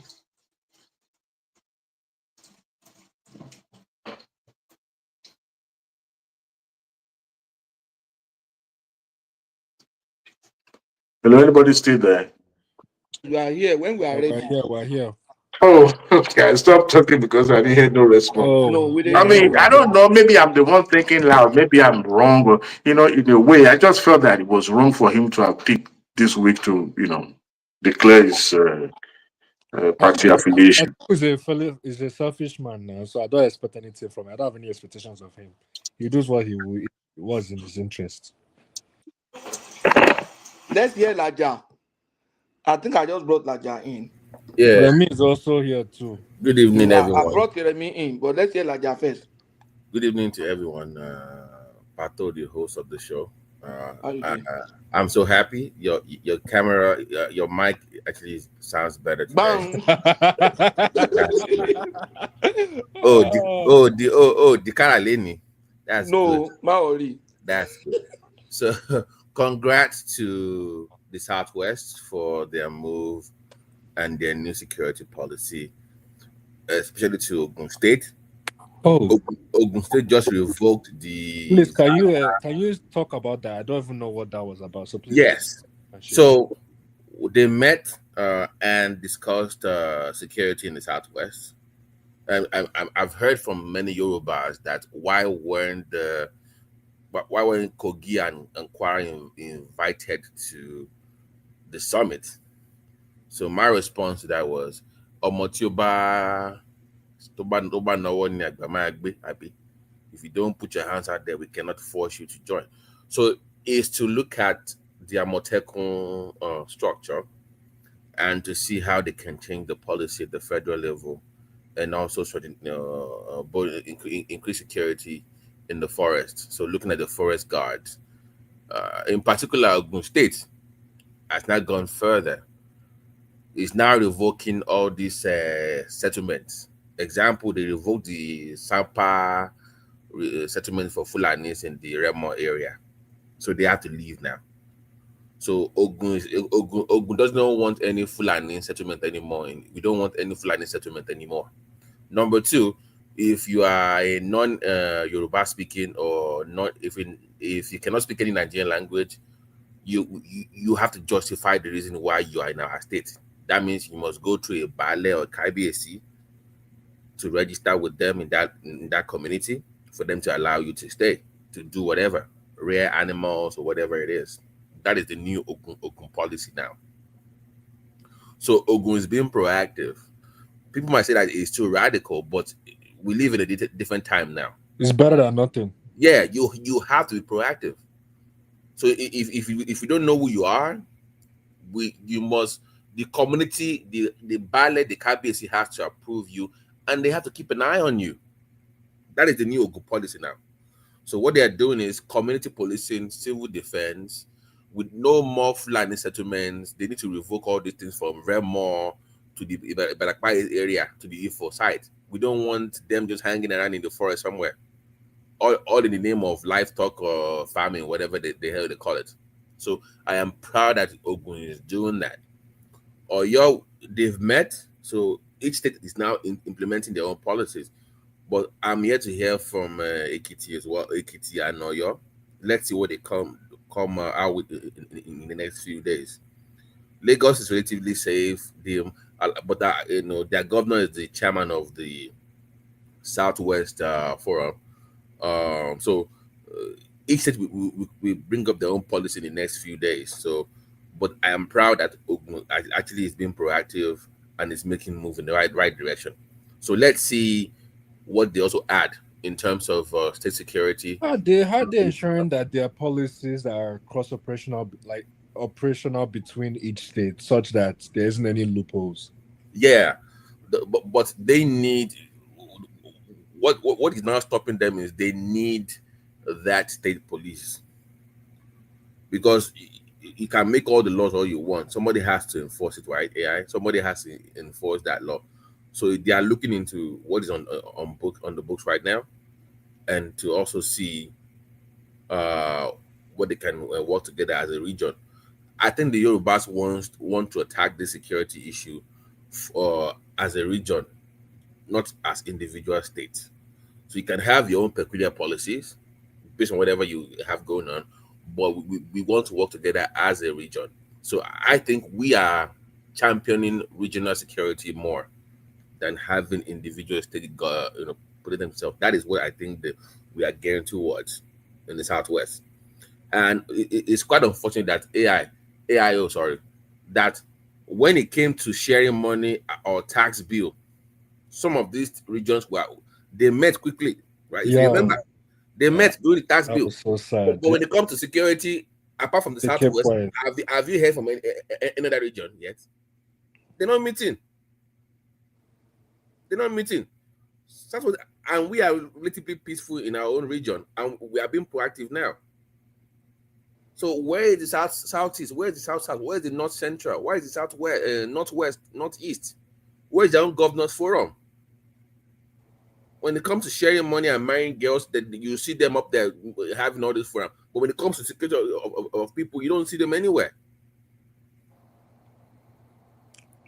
But because I cannot come here and tell you, oh, we are safe in the Southwest, damn everybody. This involves everyone. As a matter of fact, AI, I want us to also bring Kwara and Kogin, but not right now. Because don't let me say it in English. They need some cleansing in that area, maybe in the River Ogun or River Osun, before they come back here. Or not in there. You know what I mean. That radical Islam that they have, we need to cleanse them of that madness first before we bring them back. Come on, body. Exactly. Thank you. So we must be careful. I know you're my brother, but I don't know what is going on in your states. Yeah. Your mental state is kind of screwed up a little bit right now. So so that would be the next step. So once we are as a region kind of come up with something that is solid and formidable, then we can think about also working with Kogi and Kwara. But for now, I don't think we should work with them. The Yoruba people, they are wonderful people, but not right now. Kogi is even easier to work with Kogi than Kwara. Yeah. As far as I'm concerned. Kogi is young. Apparently, with the government. Now Kogi is better. In short, Kogi will be more useful because they are also very diverse. militant. Yeah. They are more militant than typical Kwara. Southwest Yoruba. I love the stance. You know, I came here a few days ago, Pato, lamenting about what happened in Abeokuta. Hey, I was because I was annoyed. Somebody another person sent it to me and said, "See you Abeokuta." I could not believe I know what that place saw. though. That place don't go. It's a busy place. It's a very busy. Then now, how can you shut down the host because somebody is in the state capital? That's what they do. That's what they do. Is a number. and that is their hideout now. They use that. Oh, it's about when Buhari met Trump now and Trump said, why are you killing Christians? And Buhari's response was, oh, they don't go around with guns, just sticks. This moron was defending this crazy people in the White House. But Babati, the major thing that anybody governor that is sensible needs to do is to openly ban open grazing and work. Tell them. I saw some Hausa boys or Middle Beltan boys say, look here, once you plant and you finish harvesting, you should burn the bush. The guy was so angry. He said, once you finish your harvest, just burn the bush. And then let's see what they will graze on. Okay.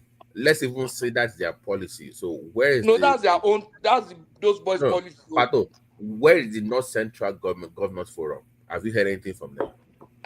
No, they're in disarray. They are still trying to figure things out. No, but you see, those people that you say North Central, they have the commonality is not like what you have in Southwest or Southeast because they are diverse. It's just like South. It's just that South has been able to manage its own diversity better. If not, South is very united in diversity. South is the most diverse geopolitical zone. But currently, you might say, oh, their leaders are critical, but they have leaders that enables them to really still manage their diversity. If not, what does an Oroma have in common with an Orama in Edo State? Hey, with an Islam man. Patowski. Yeah?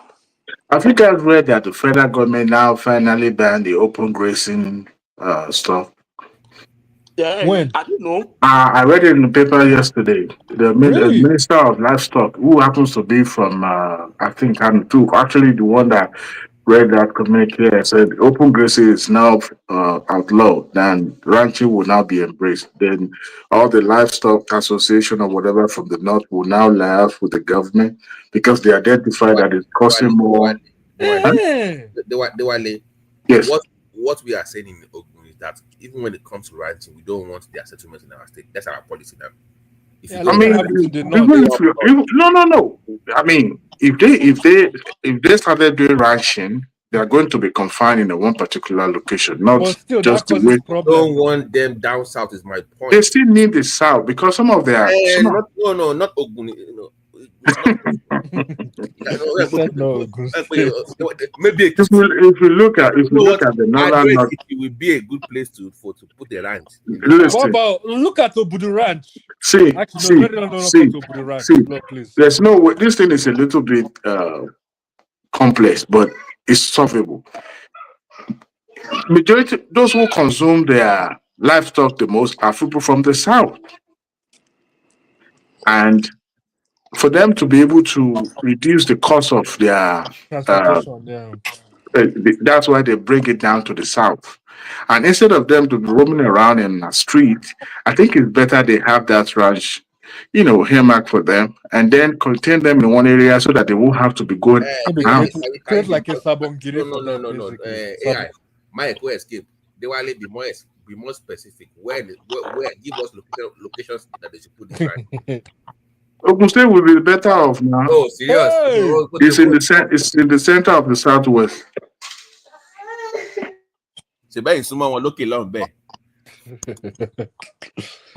Ogun State, no. This is what I'm saying now. That's what no. Ogun State is too risky for that. Yeah, we don't want them in Ogun, please. Because they also have that, we have this hot spot in Ogun State. All this. And Ogun State now, even safe. A lot of investment is entering Ogun State now. Yes, not right now. We are leading. They are planning to. Yeah, they are going to be planning to. This guy, I remember this guy came, Adebayo Gulesi.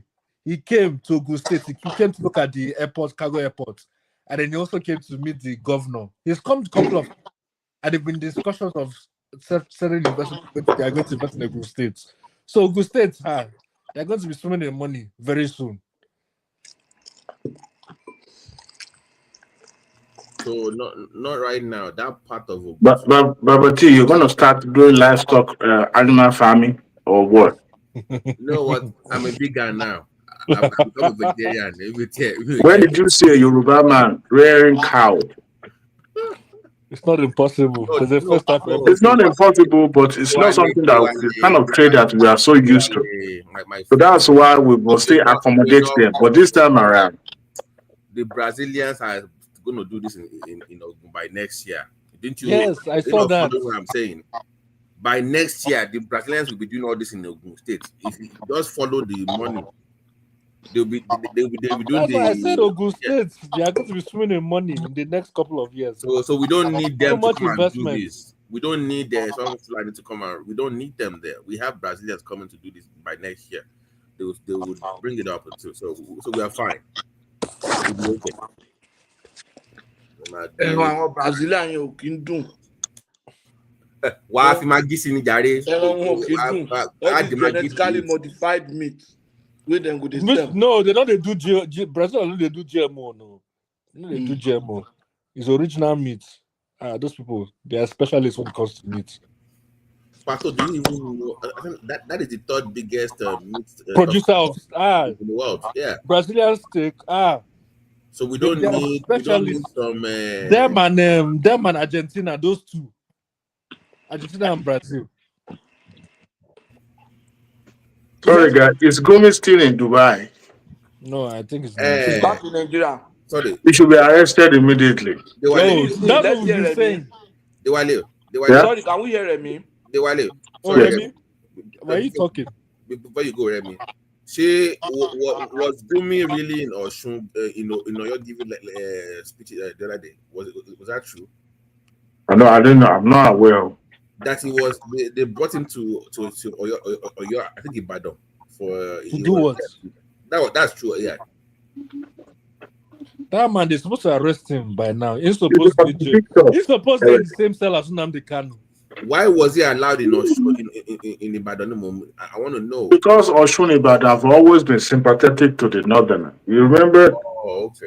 Majority of them are Muslims in Osun and Oyo. I want Thomas Nyabi. Okay.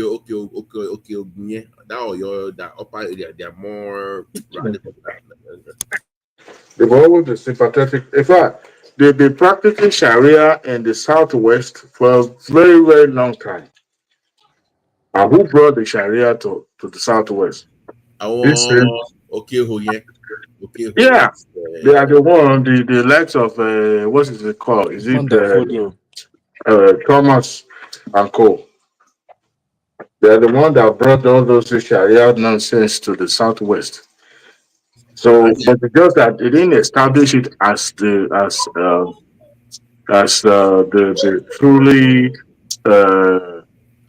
acceptable or generally applicable law. That's why they are also asking for their own state. I think you are mixing it up. Babati, I think you guys are mixing it up.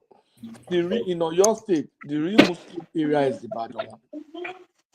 Okogun still have a very strong Baptist presence in Oklogun, Ogbomoso, all those places. You understand? It's a mix. I think it's 50-50 in those places you It's mentioned. mostly Oyo. It's mostly Oh, Ibadan. It's not. It's not I true. There are 50-50 of Muslims in both Oshuna. Those places you mentioned, the likes of Ogbomoso and Co. 50-50 of Muslim and Christian. I don't know why Baptist is the one And group. You know, Ogbomoso, no, they have a strong Baptist presence there. and that's Baptist now. They have huge number of Islamic followers. They do. And to the point that they are so indoctrinated to the point that they can't even differentiate their own cultural belief from the Islamic doctrine anymore. That's why some of them, the likes of the Aregbe Shola and Co., was so They have blinded in gone to his way. Osun now. That, You are talking of Osun now. I mean, what is the difference between Oshun and Oyo? There's a lot of difference now. Were they not together before? Oshun Radical to I think they are more Christian in Oshun now. Yeah. No, but in Osun, the ones that are dominantly Muslims are Iwo. Ife is mostly Christians. Ilesha is mostly Christian. Ede, there are a lot of Muslims, but you also have Christian presence there. And so, in a way, you'd be surprised that in Osun State, you might even have more Christians than Muslims. You might have. But it's just that it's the one that is loudest that people can relate with. If you are loud, you know that part of Osun too, your Iwo with your Emir King now. Exactly. You know they are finding that guy. That guy was in Plateau. That guy was in Saudi Arabia meeting those Wahhabis. And no, so why is he still on the throne? Wait, hold on. How can he be going Saudi Arabia? You know what? No, he was there now. No, I know he was meeting with the Wahhabis now. Wait, hold on. Because in Saudi Arabia, they've banned radical extremism. In places in Saudi Arabia, places like UAE, they've banned radical extremism. So I'm kind of perplexed how he's still able to go to Saudi Arabia and meet with those fundamentalists there when they've banned it. AI, fix your mic. I think Pato gave you his mic or something. Are you serious? We can hear you now. Yeah, I said I don't understand how he's able to go to Saudi Arabia to meet fundamentalists when Saudi Arabia has banned radical extremism in their society. They've taken like a hard stance on that. MBS has said they've banned it. They threw them away basically, even from Saudi Arabia. They expelled them from Saudi Arabia. So I don't know how he's able to find those Wahhabis in Saudi Arabia. I was shocked to see him because somebody's clearly funding this guy from outside of the country. And to your point about Mobi, how big is those people was meeting that are not necessarily Wahhabis though. Yeah, exactly. It was just meeting some, not even scholars. It was just meeting some Arabs and making videos of it. Why is it Yoruba KBS meeting? That is trying to spice up people now. Kini. It's a Yoruba. Oh yes, I remember the KBS was. Yeah, what is the Yoruba? You will. Don't call him Emia. Why are you doing? Yoruba. Say Yoruba. Yoruba. No, what is the Yoruba king doing in Saudi Arabia? It's not a Muslim.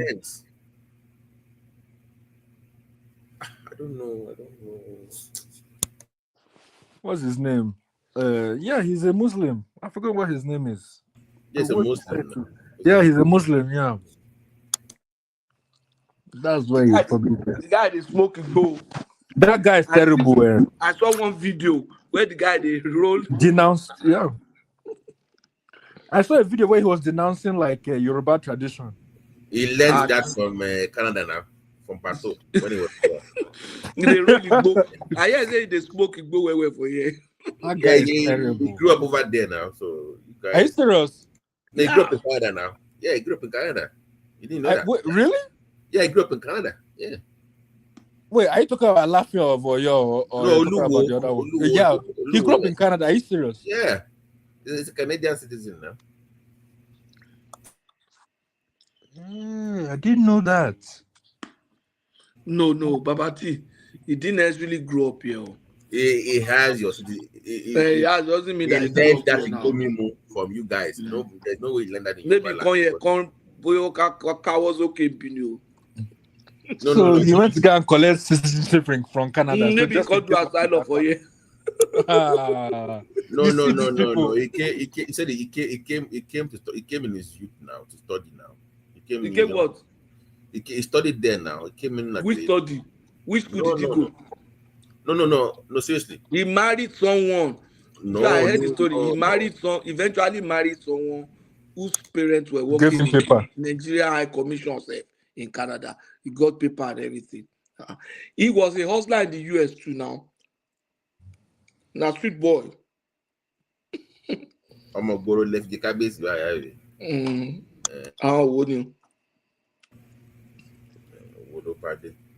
But can't we boycott the meat, the nama? Your own one bed, you can't do that. You can't do fish now. You have to, if they buy my people, is that enough? Can you just fast for 1 month or 2 months? No. Can you go to another one bed to come on bed to see? Okay. By the time they buy my people finish, they go they do one bed. Shawara erukusha le show one bed or stay easy. We fear allow them to do one bed. We fear allow them to do one bed. Sorry, Pato, honestly, on a more serious note, I'm not joking. Oh, yeah, he schooled in Toronto. And he went to Pato, Nova Scotia. He actually went to school Pato. Babati, can you hear me now? Chief Remy, can you tell us about our new law in Ogun now? We are banning all these Fulani settlements now. Yeah, I've been listening to you guys. Yeah, you're right. And apart from that, I saw a video where they send a lot of security personnel to demolish a settlement. That is real and it's true. So that was Remorse area. No, they call the settlement Saga or Zaga settlement, something like that. So they're going to demolish the settlement. I think it's high time we have to come together and face the reality. We have to demolish all these settlements. And when you talk about ranching, they don't need to settle ranching for northern people here. Some Yoruba people are also rearing cows. I know a man that have about 20 cows. And he does not, his cow does not go about the street. He just gets like 1 acre of land for each. And I also know another one that is rearing about 6 cows and also had a small pot, half a plot of land doing his stuff there. And to the beauty, a lot of people always come from Bodida to buy from him. So it's not that they allow you to just be roaming about the street like what these guys are doing. I think it's high time to stop that open grazing, because you saw this guy carrying AK-47 for what? When we are growing up, we used to see these people, they always come with a stick. Why are you not carrying? Why are you carrying AK-47 now? Yeah. Yes. So that is the question. And where did they get the AK-47? How can a small boy of 14 or 15 years old carry AK-47? How do they get it? Now the person where they own the cattle, where they give them. So I think the issue now is that the people that owns that cow, they just buy cow. They don't want to feed it. Just continue to feed them any grass anywhere in the country. That is making abnormal profit, a kill. Yeah. So it has to stop. If the way, and I think no matter what they do, it's going to get to that stage. And I also like what the government is doing. Instead of using the military in terms of intelligence gathering, they sidetrack them. The guy is using more of SSS now, DSS, because those ones are not as compromised as the military. Yeah. Remy. So, what is your take that they are going towards regional security than individual states having their own security network in the Southwest? For now, the regional security is okay for the Southwest is going for regional security, and I don't think nobody, I repeat, all those, yes, they cannot touch South or Southeast, because there they also have their own warlord with a lot of AK-47 unless you want to go and die. Especially those angle of Rivers and Bayelsa. You know or what? Delta. South people. So all those three Delta states people, I they mentioned, forget. you can still mess with it, do a little bit. But Delta, Bayelsa, and Rivers is a no-go area for anybody. I don't think you guys saw the news recently in Delta State, what they did. They killed about what?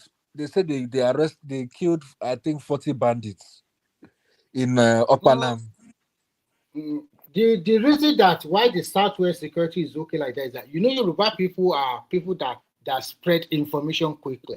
What you want? There are some people and they will not allow their governors to rest. Unfortunately for us in the Southwest, I don't think we are as compromised as the people from the Northwest or Northeast, because recently I saw a video where young children, they were just hailing these bandits because they were uneducated. They were nothing. They don't have no hope. So they were just hailing them. They were happy. They don't know what is even going on. They are this set of people that are also terrorizing them. And they use religion to cloud their eyes one way or the other. So that is, and then their leaders there, they are also compromised because of game and also politics.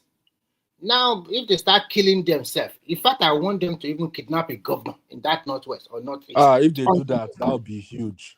Yes, that is when they will now sit there. They are going to do a Northern security meeting by November 29, next week. This week, Saturday. No, Chief Remy. So why? Yes. So and the Middle Belt is still going to show up and hang out with them in that meeting. No, I don't think Middle Belt will. No. Middle Belt is included, though. It's included. They say all really? Do you see AI? Do you see the wall? Sometimes I don't get this Middle Belt. Why don't Middle Belt come out their own? Exactly. One day. I think the problem the Middle Belt are having is that the leaders in the state, they are not in harmony with one another. I mean, leaders of one state is not in harmony with another leader of another state. Because that North Central, two states, Benue and Plateau, they are predominantly Christians with a minority Muslim. Mm-hmm. And then the rest of the states, they are majority Muslims. Like Niger, Taraba. Yeah. Taraba is not in North Central. Taraba is sorry. Yeah. So with that kind of coloration with communal clash and also religion, so they were unable to sync. It's only in the southern part of Nigeria, especially in the Southwest, where they are quite liberal towards religion. So that is why you see that moderate achievement in terms of security in the Southwest. Nobody cares about whether you are Muslim or Christian. We are already interwoven. But when you go to the Southeast, they are predominantly Christian, about 90% or more than 90% are Christian. Actually, when you've been to the Southeast, they have a very good community also. But unfortunately, they don't have a clear-cut leadership. It's all about who brings more is the leader. We don't have. It's very autonomous. We have a very autonomous culture. So that's why. You know the challenge that I think the difference between Southwest and North Central is because the Muslims in the Southwest are moderate in their thinking. Exactly. If the Muslims in North Central are also moderate in their thinking, I don't see any Christian that will not go well with them. I'm not saying this because I'm a Christian. No. Apart from that religion, the Muslims in the North Central are not as moderate as the Muslim in Southwest. Apart from the religion, I was in apart from the religion, they have that communal clash. Like people have communal clash in the Southwest occasionally in the past now. But they were unable to resolve their differences. Let me give you an example. In Benue, for example, the Domas and the Tiv, they have been fighting one another. I don't know when they are going to stop. No, it's the Jukwan that are fighting. Not the Doma and Tivo, it's Jukwan. But they also accuse that it's only the thief that always get the governorship, blah, blah, blah. It's the Jukun and thief that have issue. And the Jukuns are from Taraba. Taraba. You see, the issue is that we can brush religion aside this country, but to some people, it is not something, it's their life. I just thank God that the Muslims in the So do you Southwest think only are that is going to be very level-headed? only that is going to be very difficult in Nigeria because Is that? Nigeria is still. I would have said that they should just ban all this religion totally. Nobody go to church or mosque. For what? Yeah, Nigeria should become a secular state. No, Nigeria is a secular state, but how can you say we should not? We are not a secular state. How can you say we are a secular state? Because Nigeria is not a secular state. No, hold on. How can you be a secular state and you have government? Government is paying for people to go to Hajj. No Christian wants that. We don't want government to be paying for anybody. But you can't say because they are extremist Muslims, then you should stop me from going to my church. Why would I be paid the price for what a bloody extremist, Islamic extremist is doing is not? When I'm the victim and I'm still the one paying the price. No, you should fix the problem where the problem is. They are extremists, Muslim extremists. People are afraid to talk about it. I'm not in Nigeria, I can talk. People are afraid to talk about it. That there are Muslim extremists in the north. And some occasionally in the south. I saw one Yoruba affair like that too. And then outside the country, we have a lot of them. Pato call names, Morik. You are right. Some set of Muslim, they are extremists. They are extremists. And to tell you the truth, I will lay a narrative here. Sometimes when you go to the southwest, also you will see some Christian or Muslim. They will be judging you. They will tell you are not so deep in the religion as a Muslim. No, when we say extremists, let me lay it. No, we are not talking of judgment. We are talking of people. We are talking of people telling their people to be violent. No, Remy, but because that we go to a secondary school to bully young girls because they didn't wear a hijab. And now that madness, yeah, that one. Do you know what I say? Don't use the same brush, Remy. You did it last time, and that's why I fight you. Don't use the same brush to paint everybody. Don't allow. Don't use them. I will allow you. The last time you were speaking, you were trying to talk about Oyedepo that said Ose is provocative. Why? Oyedepo said Nigeria shall not be an Islamic nation. What is wrong with that? Yeah, you are right. What is wrong with that? What I'm trying to. You are right. That the Islamic jihadists will not prevail over Nigeria. What is wrong with that? They will and never, the man is not telling his people to rise up. If I have my way. He's not telling his people to rise up. He's simply saying, he's simply praying. He was simply praying. If I have my way. Let the Muslim instead of fighting also pray. Do you know what I want to say? When I was growing up, I went to a totally Catholic primary school. And I've been to several churches to worship and pray. In fact, there was a time I was even going to Ayoni in Lagos. So what I'm trying to tell you is this. If I have my way, I will say that Nigeria should just cancel these two religions. Totally. If there's a way. Because they are the major cause of that underdevelopment of that country. They are not. Let me finish. It's controversial, but I agree with Remy. They are not. Christianity have contributed to development of Nigeria substantially, and I can point to it. Do you know how many Christian universities you have in Nigeria today? Do you know how many Christian hospitals you have in Nigeria? Do you know how many Christian homes? Do you know how many Christian families? Don't have Muslim university or Muslim. It's not about universities. Comparable. It's about mentality. When you are saying that they are the one contributing, I beg, leave that one. You want to say rubbish. When you say rubbish, I will not allow you. How can you say? Let me finish now. If Islam is not contributing, okay, let Remy land. No. How can you say brush to paint everybody? Let Remy land his point. You are the host now. I think you are forgetting. You are the host. Take it easy. Don't be too agitated about it. No, it's true. What I want to say is this: when I was growing up, by the time I was in the secondary school, I noticed a trend.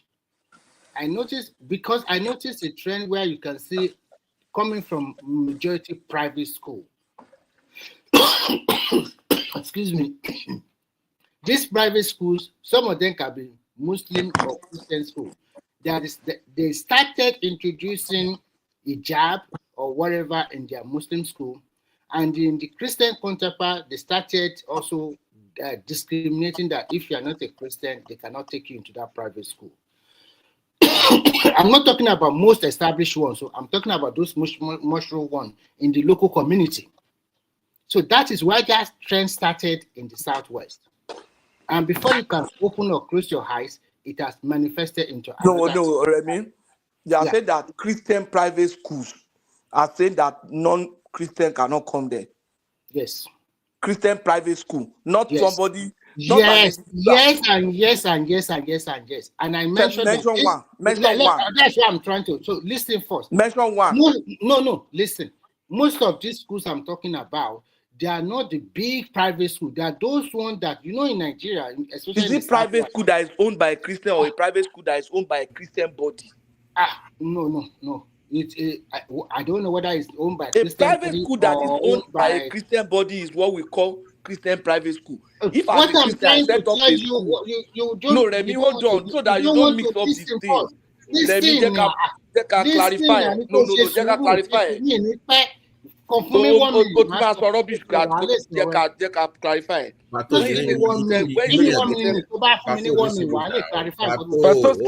Make you land first. Let you say what you want, then you what I'm trying to tell you. What I'm trying to tell you that all this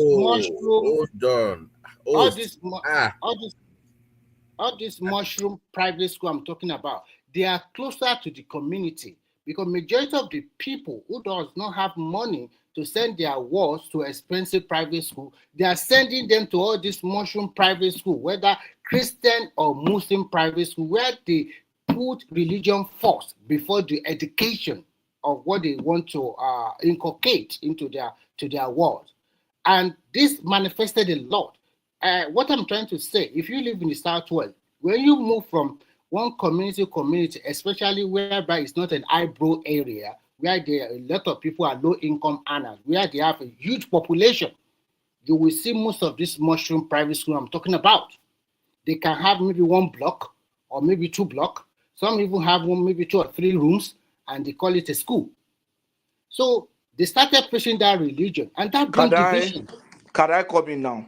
Okay, you can come in. That's what I'm trying to say. You see, when I say Christian private school, it's different from a private school that is owned by somebody who is a Christian or somebody who is a Muslim. I will not say a school is a Muslim private school because it's owned by one Abdul Rashid. But I will say it's a Muslim private school if it's owned by Anwaru Islam, Ansaruddin, Ahmadiyya, Nawaruddin. That would be a Muslim private school. But if it's a private school owned by Patrick or Ola, because I'm a Christian, it does not make a Christian private school. So do you agree that one also causes division? No, those are schools owned by individuals now. Yeah, but they are the ones bringing all this religion. Those are schools owned by individuals. So you can't use that individual position to paint the religion. There's no Christian private school, whether St. Mary, St. Joseph, St. Kiniko, that will ever say that non-Christian cannot come. And I stand to, if I am wrong, please let somebody correct me today. So like I told you before, even in the north, like I told you before, I also went to primary school owned by Catholic. We have a big church. My brother went to a secondary school owned by Muslims. So I understand what you are trying to say. So those are individuals, not the religion. My point is your point is that they should scrap the religion because Muslims are killing people. My point is this. Where majority of people live, dwell, each population, that they are low income earners. Have you ever heard? Let me put it to you. In Nigeria today, have you ever heard when after a pastor finished preaching, the congregation out of anger, they went out in protest and started killing Muslims? Have you ever seen one? It happens in Kanu on Friday. There was a time in this country that every Friday was like nobody is disputing every Friday. Nobody is disputing what you are saying. If I'm lying, everybody if I'm lying, let somebody correct me. There was a time in Nigeria, especially when we're serving in the north, and every Friday was a fearful day because they can just finish Jimo like this, and the next thing is destroying everywhere. It even happened in Ilorin. If you ask people in Ilorin, the Christian in Ilorin, what they went through, you'll be surprised. Now everybody is even afraid to even talk about it. On this platform, when I first joined, there was a guy that brought an issue about Muslim Christian. They were just abusing Christians. Everybody, one man was smiling. When I say I want to address, I say, and I started talking about it. He said, "Oh no, you don't know so much about that area." He just stylishly silenced me that day because he doesn't want to do something that will create problem for him. Whereas you can abuse Jesus the way you want, you can buy Christian, you cannot allow a Christian that you buy cannot boldly say they buy us. What kind of a country is that? What kind of a country is that? You better talk to your people. The Muslims that are hearing me, you go and talk to them. Patosi, let me respond. Extremists. Let me respond. This is not about me to extremist Christians. This is not about Muslim or Christianity. It Both is. of them are corporate. It is. Listen, you've laid We your are not angle. corporate. If Muslims are corporate, that's their you problem. cannot have monopoly of everything. Now, let me. I don't have monopoly, but you cannot accuse me wrongly. Let me respond to you now. Let me respond to you. What I'm saying, where I'm looking at it, is different from where you are looking at it. You are looking at it from the generalized of maybe schools that belong to a body. But I am trying to tell you that where a majority of the population live, that is where you see that the division between Christianity and Islam, sometimes in the Southwest. I'm talking about the low income area where they have a lot of people. Because before, when we are growing up, I don't used to see people go to school and put hijab or whatever. Personally, I don't even like that kind of stuff. And I don't even like people also covering their head. No earring, nothing, no powder. Just you look miserable because you are worshiping God, because you are as a Christian, like the deeper life and the stuff. I don't like it. I thought they were just deceiving themselves. God, in His merciful, does not tell us you should just be going to church or mosque every day. God Himself works for 6 days, non-stop, and only on Sunday He has a rest. So sometimes, if you are here, you are trying anybody to that wants to go to church, you go. Anybody let me finish. I know. I understand you being a Christian. That you are trying to go. No. Listen. That's my problem. I am not vast in religion like you. I'm not that kind of person. I take life simple. I'm a very liberal person. I take life simple too. I understand. That's why I don't go blowing other I understand. people up. I understand. That's why I don't go blowing people up. I understand your where you are coming from. I would have loved a Muslim that is very vast like you in Christianity come and take it up with you. I'm not that kind of person. I'm not here to talk about. I will look at it objectively, and I will say that both religions have not helped that country at all. Remy, you know what these Christians do? That sometimes they create problems.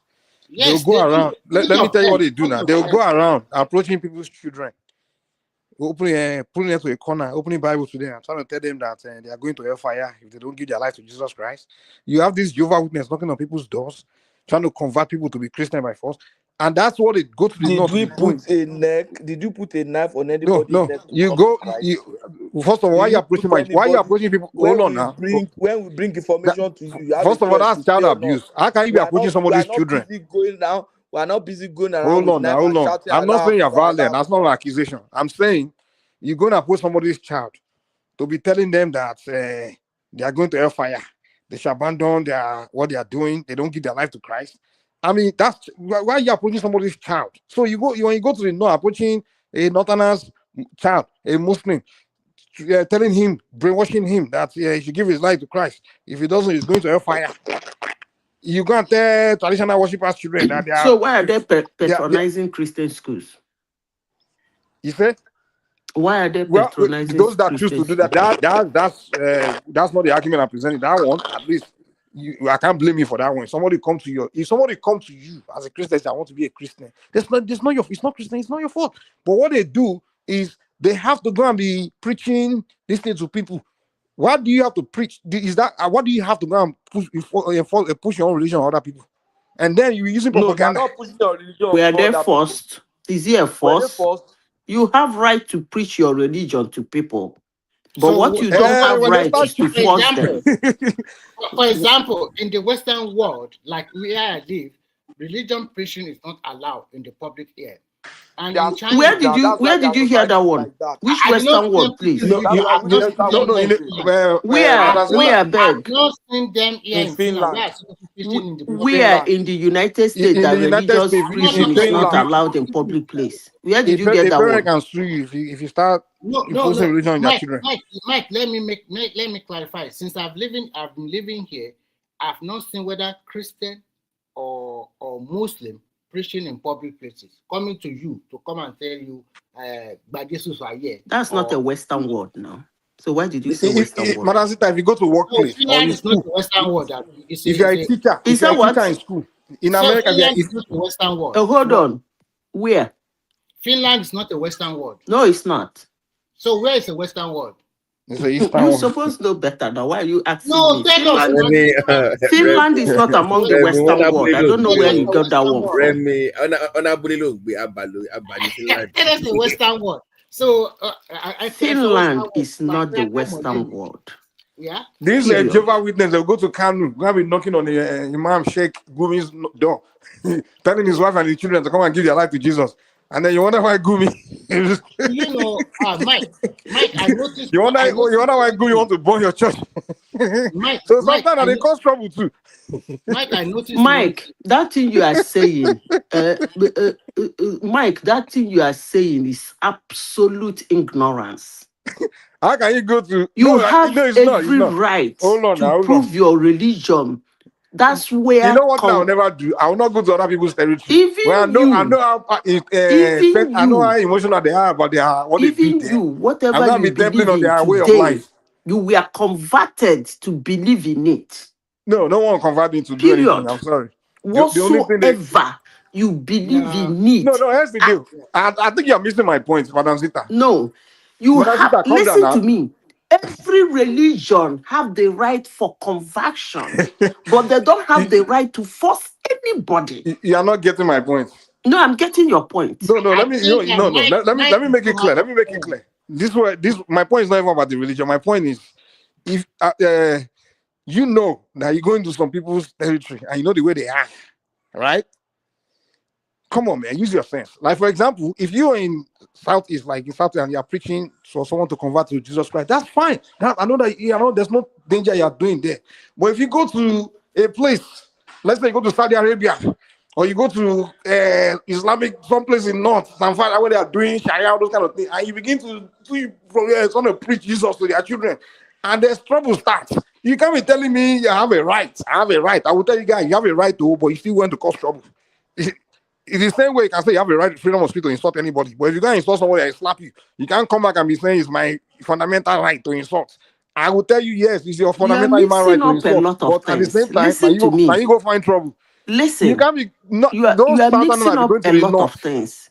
Preaching to a hardcore religious fanatics is different from your right to convert. What are you even saying? The point I'm making is you people are causing trouble. All you Abrahamic, I got you. Christian and Muslim, you guys are causing trouble. Yeah, you guys are the only one that want to tell everybody that your religion is better and everybody else is going to hellfire. And you guys are the ones fighting everybody. Muslims and Christians. Mike, see this. South and Southeast are predominantly Christian, 90% or even 98% concept. So what you are trying to say is that if a Muslim cleric now go to Onitsha in front of a church or wherever and start preaching Islam, they should convert to Islam. They might not. They won't take it now. They won't take it. They are already accusing them of Islamization. What made you think they will take them of Islamization? But they will want to justify their own. What makes you think they won't take it? Madam Zita, listen to this. You will say they want to Islamize you. Agenda. Oh my situation in Southeast that Muslims in the Southeast are not allowed to practice their religion as well. It's true. Where did you get that one from? It's all over the news media. There was a time. Come on now. If you are a Muslim, so where do they practice? Okay, how come they have mosques there? They don't have mosques. Which kind of mosque? Can you imagine this guy? Where in the Southeast have you been to? No, I mean you said they have. You said they have mosques or what? Are you saying they don't have mosques in Onitsha? No, what I read. Listen, this is what I read. I read that if you are a Muslim in the Southeast, is very difficult for you to practice, and it's very difficult for the society to accept you. And where did you get that one from? I am from the southeast, and I know that some southeasterners, Igbos, Manazita, you saying that no Muslims, frown at and there Islam? are mosques They don't in frown our at Islam. cities where they go to worship. So where did you get what you're saying? But the mosque is for the Hausas that came there, living there now. But the Northerners are not walking around, knocking on your doors, telling your Igbo children to come and become Muslims. They're not doing If that. they are not walking around knocking on your doors, how did they get the ones they converted? How many Igbos? Name 5 Igbos they got converted That into is Islam. the point I am trying to make. You know how Southeastern Muslims now? Can you listen? That is the point I'm trying to make to you. That you have the right to talk to somebody who is an ardent Muslim or ardent Christian. But that doesn't mean you have the right to force him or no disturb one is him saying to anyone have a join right to you. force. That's not the There are argument. two different things. Yeah. Who No one told is you presenting they an are argument not talking to people? So how did they convert them? No. Convert who? No one is presenting an argument. So you think the Igbos that are the people that are Muslims, they just wake up one day and Igbo walk into Muslims? the mosque and become They are Muslims? Igbo Muslims. think the In the issue here Southeast, is Nnamdi Kanu would kill all of them. I Nnamdi think Kanu the would kill all issue of here them. is, Mike, I totally agree that some Muslims are extremists, that they don't want to hear any other religion, and they can go to any length in terms of violence. That is true. But it does not mean Muslims that have all extremist of them tendency. That's a fact, man. That's a fact. They are very emotional about their religion. They are very emotional, and they can go to any length to buy or do whatever to anybody that come against their religion. Then if you know that this, to me, I think what we should do is this. If you are living in Zamfara and you know that they are practicing their stupid Sharia or whatever they are practicing, don't near them. Don't near them, exactly. Don't start. Remy, when I used to be in the north, and the things I used to see some Southerners do, and I used to wonder, like, oh, even when I was in the north, Northerners are people where are easily understood.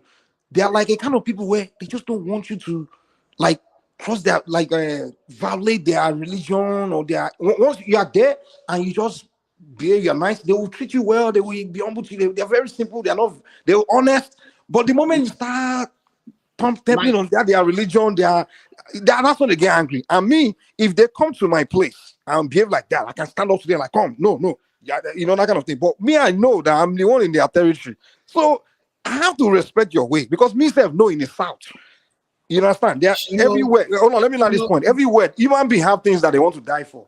Even in the South, there are some village, some we cultures. move it back to the topic, please. Anytime Mike comes here, he will derail from the topic and pick his own topic but let me and start make my point discussing now. with it. Can you guys move it back to the topic of the day? Okay, we'll move back, but let me land my point. Sorry. Even in the South, there are cultures where it's like they worship their king.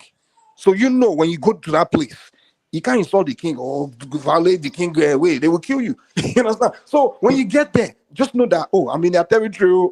I'm in this place. I don't insult about that kind of thing. So it's the same thing with all human beings. People have something that are emotionally passionate about. So when you go to their house, just understand that. Mike, you can't go to the north and be trying to convert your children to Holy Mary now. Sorry, Mike, in addition to what you just said, my first contract, as when I was looking for a job in China, the contract stipulated no religion. You cannot go to anywhere and preach religion. It was explicitly written there. And every foreigner that lives in that country obey that rule.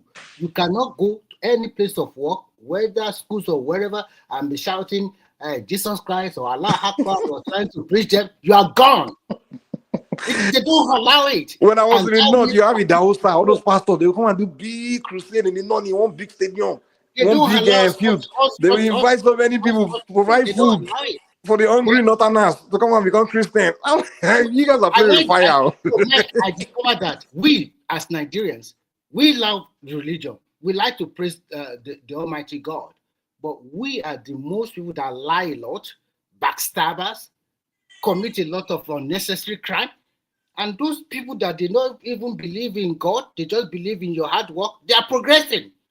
They are being fair in their life. Why are the so-called people that are so religious, why are they the ones destroying this world? Why are they the ones committing a lot of unnecessary crime. Where if truly they believe in God, Nigerians are not religious, so I don't know where you people got that word how from. many churches or mosques do you have in your street? You are not. How many Nigeria Nigerians have churches don't more even churches have any corner of Christians, than the not entire Nigeria? alone Western true world combined. Christians. I beg, Nigerians don't have Christians, so Like, why are we fighting over religion there? Let's move to another topic. It's immaterial at the end of the day. no, you When people you are say not you are not fighting over religion. they are fighting, unless you are No, lying to you are yourself. not fighting over Muslim and religion. Christian, they are fighting one No, another. That is the truth. no, nobody is fighting over religion in They Nigeria. are fighting over religion, especially in the No, northern part of Nigeria. Maybe in the south, people still use because I'm more they modern. are fighting over religion. Where, Remy? In the north, so they are fighting in the northern part of Nigeria. Both Christian and Fighting Muslim are which fighting. religion? Christian and You Muslim, they are see, fighting. Remy, this is actually the issue I have with people when they speak. That is the truth now. A president of another country complained about Christian genocide. You, Remy, came here. Said, oh, you said. Because there was no Christian genocide. Let me finish. To nullify that. Even attacked me. I have to today. Extremely Same you is saying that in the northern part of Nigeria, they are fighting over religion. But I go lie, but the good thing is that I actually, you see, in all of this, do you know what makes me happy? Technology has gotten to the level that it's almost getting to the point of almost being impossible for you to lie. Cameras are on you people. Make una continue. No matter what Shebi today, you are saying there are fighting over religion in the north. Una go lie. No. I think you are just here. Sometimes you threaten with your soft threatening or blackmailing people unnecessary. I see you as very biased when it comes to religion. What I'm trying to tell you is that they are fighting in the north over religion. Even I told you that there's some Muslim who does not believe that this kind of Muslim is a real Muslim. They will classify as unbeliever. And over there, Muslims are buying Muslims. I beg, who watched Miss Universe? So you cannot be you watch Miss Universe. Sometimes what I don't fancy about you is that sometimes you come here with your soft jab, like you are well and compiled, all the knowledge of this world. Adewale, did you watch the Miss Universe? It's very. Who watched Miss Universe for here? Laugh unnecessarily because sometimes you always think you know everything. Who watched Miss Universe? I beg. God, man, you people. Oh God, who watched Miss Universe? I beg. Every time. Okay, I want to say something about the Cote d'Ivoire girl. Maybe we change the topic. We don't finish that one. We change the topic, I beg. Make una the nyan did go. We move back to Nnamdi Kanu and what is happening in the military. Let's leave religion.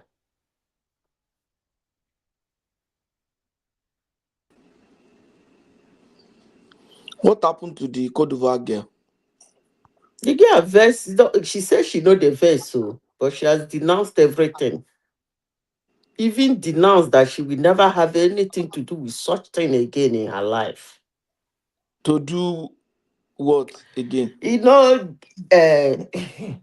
I don't even know why they still do that shit called Miss Universe and Miss World and all those things. I don't know why they still do that.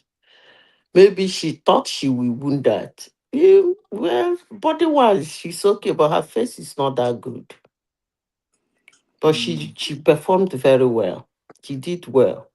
Then she came third runner-up or fourth runner-up. So, according to her, she said most people were saying she should win it. And then I think it's Miss Mexico, whichever one that walked away that let her won it. Oh, okay, that lady. Are you talking about that Miss Universe? There was this the Asian guy that was talking down one of the contestants. It was Miss Mexico now. She was running down Miss Mexico. And she ended up winning it. All of them maybe because of that, they gave it to her.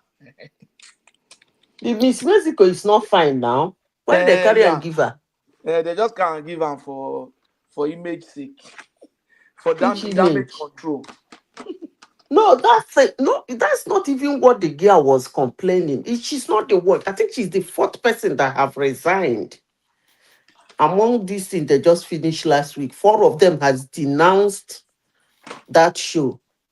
That they did in is it Bangkok or where? Did they do Yes. Yeah, Thailand. Yes. Thailand, yeah. I think it's the Thailand guy. That is its Chinese Thai. That guy. No, what she's saying is that she never knew it is this corrupt. Do you understand? All the things she doesn't want to speak in depth, but she saw her, you know. That thing. I don't know why the world don't want to ban that thing. I don't see the value of that thing to the world. I don't see why they're still doing it. I would have rather preferred them to have something like beauty and math, beauty and chemistry, beauty and physics, beauty and tech. You will never see beauty there. Why are you people laughing? In a situation whereby Rita, all those things, no, they go together. No, they go together. Who told you? No go fine. Who told you they don't go together? Only few. You don't get time to take your You don't get time to paint your face, nails, and the rest. No. That is why it should be a competition. Babati. If it is difficult to get a beautiful girl, I wanted to ask him a question. Hold on, let me finish. If it is difficult to get a very beautiful girl who can solve math at instant, why don't we do a competition on that? Why are you bringing girls to parade their bomb? They open their bomb, they parade their bomb. Men run them over, sleeping with them at cost, terrorizing them, promising them they will be queen, running them over. You don't know what happened there. Madam Zita, some girls like soft life. Because of soft life, they can go to any length to achieve whatever they want. Okay, so what you are saying is that some people like stealing. Yes, so because they're still, we should allow stealing to continue. Come on now. I understand what you are trying to say, but unfortunately, in this world, they have to ban that thing. For example, look at Nigeria. I want to ask you a question. I don't know whether you go to secondary school in Nigeria. If you are about to choose whether you are going to be a science student, art, or commercial, even mere seeing physics book, the textbook alone, and biology book, already make a lot of girls run away. I have to consume all this book, or you have to do geography. I don't know where you got that one from. I'm telling you why a lot of beautiful girls will run away from it. They won't do it. Because I don't know where you got that one from. Patosa, am I lying? At least everybody true now. In Nigeria. Messi, Lambert, or all those people. They don't run away. It is, let me tell you, it is, let me say this, I am a member of Grace Hopper. So it is, how would I put it? Let me find a way to put it. When you think somebody is weak, you find it difficult to absorb the person in a strong area. It took people like Grace Hopper and few others to go in there with the laughing, with you cannot, with you are a woman, with you have a family. Have you finished combing your hair? Hey, have you thought of what you will wear today? With all those mockery, it takes women like Grace Hopper to go in there and do something different. It is not that women see it and run away. No, they don't. You can't even stay here today and tell me that men are more brilliant than women when it comes to academics. I will still tell you no. But the thing is that when you have categorized somebody as a weak person, you find it very difficult to absorb that person in a strong thing. Look at the military. Grace Hopper was in the military. She has to do something extraordinary there for her to be recognized. So it is the world women has found themselves. Not that when a woman see physicists, we run away. Physics now, no Jody. Come on now. No, that's not what we are. I think you are mixing the point. What we are saying is that we have girls who are in we have girls in science class now when we're in school. We have girls who are in engineering and all the stuff. We are saying that When you those are growing engineering. up as a girl, they will be telling you, don't do all those courses. No, You won't be it's able to not. take care of your family. Do No, teaching, no, do this, so no. that you can be able to do it and go home and take care of your. That's one of those days now. Those one of those days. Now we have a lot of female doctors. We have, that are consultants. We don't do their first this thing. Don't go do residency, everything. So that one would be that one are those days. But what we are saying is that the girls in engineering or the girls in medical school, they don't have time to start. They wear their jeans, wear their normal dress. Girls in engineering wear their jeans, put on their polo, carry their bag, pack, and they are on the street, they are on the road. You understand? Unlike it's typical girls in business or communications that have time to go and do Miss What. Those days when they organize those competitions in the universities. Now those girls for social science and arts, now then they participate past. Because the girls in engineering and sciences and medicine, they don't have time to go and participate, but the girls in social science and arts, now then they do all those things. That's what we are trying to say. And which is still true up till now. How many medical students have time to put TikTok and be shaking their bum bum? Or how many engineering students, girls, have time to go and put video online and shake their bum bum? But most of those girls, the way you see, they'll say, I'm doing accounting. They don't even feel do I can know. Or they'll tell you, oh, they are doing English, they are doing philosophy, they are doing education, social study education. That's the point now. Have anybody seen Nnamdi Kanu inside the Sokoto? I don't see the AI version of Nnamdi. Then carry food go give the AI. He chop AI rice. Was I the only one that saw it? But how If many they release that guy, Zita, if they release that guy, Nigeria is finished. Did you listen to Ojikalu's this thing What did he interview say? with Chium? At the point the guy was angry. He said, "What are we saying? That Nnamdi Kanu killed people now?" You will see his content has just changed. I've never seen him like that. See, you see, in all that madness of Nnamdi Kanu, Imo State own was the worst. Imo State casualty was the worst. And you know why it's annoying? Nnamdi Kanu is from North Imo State. Njoku is not from Imo State. The casualties of iPod in Aba, I don't even, in Ebonyi State, I don't think they operated in Ebonyi. Umahi did not allow them. And this second guy now, I don't think he allowed it. They didn't operate in Ebonyi. So why on Anambra and Imo? The guy Ojikalu was very angry when Sheung brought his case. He said, look, the Southeastern needs to just keep quiet and maintain. Don't condemn any judge, don't condemn. Let us relax and now think of political solution. That when you are shouting that the judge did his job, and that, mind you, do you know that thing led to the killing of almost 30,000 Southeasterners? It's That more was the than killing. that too. He It's said, so what are 130. you? He said, what are you saying? That Nnamdi Kanu kill people now? I just say this man don't vex, so I hope they will not go and burn his house. The guy was almost getting angry with you. The first time I saw him like that. So Shehu was saying he didn't kill somebody.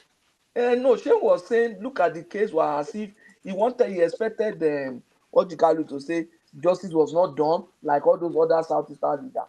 The guy said, what are you saying? Now what's wrong with us? What's wrong with our people? He said, do you know people? You need to go and look at it. I just saw that clip. I just see this man's face can't look very ugly. He was angry. He couldn't hide it. I know they will start. I think that those victims, which are runs into thousands, do you think they will start abusing Ojikalu now? Of course, no, they abuse him already. Started abusing him that he is okay. anti-Igbo or something like that. You saw that interview, right? When they sentenced this guy, I don't care too much about Kanu and the rest. I just care about the victims. They quite a lot of people there to be found. Man,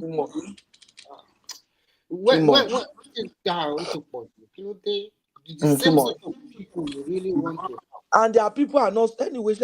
When their people speak out, they also attack them. Just like all these things. That is why they created fear, and that is the hallmark of everything.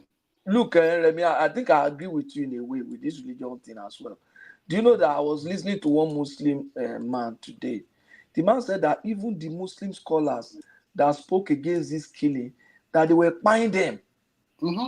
He now started giving instances of one affair where they cut them into pieces. Yes, so like cult. One imam in the north that spoke against them. He mentioned like almost 10. So that is why I said that if I don't have the power, but if I have the power, I'll just eradicate the two religions. No more. No. Now the one way create problem, you go punish. No be the one way no create problem.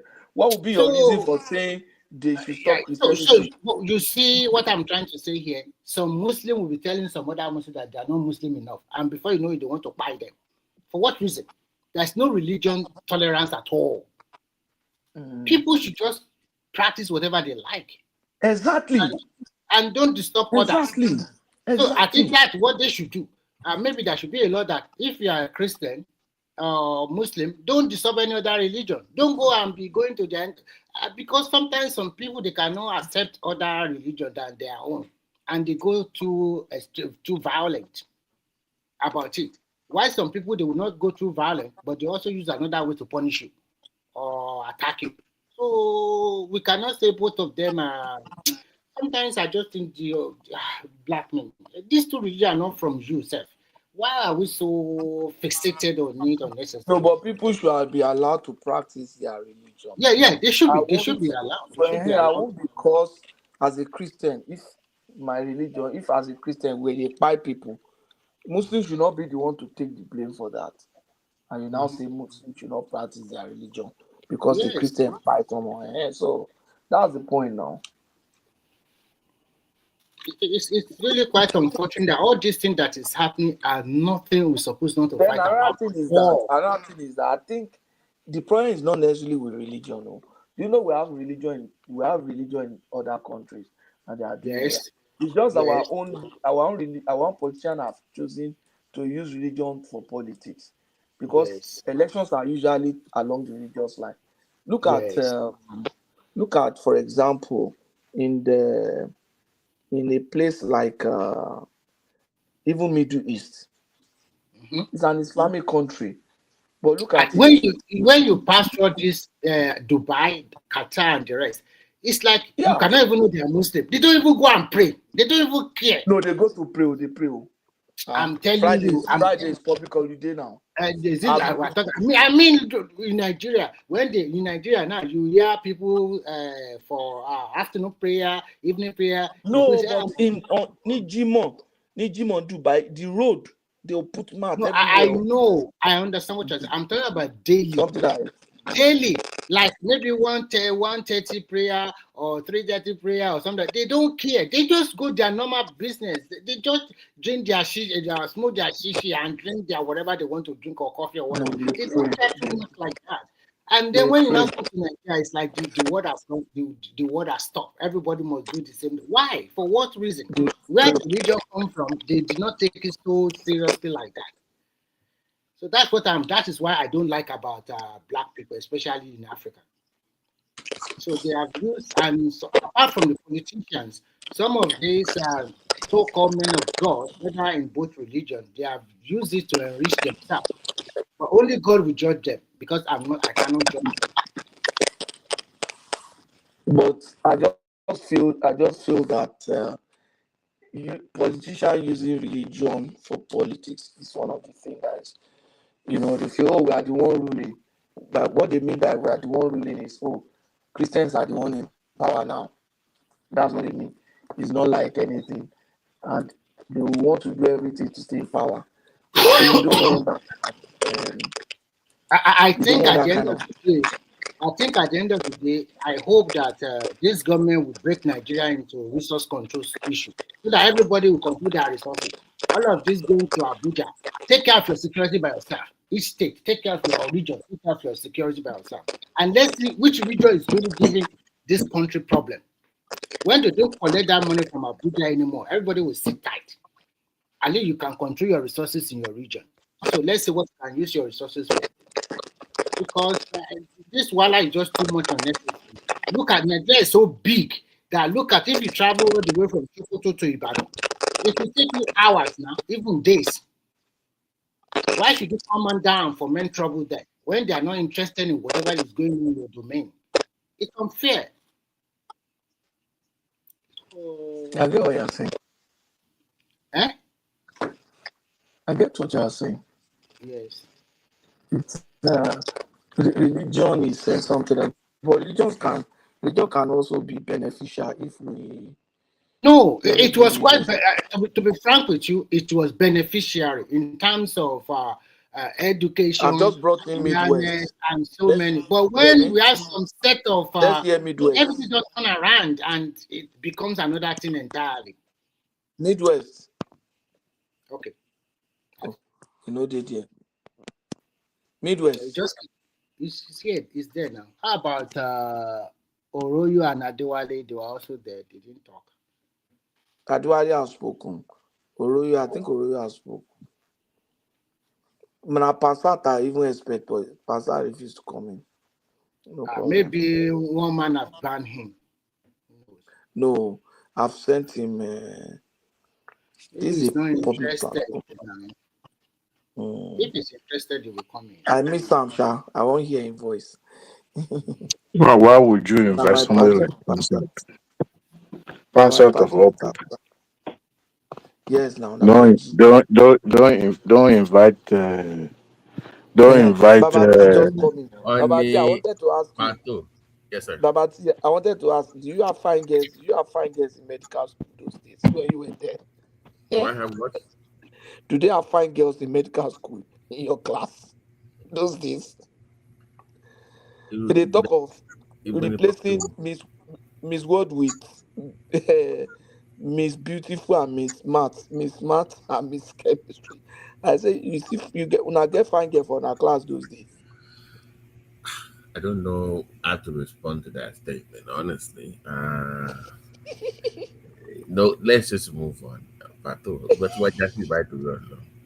I no put you for don't worry. You are not in a place where you can respond. Yeah, thank you.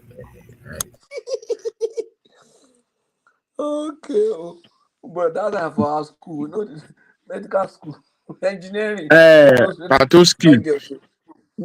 Patuski. So, Abia State Governor presented a budget of 1 trillion. That's a good one. So Lagos is doing to be honest, I didn't pay attention when I was reading the news. I first saw Soludo presenting 700 billion. Then I saw Abia. I was like, wait a minute. Which one? Between Anambra and Abia, which one is more even? And I found out that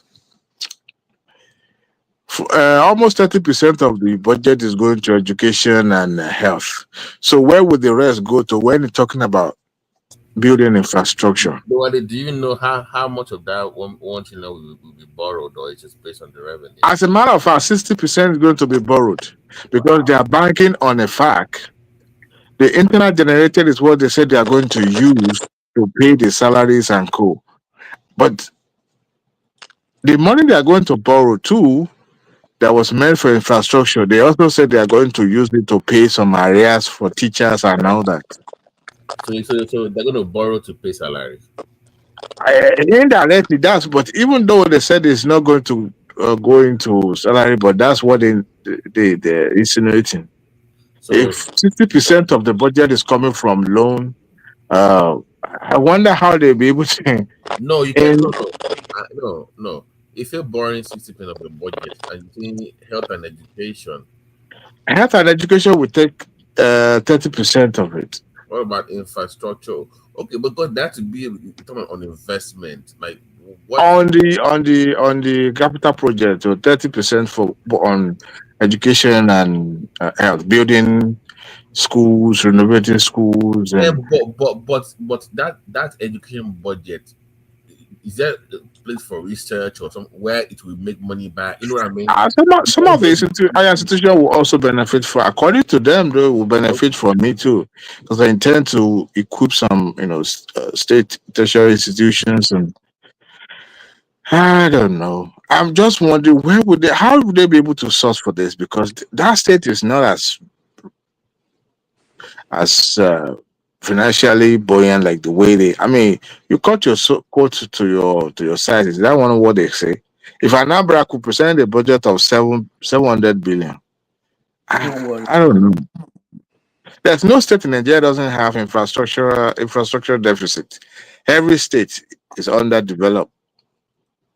So, I mean, I would rather they don't borrow that much. They do it gradually. You do the one that will touch the heart of people, and let the next administration, continue where you stop. Why borrowing this humongous amount of money to? Do you know their previous budget for the previous year? No.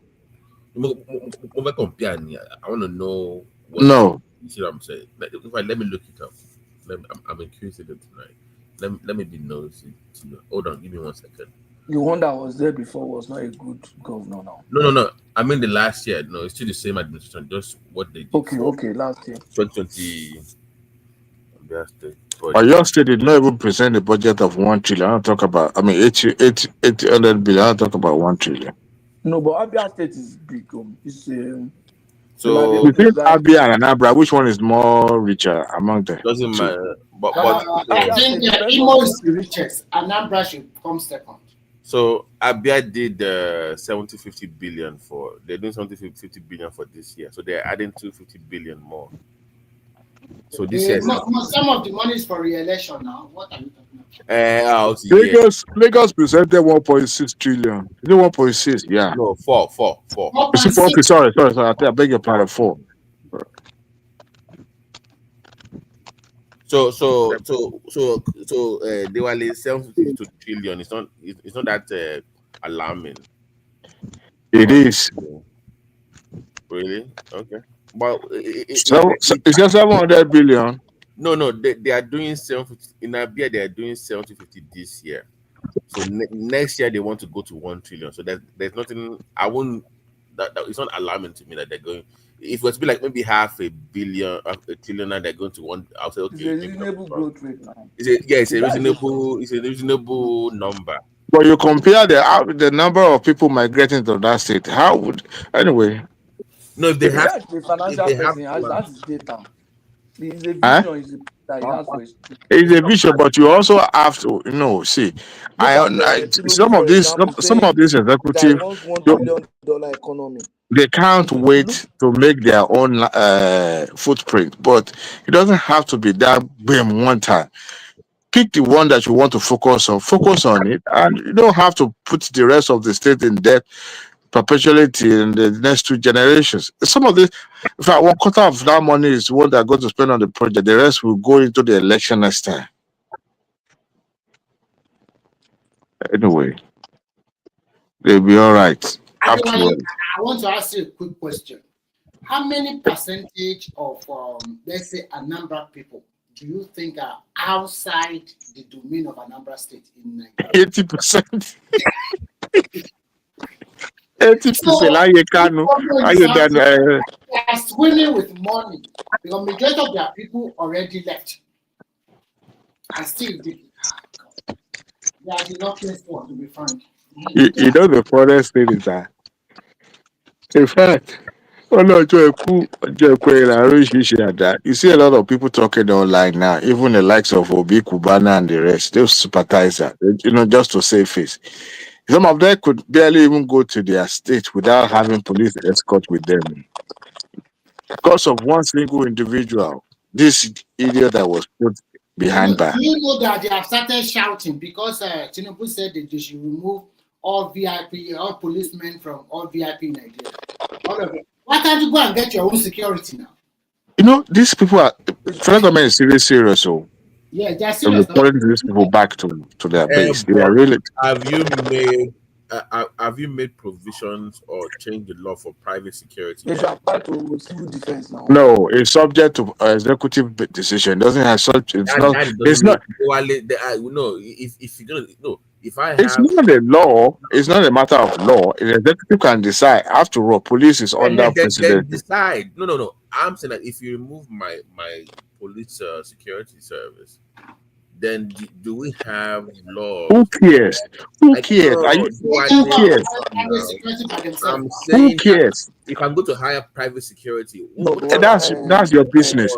Who cares? We don't need to give you notice before we withdraw police. After all, this is what I'm saying. I'm saying that to hire private security service.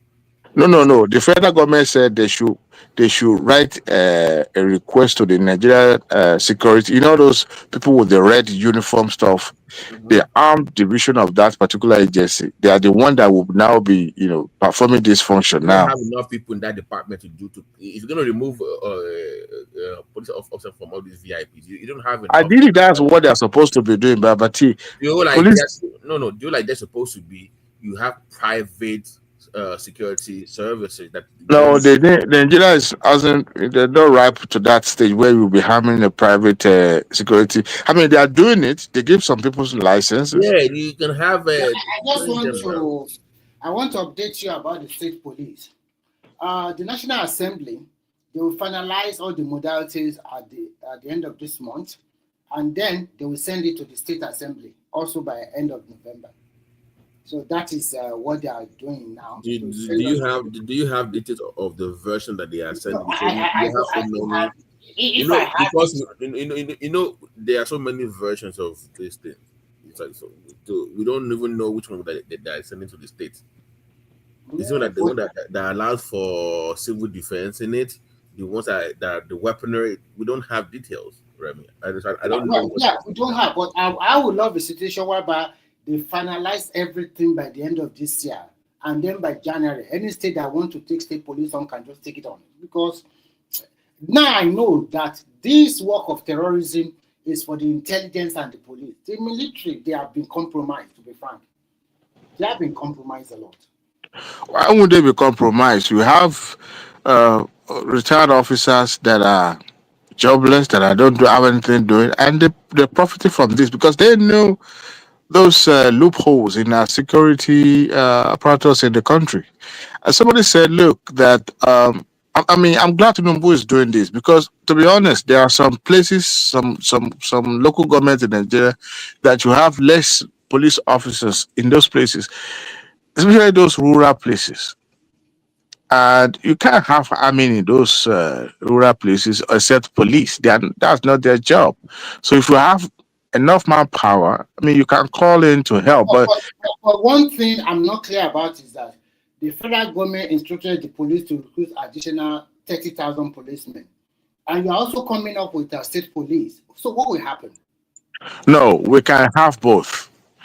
The state police is the responsibility of the state, while federal will have more officers that could help and assist. Look, I don't think federal government recruiting is going to stop anything. As a matter of fact, we're under police in Nigeria. Nigeria is completely under police. You can't have a population of over 200 million and you have less than how many? 200, 400, 300. The last time I saw a record, I think around 200 plus. We don't. As a matter of no, so I beg your pardon, like 200. Let's clarify. let's clarify. When they say 20,000 people, half of that number are either sits in the office. The county people that are non-combatant. The office people are also in that number. Yeah. So it's not even So in the streets. we are totally under policed, and it was deliberate. They weakened that agency. Not one. It's not supposed to be a force.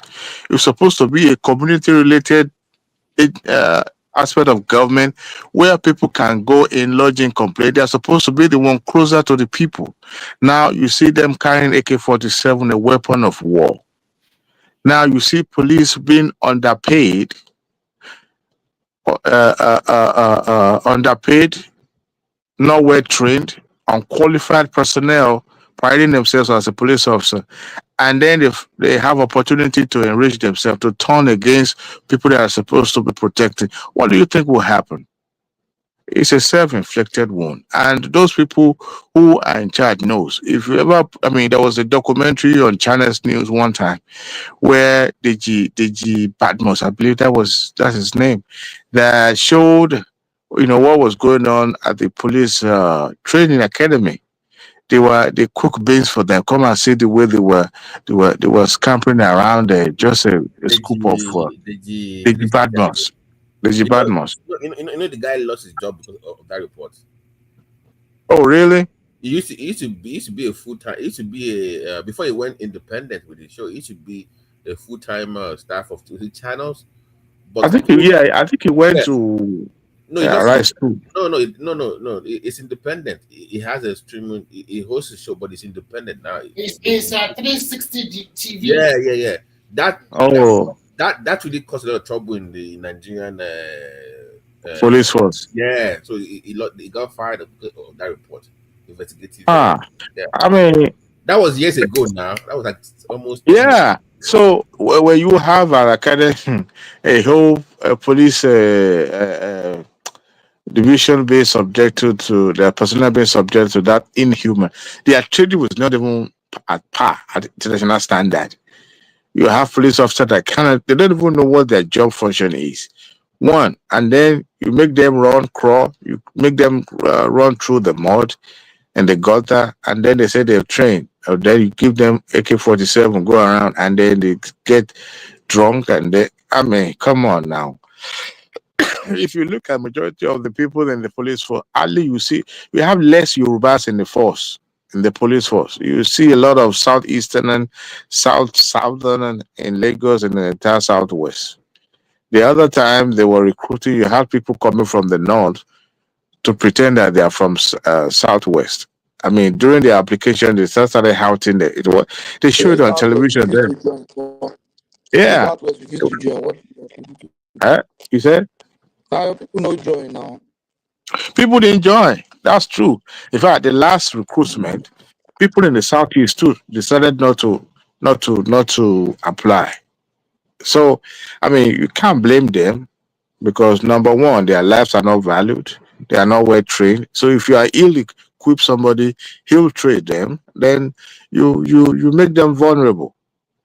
Ideally, the police force in this 2025 era supposed to be a community-based policing where people are on the ground, living among the people, know everybody.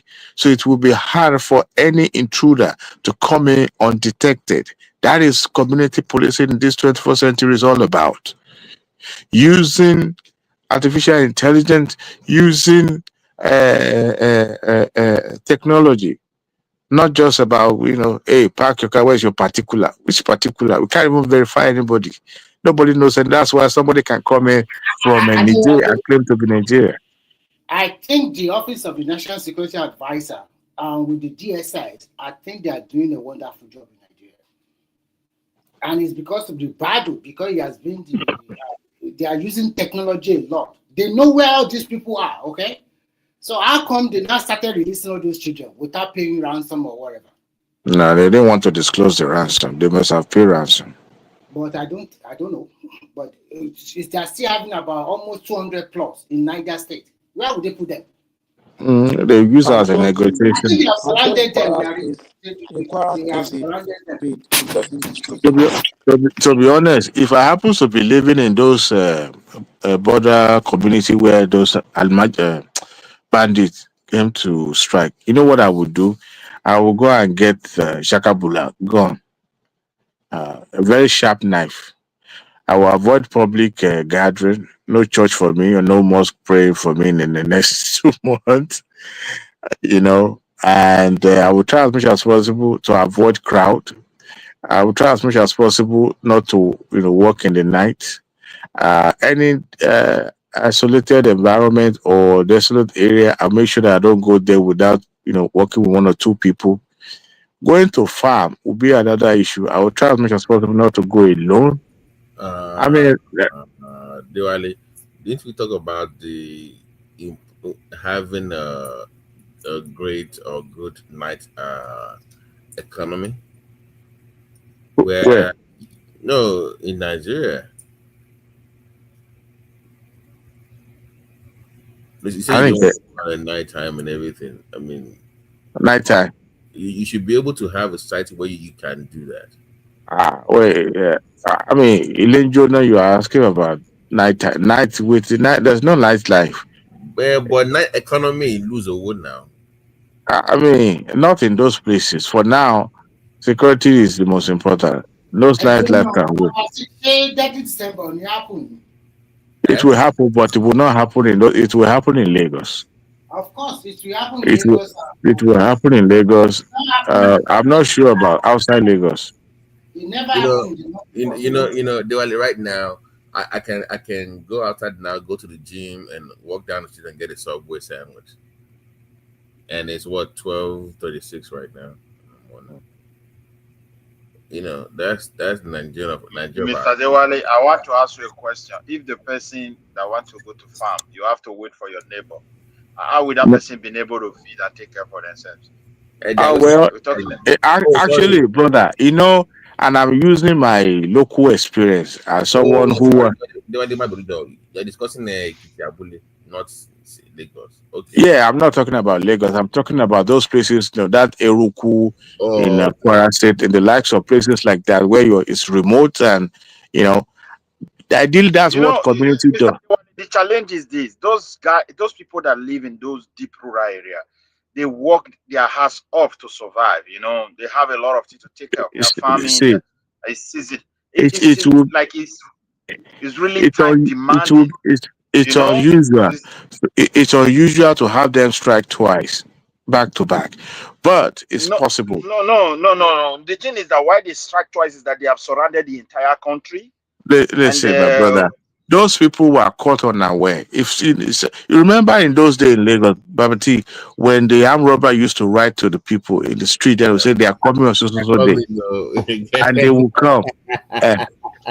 So, and look, we've had this kind of scenario in the Southwest before. Even in Lagos, is as advanced as you expect. There was a time that police, the robbers were terrorizing people around, and they will come and they will make themselves visible. But the thing is that when the people know that they are coming on so day, guess what people will do? Everybody will disappear. But in a community where they can abandon their ancestral home, they always come together. And I've witnessed that in my hometown before when we had to employ. Do you guys have them in your area? Well, no, we had to go and use contract this security from Kogi people. So they came. Now, if you arrive my hometown certain hours in the night, let's say, for example, 11 o'clock, you have to identify yourself first. And if you run, you're on your own. I was once witness it. I got home around 11 o'clock. And I went to knock the door. They didn't open the door for me. Guess they were deep asleep.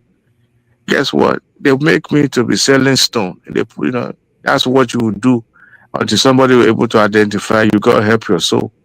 But luckily, somebody peeped and saw me and said, "Oh, why are you coming late?" And that was when they went back. So we have to use people from outsiders, and then of course they will use whatever to use to fortify themselves.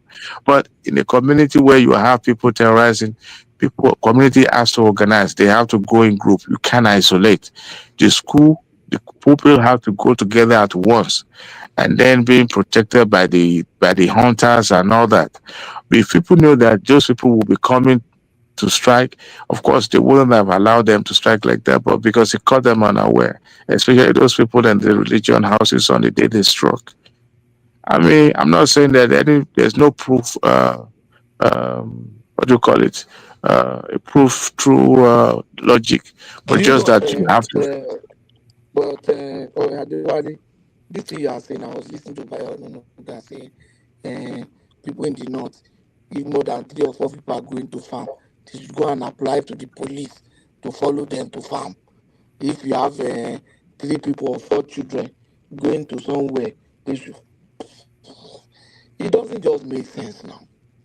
Mm, Which police? it does. You think that if somebody wants to go to farm, go apply to police. Police will now say, But okay, another thing they go to can do police. is at the school they can have It's not the patrol, plan. just like the Amotekun is doing in the Amotekun is doing in Ondo State now. Security. They have them patrolling those schools in Ondo State, so they can do so also in the north. Even here in America, I mean, haven't we see all those mass shootings left and right? We now have police officers being employed through their school district to patrol those schools.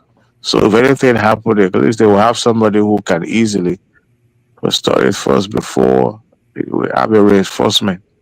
I'm just saying, there's a lot of Nigerians. We honestly, an average Nigerian does not pay attention to his own environment or to our surrounding.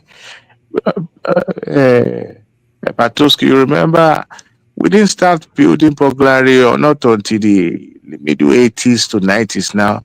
People were building their house without fence then.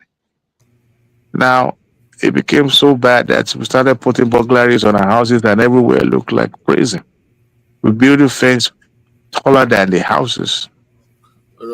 Back then the priority was to plant trees, not to put fence. Yeah, people were not putting burglaries. They weren't putting high fences. It is when the armed robbery now became the norm that we now started, okay, what can we do? We have to fortify, we have to prevent. So you have layers of security around you. Not that you are not vulnerable, but you have to have some things being put. There was a time, I know somebody back home that used to put, rodent trap. They will put it around the house.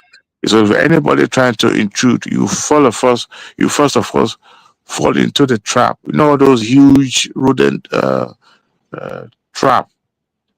They will set it out. This is even bigger than Pakote. This one can, if you catch human being, that bone is gone. He will set it around his house. And then anybody coming to intrude in the middle of the night, we just Tinubu fall don't into. start business for him brother Gani Adams. When he withdraw all those security people, police from all the VIP, they should use Gani Adams security to I mean, secure that's themselves. another job Private opportunity. security. That is true. That's a job opportunity. You're That's right. true. A That's job true. opportunity. But the Odua People's Congress has lost its beauty. Their relevance is zero in the southwest because they've compromised. Unfortunately, They did not and compromise. Things change how? with time. You see? But the Ghanaian Adams started it too.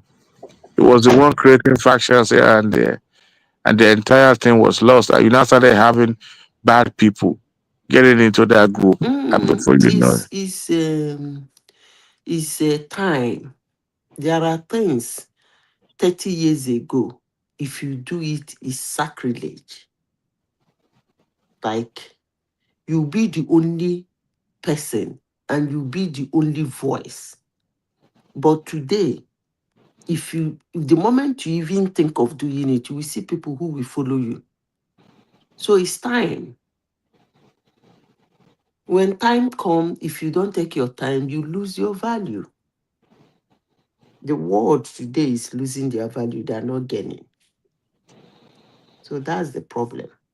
hmm. Well, I mean, they can still revive it if they want to. There's no hope lost. Is the But it's just is the what how it does it happens is the if you look at this thing of life, you find out that it's a phase, it's a particular generation. Those things were wrong with them. The moment that generation is fizzling out, like another generation is taking in, that thing might change. But for the generation we have here now, so far, I think they're the worst in human history. Where Oba in a Yoruba land is dancing shoki with street boys. That is you actually gave an Oba to somebody who doesn't know what Oba is. You know, Ewi of Ado had his birthday yesterday. He clocked 80. The entire church where they had the Thanksgiving was condoned of, like almost 1 mile away from the church. We must have invitation for you to even be close to that church. It's so terrible. A whole king of a town of Ado Ekiti doing Thanksgiving, and then people cannot even come close. They buy You are one king talking in about Ekiti king. State What now. about governors? You're talking about ordinary king. Listen, I was watching one old black and white movie of Nigeria. The governors used to stand in an open roof car and be waving at school children. Open roof. They will stand in an open roof and be waving. And you see them live, see them what they look like on a very close range. Today, they can't try it. Open roof. They can't try it. And the annoying part of it is that the people before them secured them. That is the only thing, what I don't like about what is going on. People before them secured them. When it got to their turn to secure, they couldn't. They decided to be making money. The military is making money. America give them weapons. They give it out to the militia. The people sponsoring the militia, we pay them, and they are just going about heading there. I know all them. Two of Tinubu's top military men is part of this shenanigan. 3 of his top military men in his ministry are part of this shenanigan. So how would anybody think that kind of problem will be solved? With those men in the helm of affairs? You send army for those who are used to what military is. Mission is only known by one person.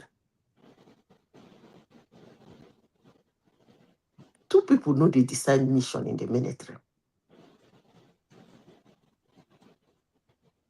Now some people they go will lay them for road, buy them. When we are not at war. When we are not at war. Thank God you added that one. When we are not at war. And some people came here, they are saying, hey, you have to fight those militants. You have to fight them, disband them. Look at the way Israel handles them. It will first of all block all their avenues of supply, both weaponry supply and intelligence supply. Then they will move in their own intelligence supply. That's why when they hit, they narrowly.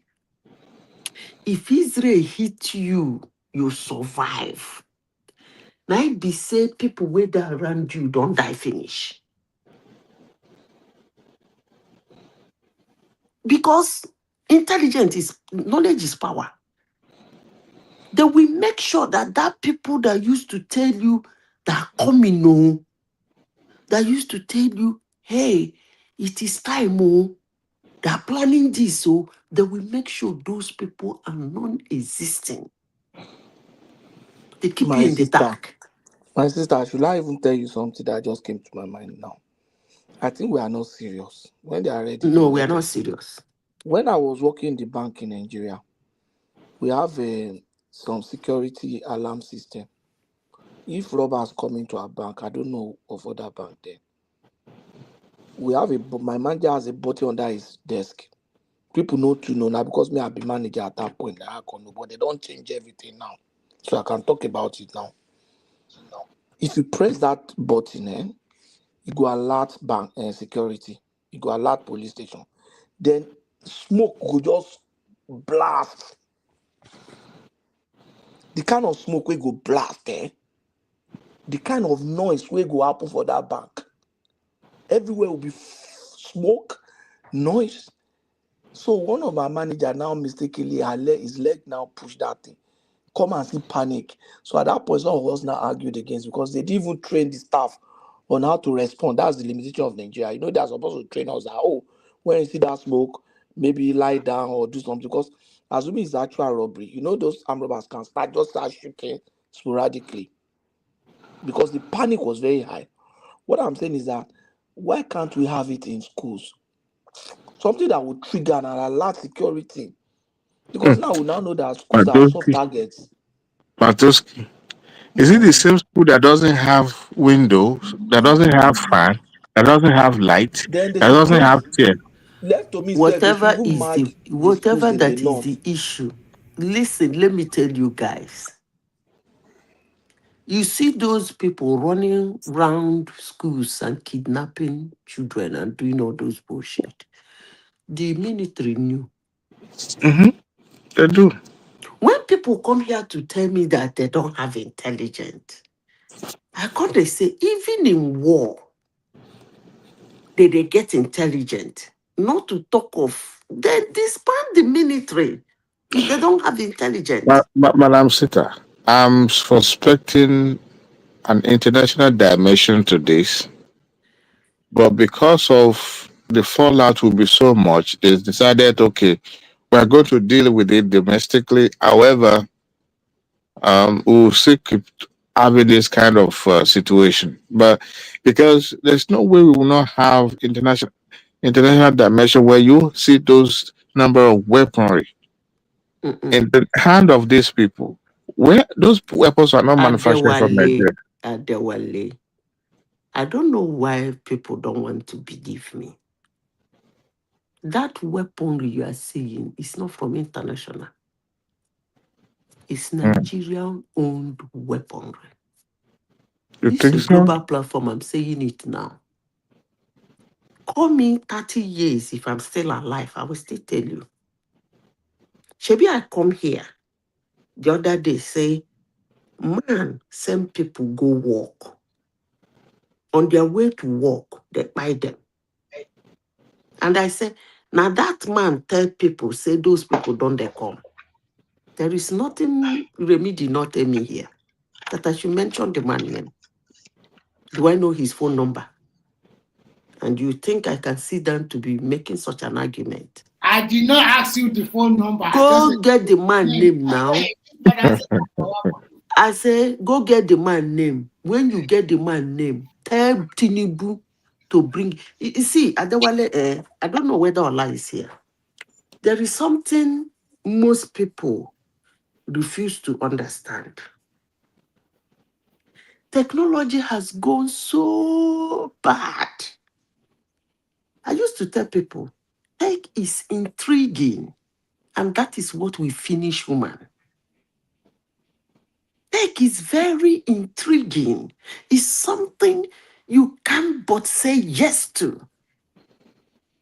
Looking at the way it performs, and that is what exactly that we end humans. You see that guy? This guy I said that sent people on a mission.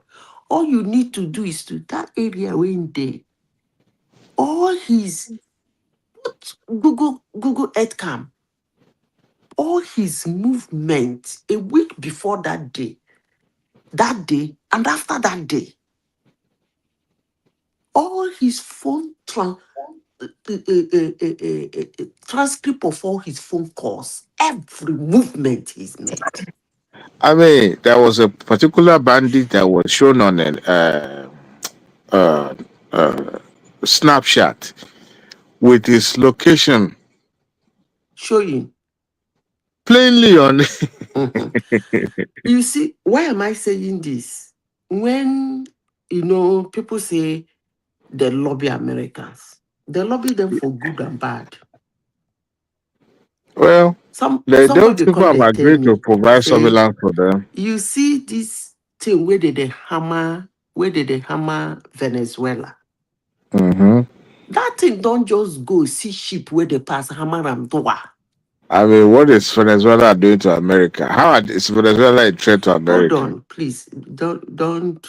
I don't want us to talk about the morale on it. I'm just trying Oh, to talk okay. about the technical aspect of it, I please. understand Uh-huh. properly. I'm talking about the technical aspect of it. I don't talk about the morale. When you want to discuss the morale, you go and discuss with America and Venezuela. I'm just trying to tell you that I want to use the word of the Israelites. They said it's precise. When they use that word precise, what does that mean?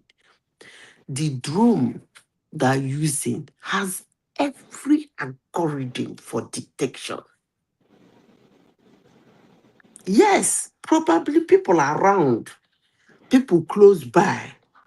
Maybe the target might run away or might not be heavily impacted, but the word is precise.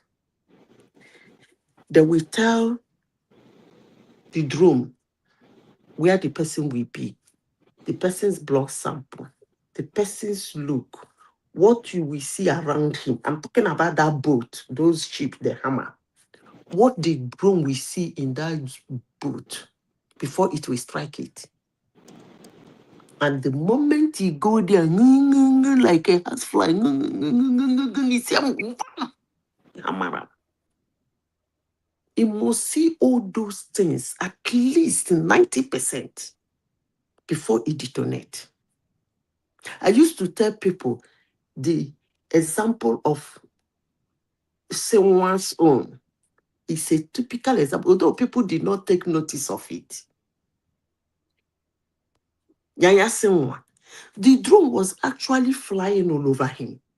What is he trying to do? He tried to make sure that he is the person. He was even throwing sticks at the drone. The drone was busy surveillancing him, surveying him. The moment everything was accurate, hammer.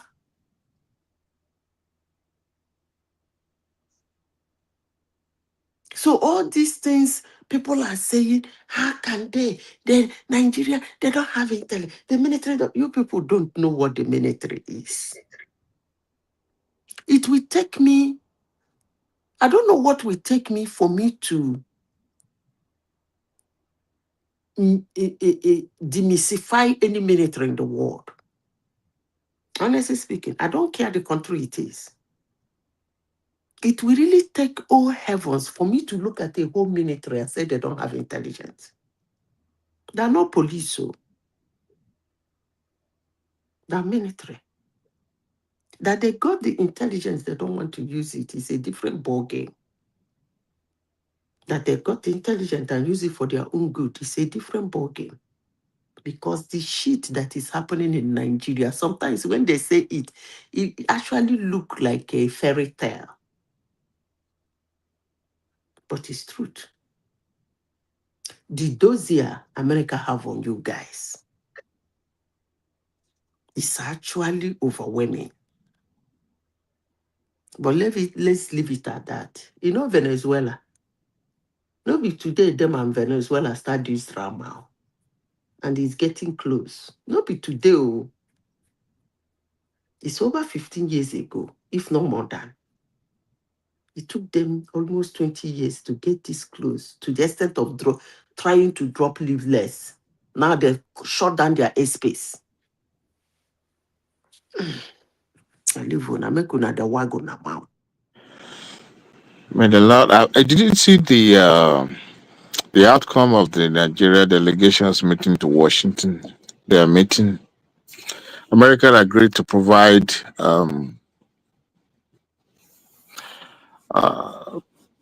uh, equipment, surveillance, and so on and so forth. And They were like, some Nigerians were actually mad. They were like, we don't want you to work with Nigerians. We don't want joint effort. We want you to come and bomb the country. I'm like, are you? When Trump said he was going to come, God bless, that's what they wanted. So they don't want this collaborative joint effort. They want the. I'm like, I don't know. There is nothing. They're not going to collaborate with you, Dawale. They're not gonna do that. well, Your I think military, I, your law enforcement agency, your forces is part of it. So I if think America tell you they're going to collaborate with you to do anything, it's not gonna happen. I don't know where I people got that one, but if you say that's no what they told you people, I told wait one man, I wait wish you wait people love. But let's wait, wait. In the next 2 weeks, Trump is going to say something about Nigeria. Mark my Madam word. Madam Sita. Of course, I agree with you on that one. See, look, I believe America is not a Santa Claus. There's nothing good for nothing. It's all about the interests of America. As far as America is concerned, they are not the police of any religion movement in the world. If that is the case, why didn't they go to Saudi Arabia and say, why are they prosecuting Christians? Why did they don't allow Christians to come to their country? They They don't know what prosecute Christians in Saudi Arabia. I don't know where they, you got that one from. They don't. I'm just speaking in parable. They haven't done that. If that is the case, however, they knew the reason why they want to make their presence known in Nigeria, and they are coming under the guise of religious persecution. Anyway, I digress.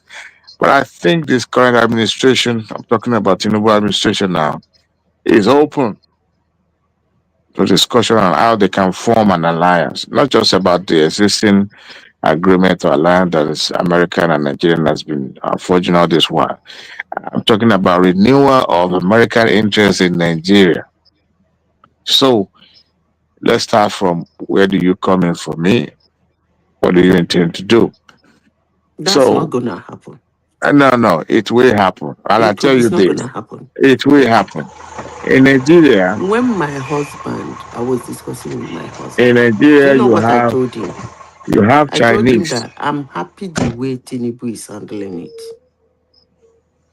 He's doing a good job. I mean, He's calm and quiet. He's not poking hands. Because if there is some, do you know why this thing is still calm like this?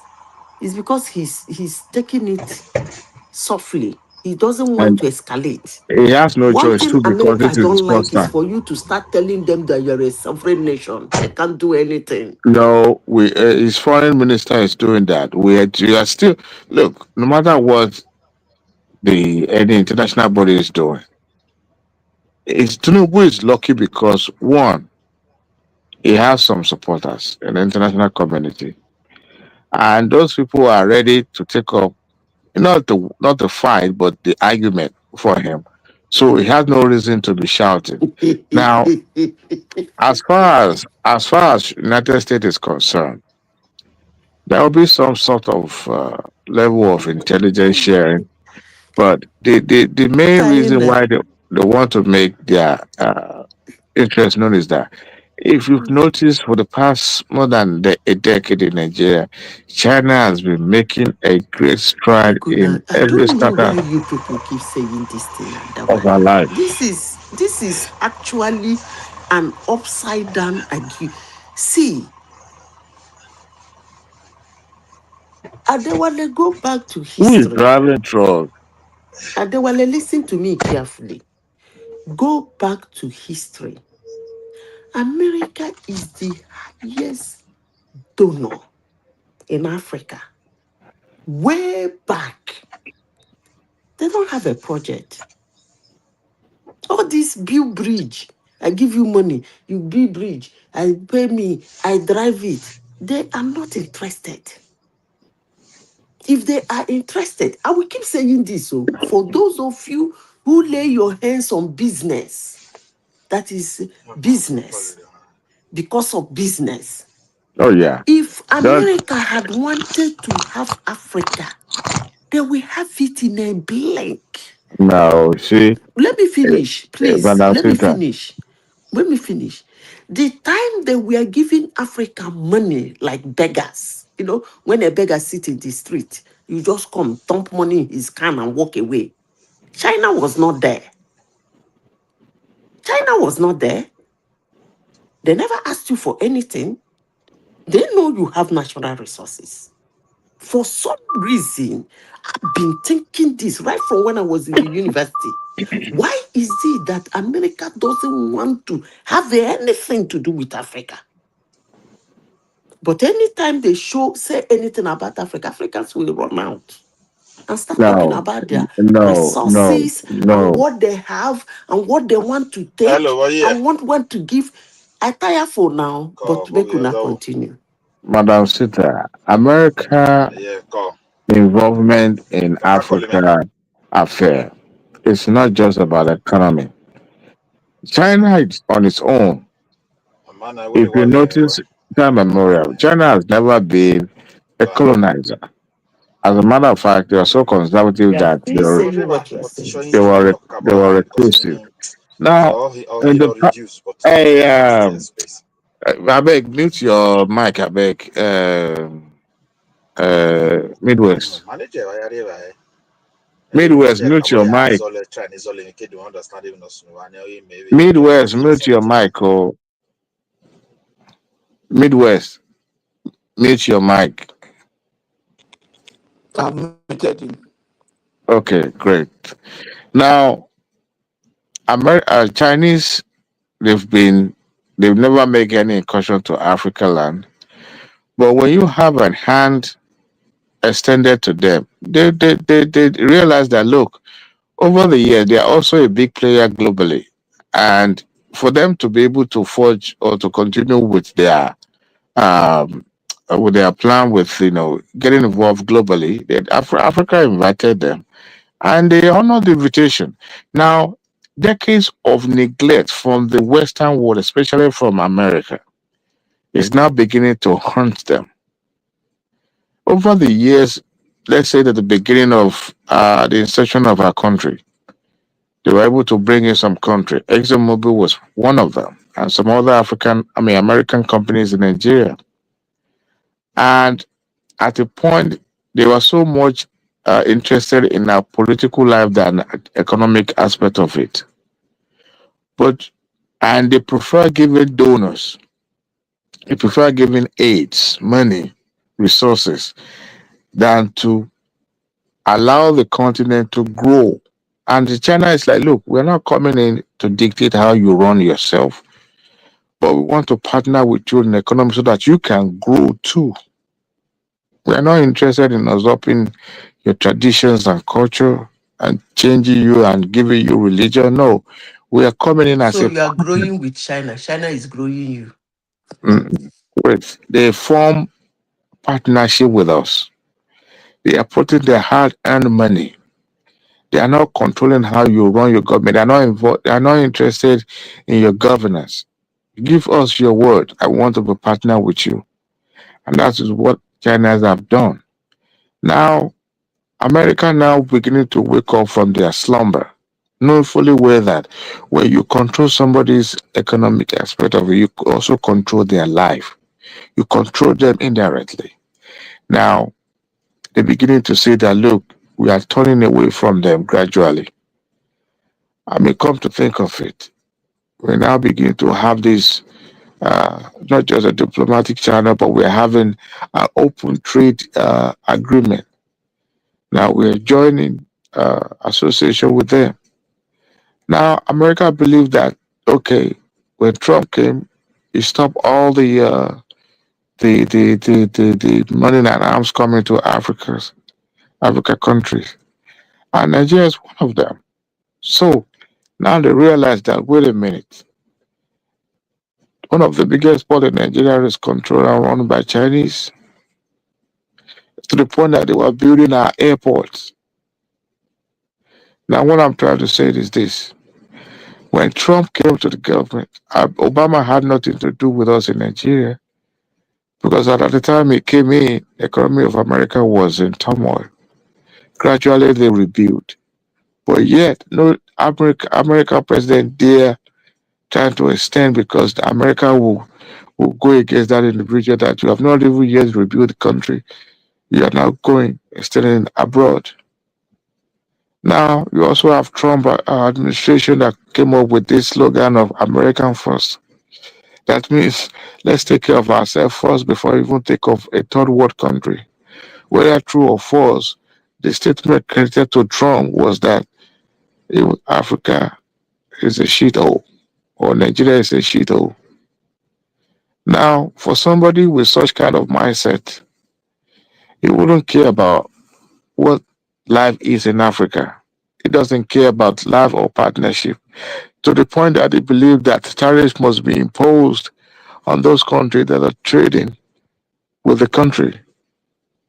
But now have a rethink. Perhaps, I don't know, the Israeli Okay, sympathizer in Texas. Adewale. But I'm sitting there, wait, let me finish. Adewale, sorry. Yeah, You you're know the cracking up. challenge. Sorry, let me get at this. The challenge that Trump has is not just that Nigeria is falling away from him, but he's losing Nigeria to China. That's what is driving him It's crazy. not just Nigeria, it's the Okay, Because entire okay. get Let me to Africa. ask you a China, question. It's the Let me entire hold Africa. on, please. I want to ask a very common sense sorry, question. let Then me I just leave land this this point. platform. Make I give You you said, that both of you. hold on, common sense question. You said America is losing Nigeria to China. I don't want to ask in what way, but let me assume that Nigeria has gone into partnership with China. And then I ask you people a simple question.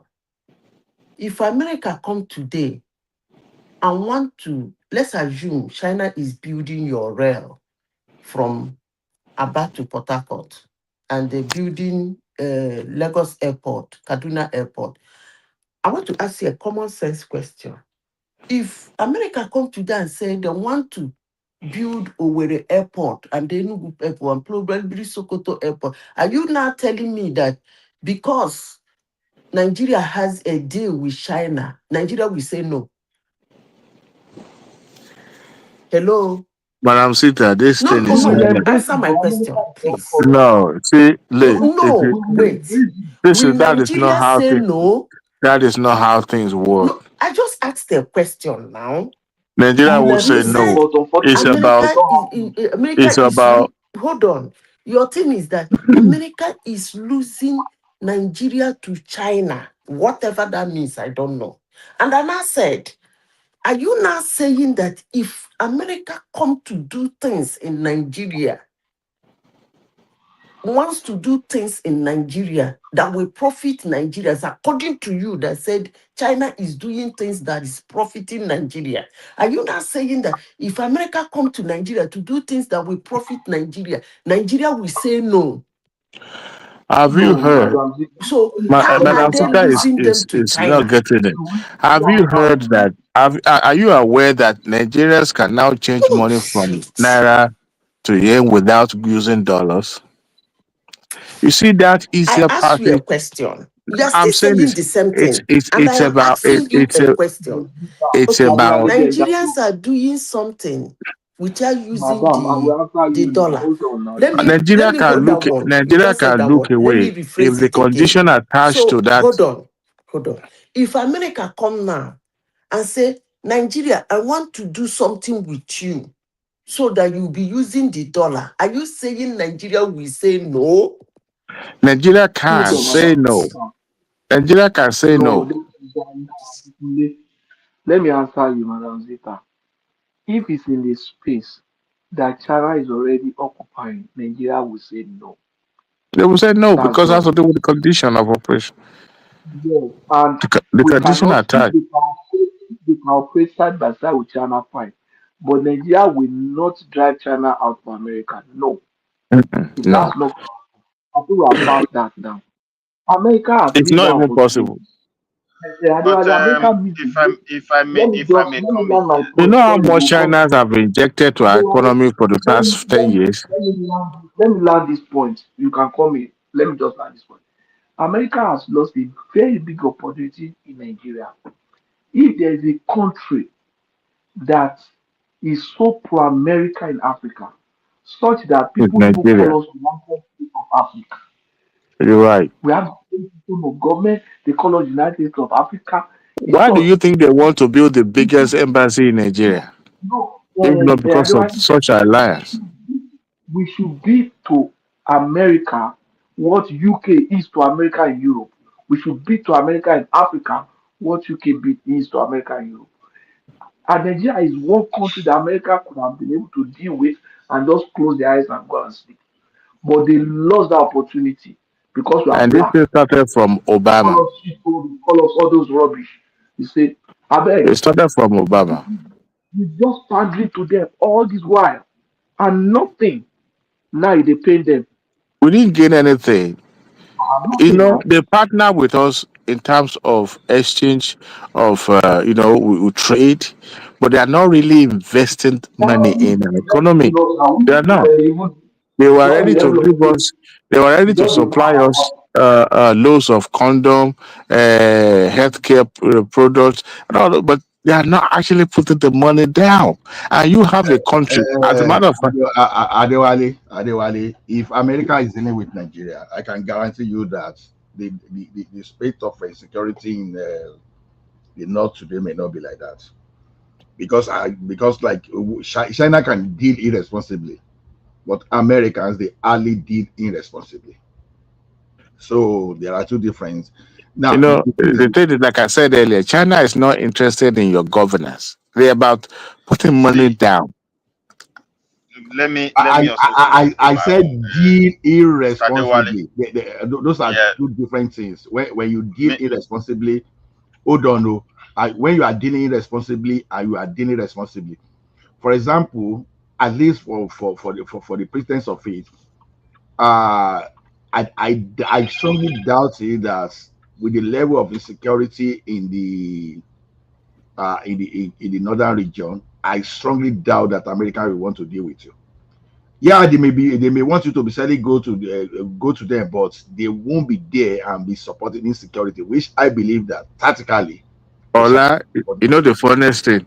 There's no way America can tell you categorically that they are not aware of what is happening in the northern part of the country.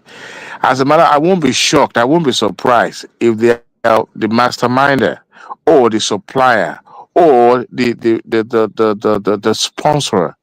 But that as may be, it's not because of what is happening over there. I'm saying that over more than 2 decades, we've had this America neglecting or decided to suspend or not outrightly, not even care about what happens in terms of economy, in terms of they don't want to know. And you have China. Do you know the kind of rivalry that exists between China and America? And the way they make their way into the heart of Africa, it's like saying they are waking up. This thing should have So been done more than 20 years ago. we are saying two different things. Insecurity in the north, I want to strongly believe that China is contributing to it, and I think America don't operate that way. You think America, China is contributing to it? Yes. yes, that's Okay. what I wanted to contribute, Mister. Let me add to what Ola is saying. You see, the thing is this: why Europeans and Americans are trying to redraw some interest about Africa continent is that most of the deals that our leaders sign with Chinese, they are very dangerous about the future of that continent. The European cannot even believe that we would be so stupid to sign some of them, and it baffles them sometimes. The thing is this: Chinese don't want to control our government. Indeed, they don't want. Not that they don't know that those governments are stupid, the leaders are stupid, but it's your business to fix your country. They just want a deal that will guarantee the future of their country. And the way they are signing some of those things, they're deceiving us with development. What is development without the know-how? Is it not shameful that Chinese are the one building our railway? It's shameful. We have enough if I may come in, good morning, everybody. Well, they are investing This one, one they are moment. Good investing their morning, money everybody. too here too. Look going on. They're Look at the investing way their the money be here. careful. We have Mr. to be President, careful in substituting one evil with In, another. in say recently, something now. Neither China nor America has recently, our you interest, have all and your neither governor Russia visiting has our China. interest. Are you guys hearing They're me? all Or after their own this interests. point. Please let Okay, me go run ahead. my point. Then you can come in. See, you know what the way Chinese are invest in Africa? They will build one factory and they will go after the rare earth minerals, create gangs. Before you know it, they destabilize that country. All those like Chinese business making profit. Now they are fully in charge of our rare earth mineral resources. And look at the way Nigeria is today. Do you know how many secret airports they have? That's why these guys are coming back. Chinese is not really developing us. They are just Hmm. playing on our future. I'm telling you the So truth. the They Lagos, will show I mean the Lekki deep sea port that we have that is being almost built by China or owned by China. What do you call that one? Throw money into the. see, please, sir. The question you have to ask is, what is Nigeria interest? What do we sign? What do we agree on before they start putting their money there? These are top. See, these are the American when they see some kind of interest we present before China. It's as if our leaders are stupid. I'm telling you the truth. That's I why they want to disagree because I China. disagree. See, What stupidity is more than I following disagree with him IMF as and well World Bank because policies China has that not kills your shown. economy, devalues your currency, and all that. Excuse me, please. Let me just make this point and I'll come back after a few minutes and then do my piece. What I wanted to point out is, you see, this over glamorization of the West, as if they have some kind of moral and economic know-it-all superiority in whatever it is in life. It's just not true. It's not true. If you go by the digits, actually do a forensic analysis and see how the West has invested in Africa over the past 70 years since the establishment of the UN and the IMF and World Bank. Africa has lost consistently. In fact, the IMF and the World Bank are existing primarily because of the fleecing of African resources. Now, just because everything is wrapped around this idea of democracy, freedom, good governance, human rights, does not necessarily mean that we are not being exploited. The money you work for, the Nigerian naira, is devalued because they keep printing dollars with their foreign reserves, and then they transfer inflation to you. They kill your resources. They make sure that you are an extractive industry. So what I'm saying essentially is that Africa has to have a mind of its own.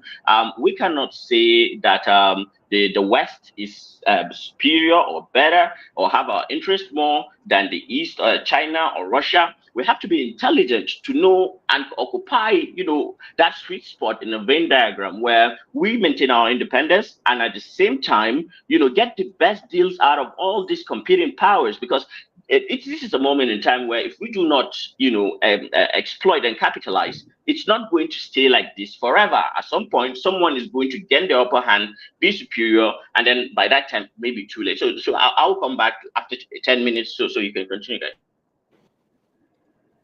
You see, what we are saying is this. You see, China, they can sign any corrupt deal. They can sign anything with you. What I mean by anything is this: if a project is worth, let's say, $1 billion, if you ask them to write 100 billion, the Chinese can do that. America will not do that. Maybe, probably, what America will do is this: maybe, okay, you are supposed to be processing your cocoa and turn into like chocolate. Maybe America don't want to do that. They want to buy your raw materials and go and refine. Right? That's the way they operate.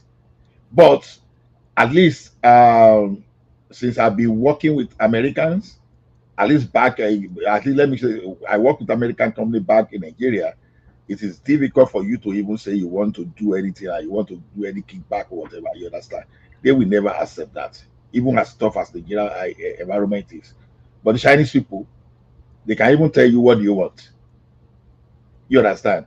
That's why I said the probability of insecurity happening in the Northeast, if Americans were there, is very low. Yeah, they will make. Oga Ola, Oga Ola, They will take the Oga It will device. Ola, be. sorry. Oga Ola, Olami, I sorry. agree with you. It 100%, seems my to me brother. I like agree with you. Let people be arguing themselves. this is I don't completely refute what you just said, but I would just want to point out that do you realize that you are a human being and then you can see things through your biases. Okay, you have worked with these people and lived a substantial part of your life in the Western Hemisphere. Now, it's only natural that you gravitate towards their ideology, but that does not necessarily mean that is completely the case. Don't get me wrong. The Chinese are, and you are looking at it more from a micro, your personal, experience, rather than looking at the macro and how each, country or power has different, methods of, engaging with the third world, and in that sense, you begin to understand that well, the Russians have their own, and the Americans, what they do, because they are strong, they control the media, they control the international monetary and banking and reserve currency and all that. They can afford to operate clandestinely. Now, China, on the other hand, there is no moral involved in this activity in the international world. I mean, it's just like a jungle. Only the strong survive. There is this facade, this outward portrayal as if in the international, diplomatic scene is just like a gathering of gentlemen.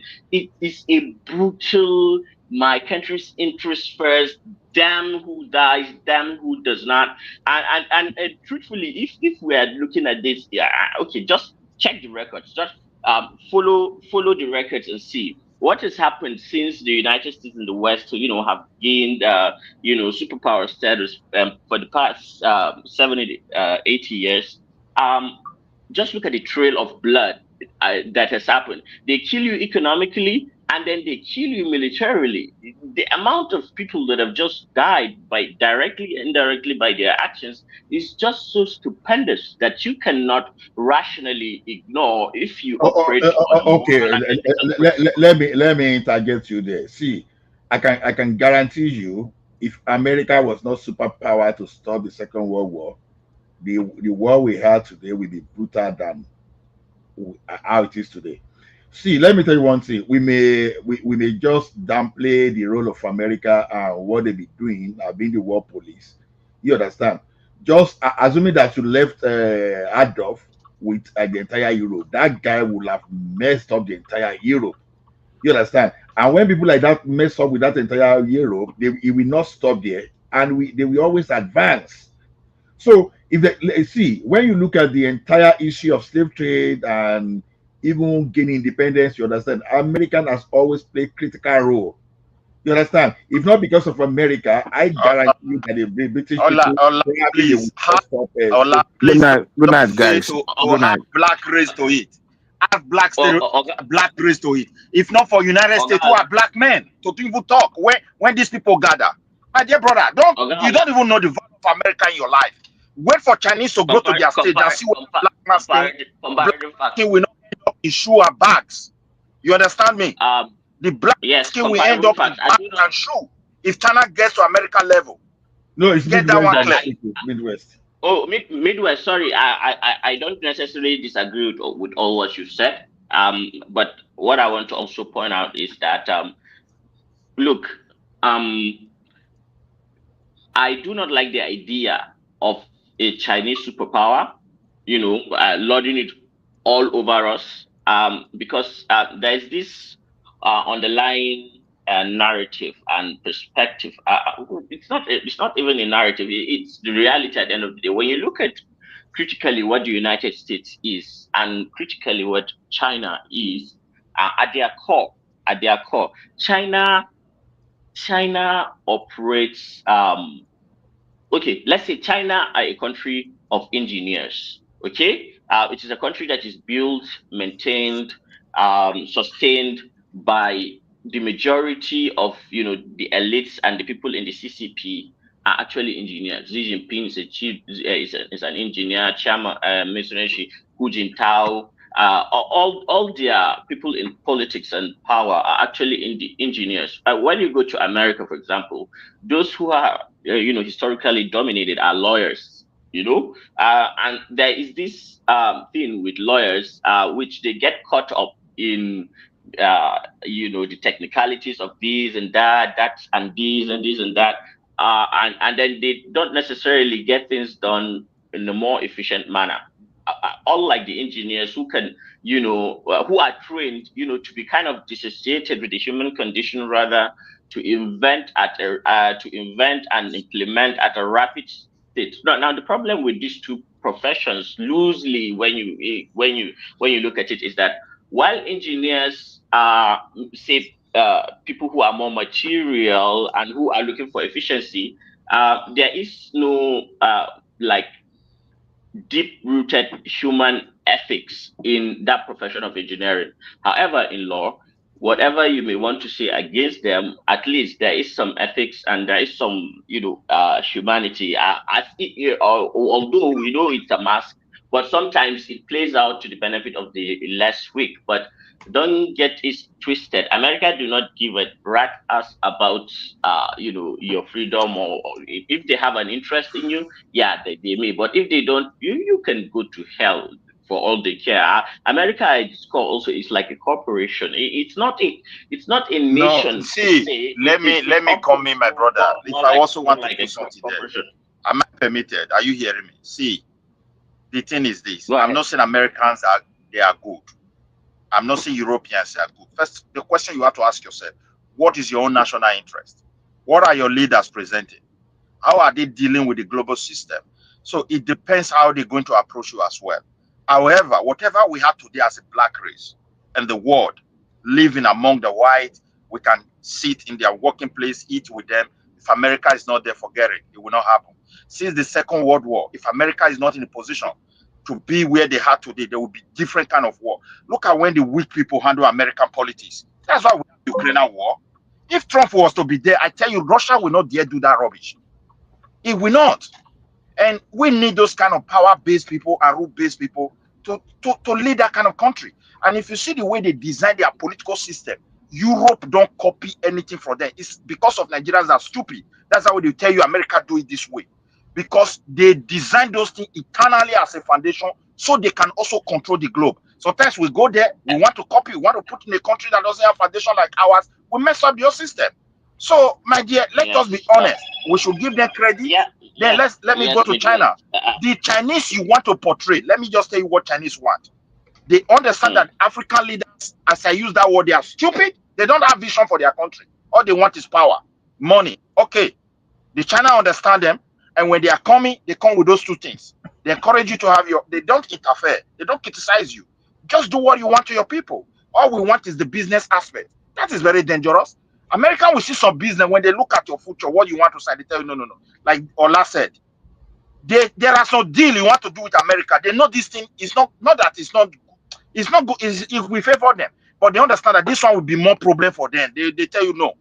That's why they will go away from it. I'm telling you the truth. But Chinese don't care. Most of the deal that we have signed with China, let me tell you, when they were doing public hearing, somebody said Nigeria load money. They wrote the whole contract in Chinese. And these guys, they sign it because Chinese told them they want to build railway. And some of those things... No, midwives, it's not like that. Wait. Please. No, It's let me not land my like point, that. please. Let me So land this one. before you go on, let me quickly... Hold on. Let him focus on the topic. Femi, don't see the topic. Don't see the topic. Let him focus I'm on not the changing any topic. I'm not... Finish your point. Finish your point. I'm listening. Wait. Go to public hearing where they were saying, off your mic, off your mic. The man was questioning there. He said, do we really sign a loan that we said Chinese, if we cannot pay, they can come to our country and take whatever they like? The answer is yes. Who does that? Can you use your own house to shorty a loan? When you come to my house, you take whatever you like? Midwest, hold on. Let me just round off with this one. You see, the way I look at America is beyond all this building, deep sea, and all those. You understand? There are some things that you are not looking at that America has contributed in terms of value to Nigeria. Let me tell you one thing. If America bring any business to Nigeria today, they are going to pay the standard labor rate. And in fact, you are going to become wealthy by working for an American company. They always follow standard. You understand? But for example, we see the own Chevron, the old Caterpillar, No, they are Coca-Cola. it's not necessarily like that too. If they are not looking for Oh, cheap labor, Who are who are the guys? Who are the guys why were they going that to China? destroyed, the hold ecosystem in on, the no. Niger Delta? Hold on, no. Hold on, let me give you a word. Let me hold my Now.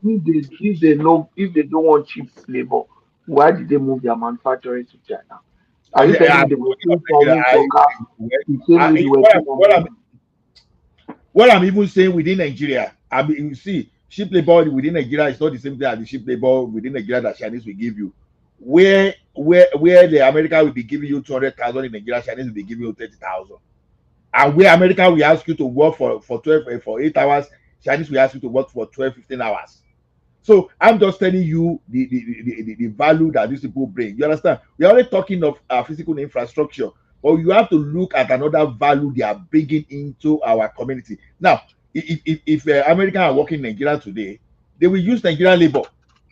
Even by the time Chinese will just give you small change. You understand? If you are supposed to say, okay, 80% local content, I mean, Chinese will change everything. Before you know, they will bring they bring their men. So the thing is, everybody, either of the two, they have their own value or whatever.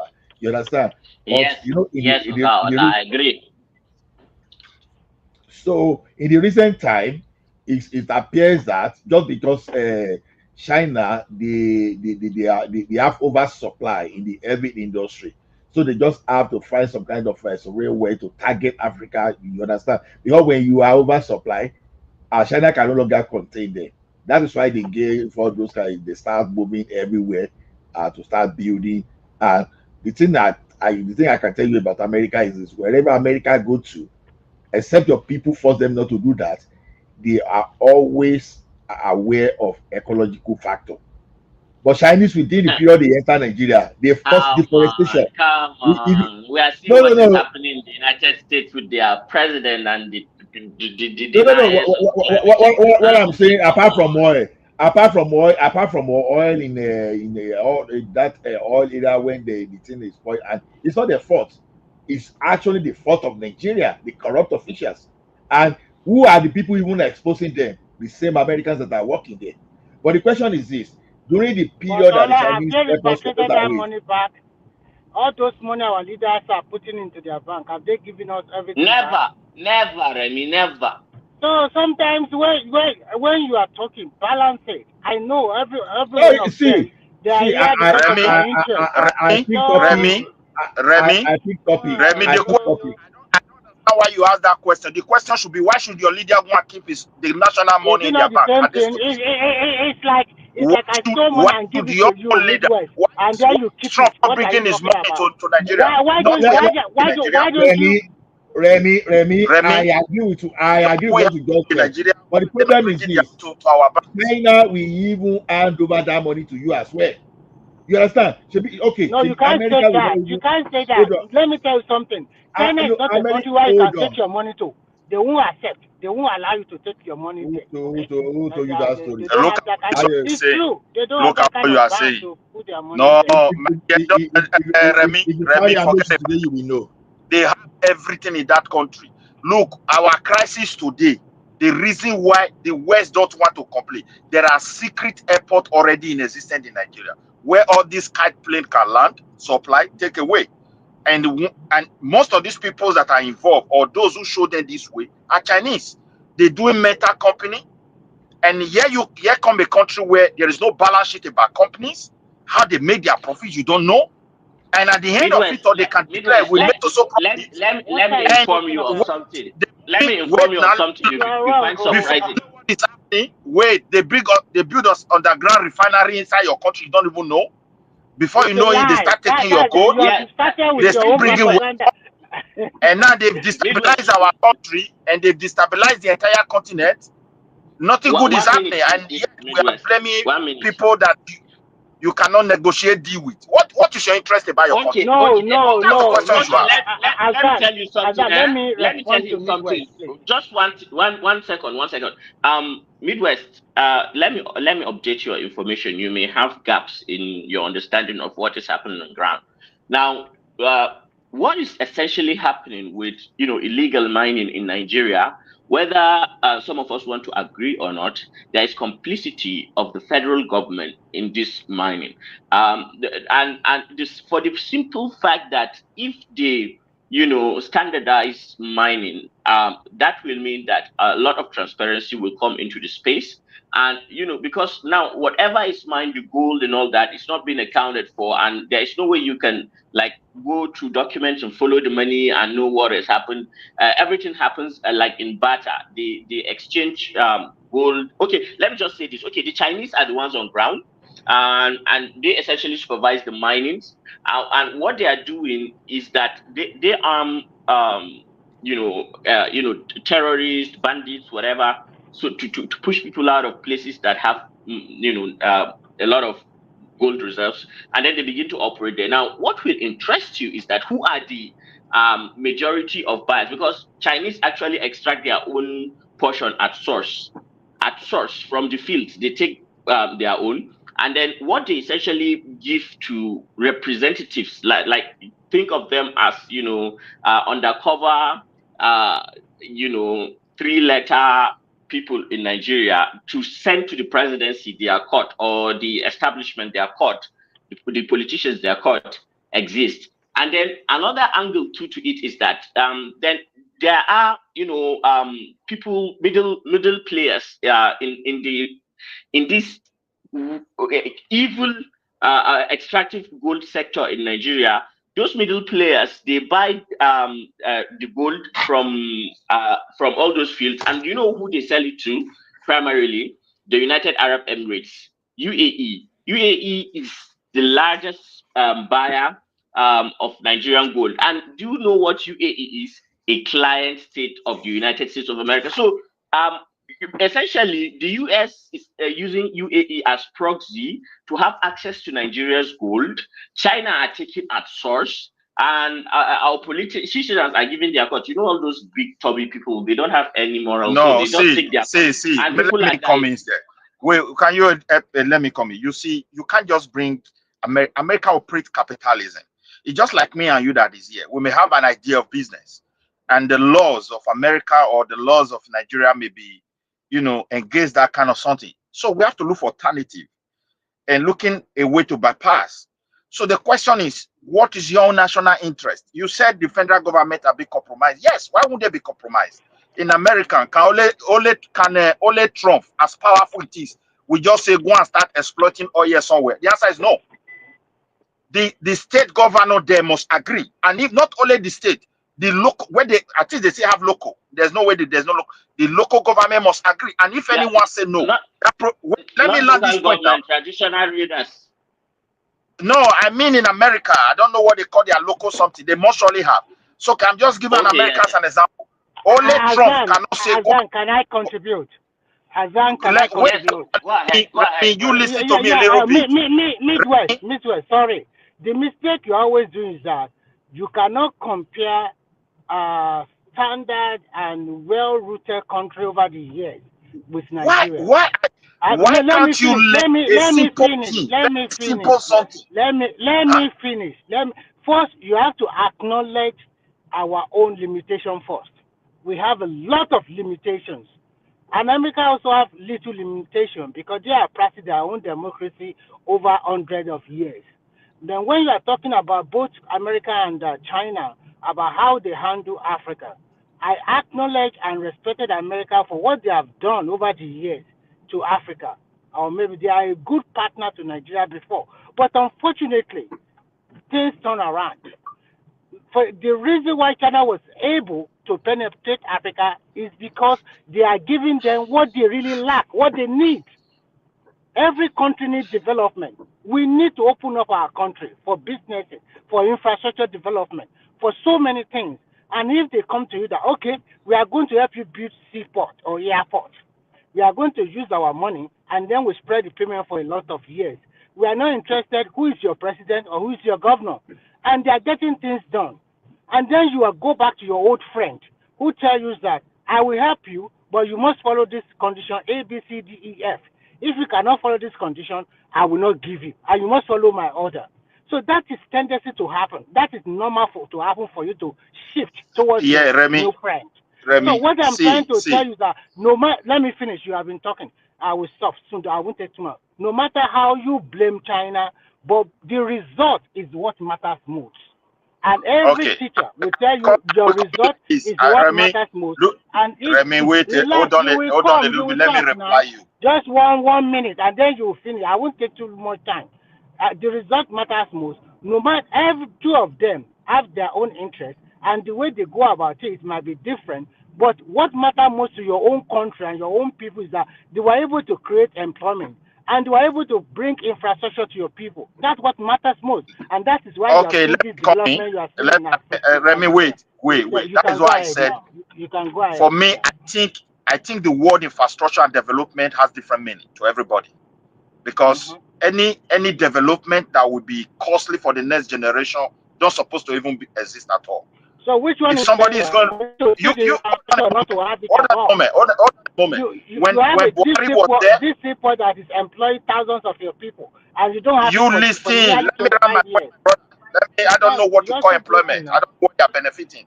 Wait, when Buhari was there, they started loaning money, and some of the conditions that follow the money is that those projects, Chinese will send the workers, and you will pay their salary, you will pay their pension to Chinese government. I think I've never been to any Chinese project in Nigeria.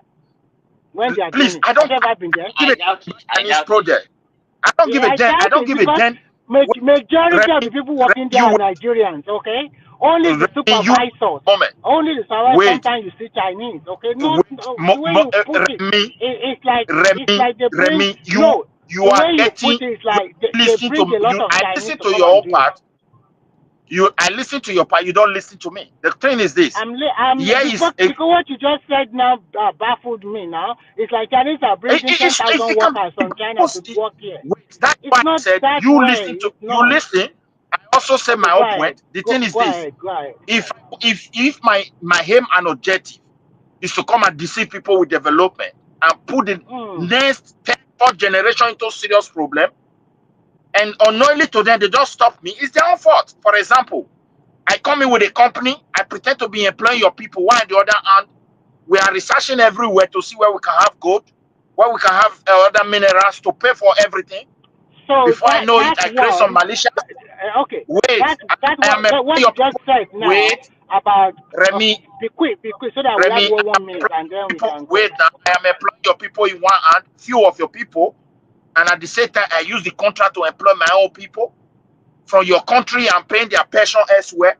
I don't even transfer one pin of know-how. Say there is a deed that Chinese. You must teach this. You know what? I think you are not conversant with what is really going on. If you follow Dangote alone sent about 1,000 Nigerian engineers to China to go and understudy them. Before look at what this one. Look refinery. So you are making listen. See, listen. Is that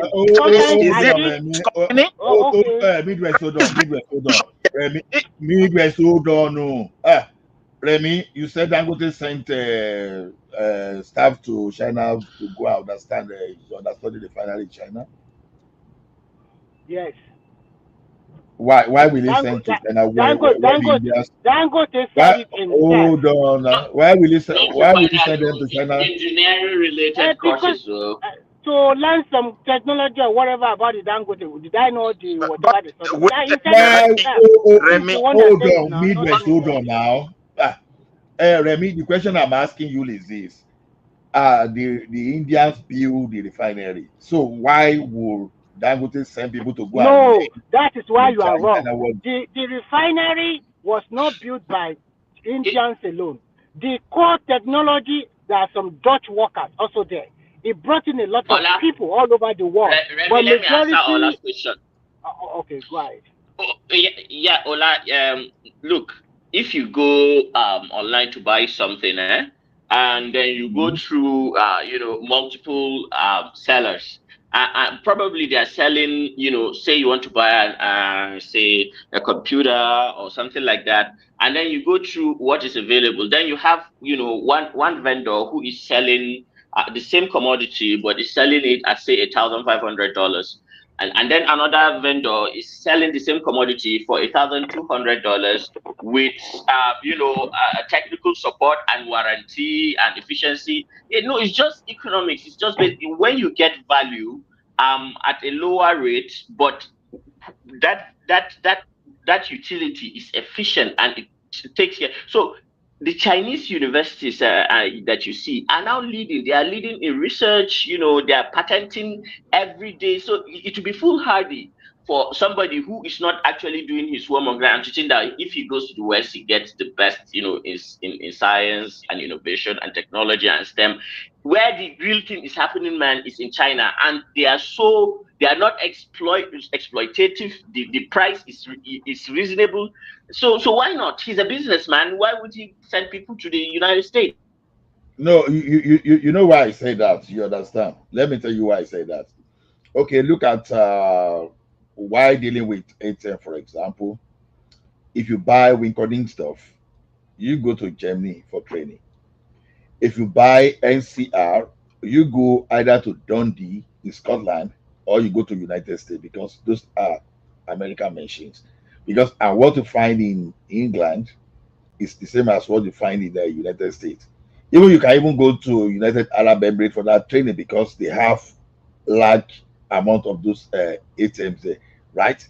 So what I'm telling you is this: if the propriety of Dangote refinery is the backbone is from India, and India they have over a century experience of building such projects, and I'm not aware of any Chinese have built refinery in Nigeria before now.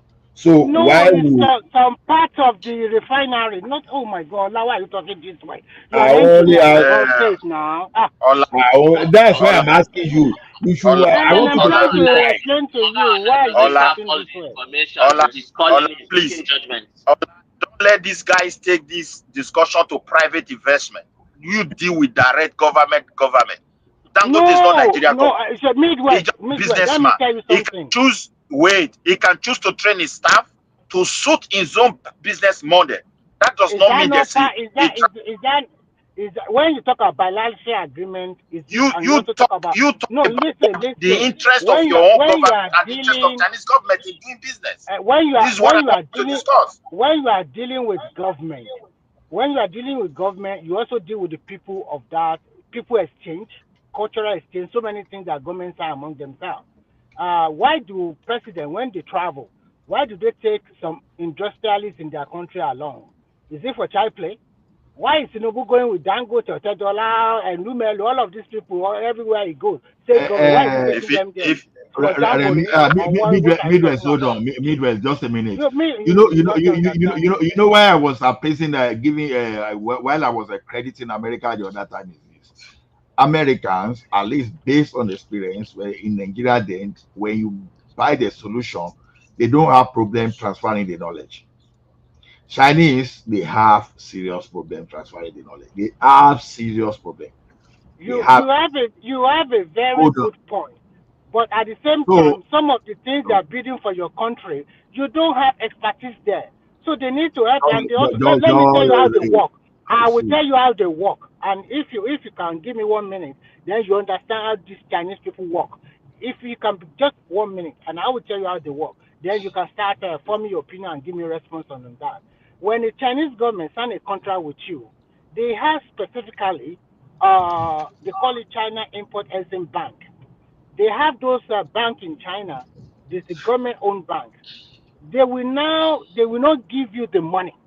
They will give the money to the Chinese company you gave the contract to, especially because they deal with maybe road construction or railway or seaport or airport or whatever you can name it. Then they bring some supervisors that will coordinate each unit or each aspect of the project in Nigeria. Majority of the people that will work in the field will be 70 to 80% Nigerians. So those supervisors are the ones that will not take. So that's how the business works.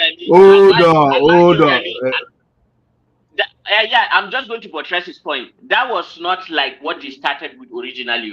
It's because of a lot of defaulting and corrupt government not going through with and misappropriating money for development that the Chinese now had to resort to this to ensure that the work actually gets done. Because what has happened before is that corrupt government will take this loan and then they won't execute the project, and then at the end of the day, China will be blamed for seizing something or the They will other. never give So Nigerian that money. They will do it they by lack the themselves. hard way to ensure that whatever happens, come rain, sunshine or rain, that at least the project will be there for the benefit and people would see. So I don't see that as too problematic. Who doesn't take interest in loans? Everybody does it. IMF own is even worse because they devalue your currency. They ensure that you only all sort of nonsense, my guy. It's not as easy as it seems. So Now, my considered opinion is that the Chinese, they violated the local content, quota that even started the relationship with them, because Obasanjo started this thing, and I think, if I remember, I think that the local content that time, I think it's about 70 or 75%. I can't remember. Vividly. Bola, you must also ask yourself, do you have the expertise to do the job? If you have, Just why stop do you this thing invest? now. Stop and listen to No. me. Stop saying you have expertise. The question is this: I say you sign agreement with the government that you are going to use about 70 to 75% the local content, and you are going to transfer technology. If you are not transferring skills and you are complaining, see, you have this, you understand. Nobody came with this thing from heaven. You learn it on this earth. You understand? But if you are a carpenter, no, if you are working with a carpenter, and that carpenter is hiding everything from you so that it will be the choice to go to, you understand, whenever there's a problem, and you are blaming that they don't have that skill. The question, so they gave you railway because railway project rail because you are expert. You understand? You even control for America, you control for other countries too. We know. But the question is this: you are supposed to transfer skills, you are supposed to transfer knowledge, but you decided just to, you know what those people were doing that time. Some people, when some Nigerian, maybe they work for them for like 7 months or thereabout, they will lay them off, they will take another set of people. You understand? How do you interpret that? You understand? Someone work for you for 8 9 months. You say, okay, finish. You bring another person. What are you doing? So you are cleverly avoiding that transfer, so that you just sit there perpetually, and they keep bringing their people in, and some of the people they brought in now are creating insecurity, because it is easier for them, because when Aliyu, what's the name of this thing, this labor leader, Oshomole, he accused, he said the retired generals, they are behind the insecurity in that area, because they are the one just mining all those gold for nothing. You understand? And who can those people? Because let me tell you one thing: you see, you can steal money and go and hide in America for sure. America, all those people will take it. But you want to deal with America to steal billions? America will not deal with you, because they always have this thing at the back of their mind that the money you are stealing, you may use that money to attack them in the future. So they don't want to support you. But if you are taking that money to their country, they don't have problem. But So you want to Ola, you talk about you talk about local content. I really appreciate it. Now I want to ask you some questions. We've all know that since almost 1970, we have discovered oil in Nigeria, and if my memory serves me right, it is the British and the Americans and the Dutch that they are helping us to exploit the oil from the ground. Have they transferred the technology to Nigeria to today? Now. see, let me let me tell you something. There are different.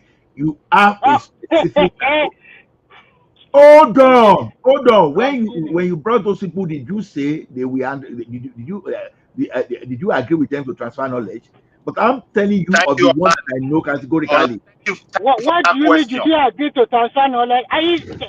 Almost how many years is that? Almost more than 40 or 50 years. I follow the They are still giving us directions. I follow the vision of our Oga railway Ola, project from Obasanjo to date. Don't I? Transferring knowledge aside now, thank you for that question. but what the fundamental of the agreements? Go and look at the OPLs and the sharing formula. Okay, those that are extracting the resources. I mean, Shell and all that. What is the ratio that they give us? Do you think it's fair? To be honest, I don't know the deal. I think Baba is the one that can talk about that whenever I say I don't know jack about I hope it's what is yet to happening be. over there. Who is asking why did we agree? Most of these deals, happened before independence. So Nigeria was not actually in control. It was the British BP and the Yankees and some, they just came in and they made all those, and then they handed the problem over to our country. And it has remained like that up till now. Yes. And they are still marketing our oil on our behalf. They are the ones selling the oil. Look at it. How much are we getting for every barrel? You'll be surprised. Okay. Now, let me hold on. Let us flip it over. How much are we getting from our solid minerals now? We are talking of America. I think we can still say, okay. Yes, that is why. I said that we are not supposed to change one evil to another. What we have to do is recalibrate to ensure and stamp out our just like the proverbial maiden who is courted by a lot of bachelors, princes and all that. You maintain some elegance and independence such that at the end of the day, what matters is you get.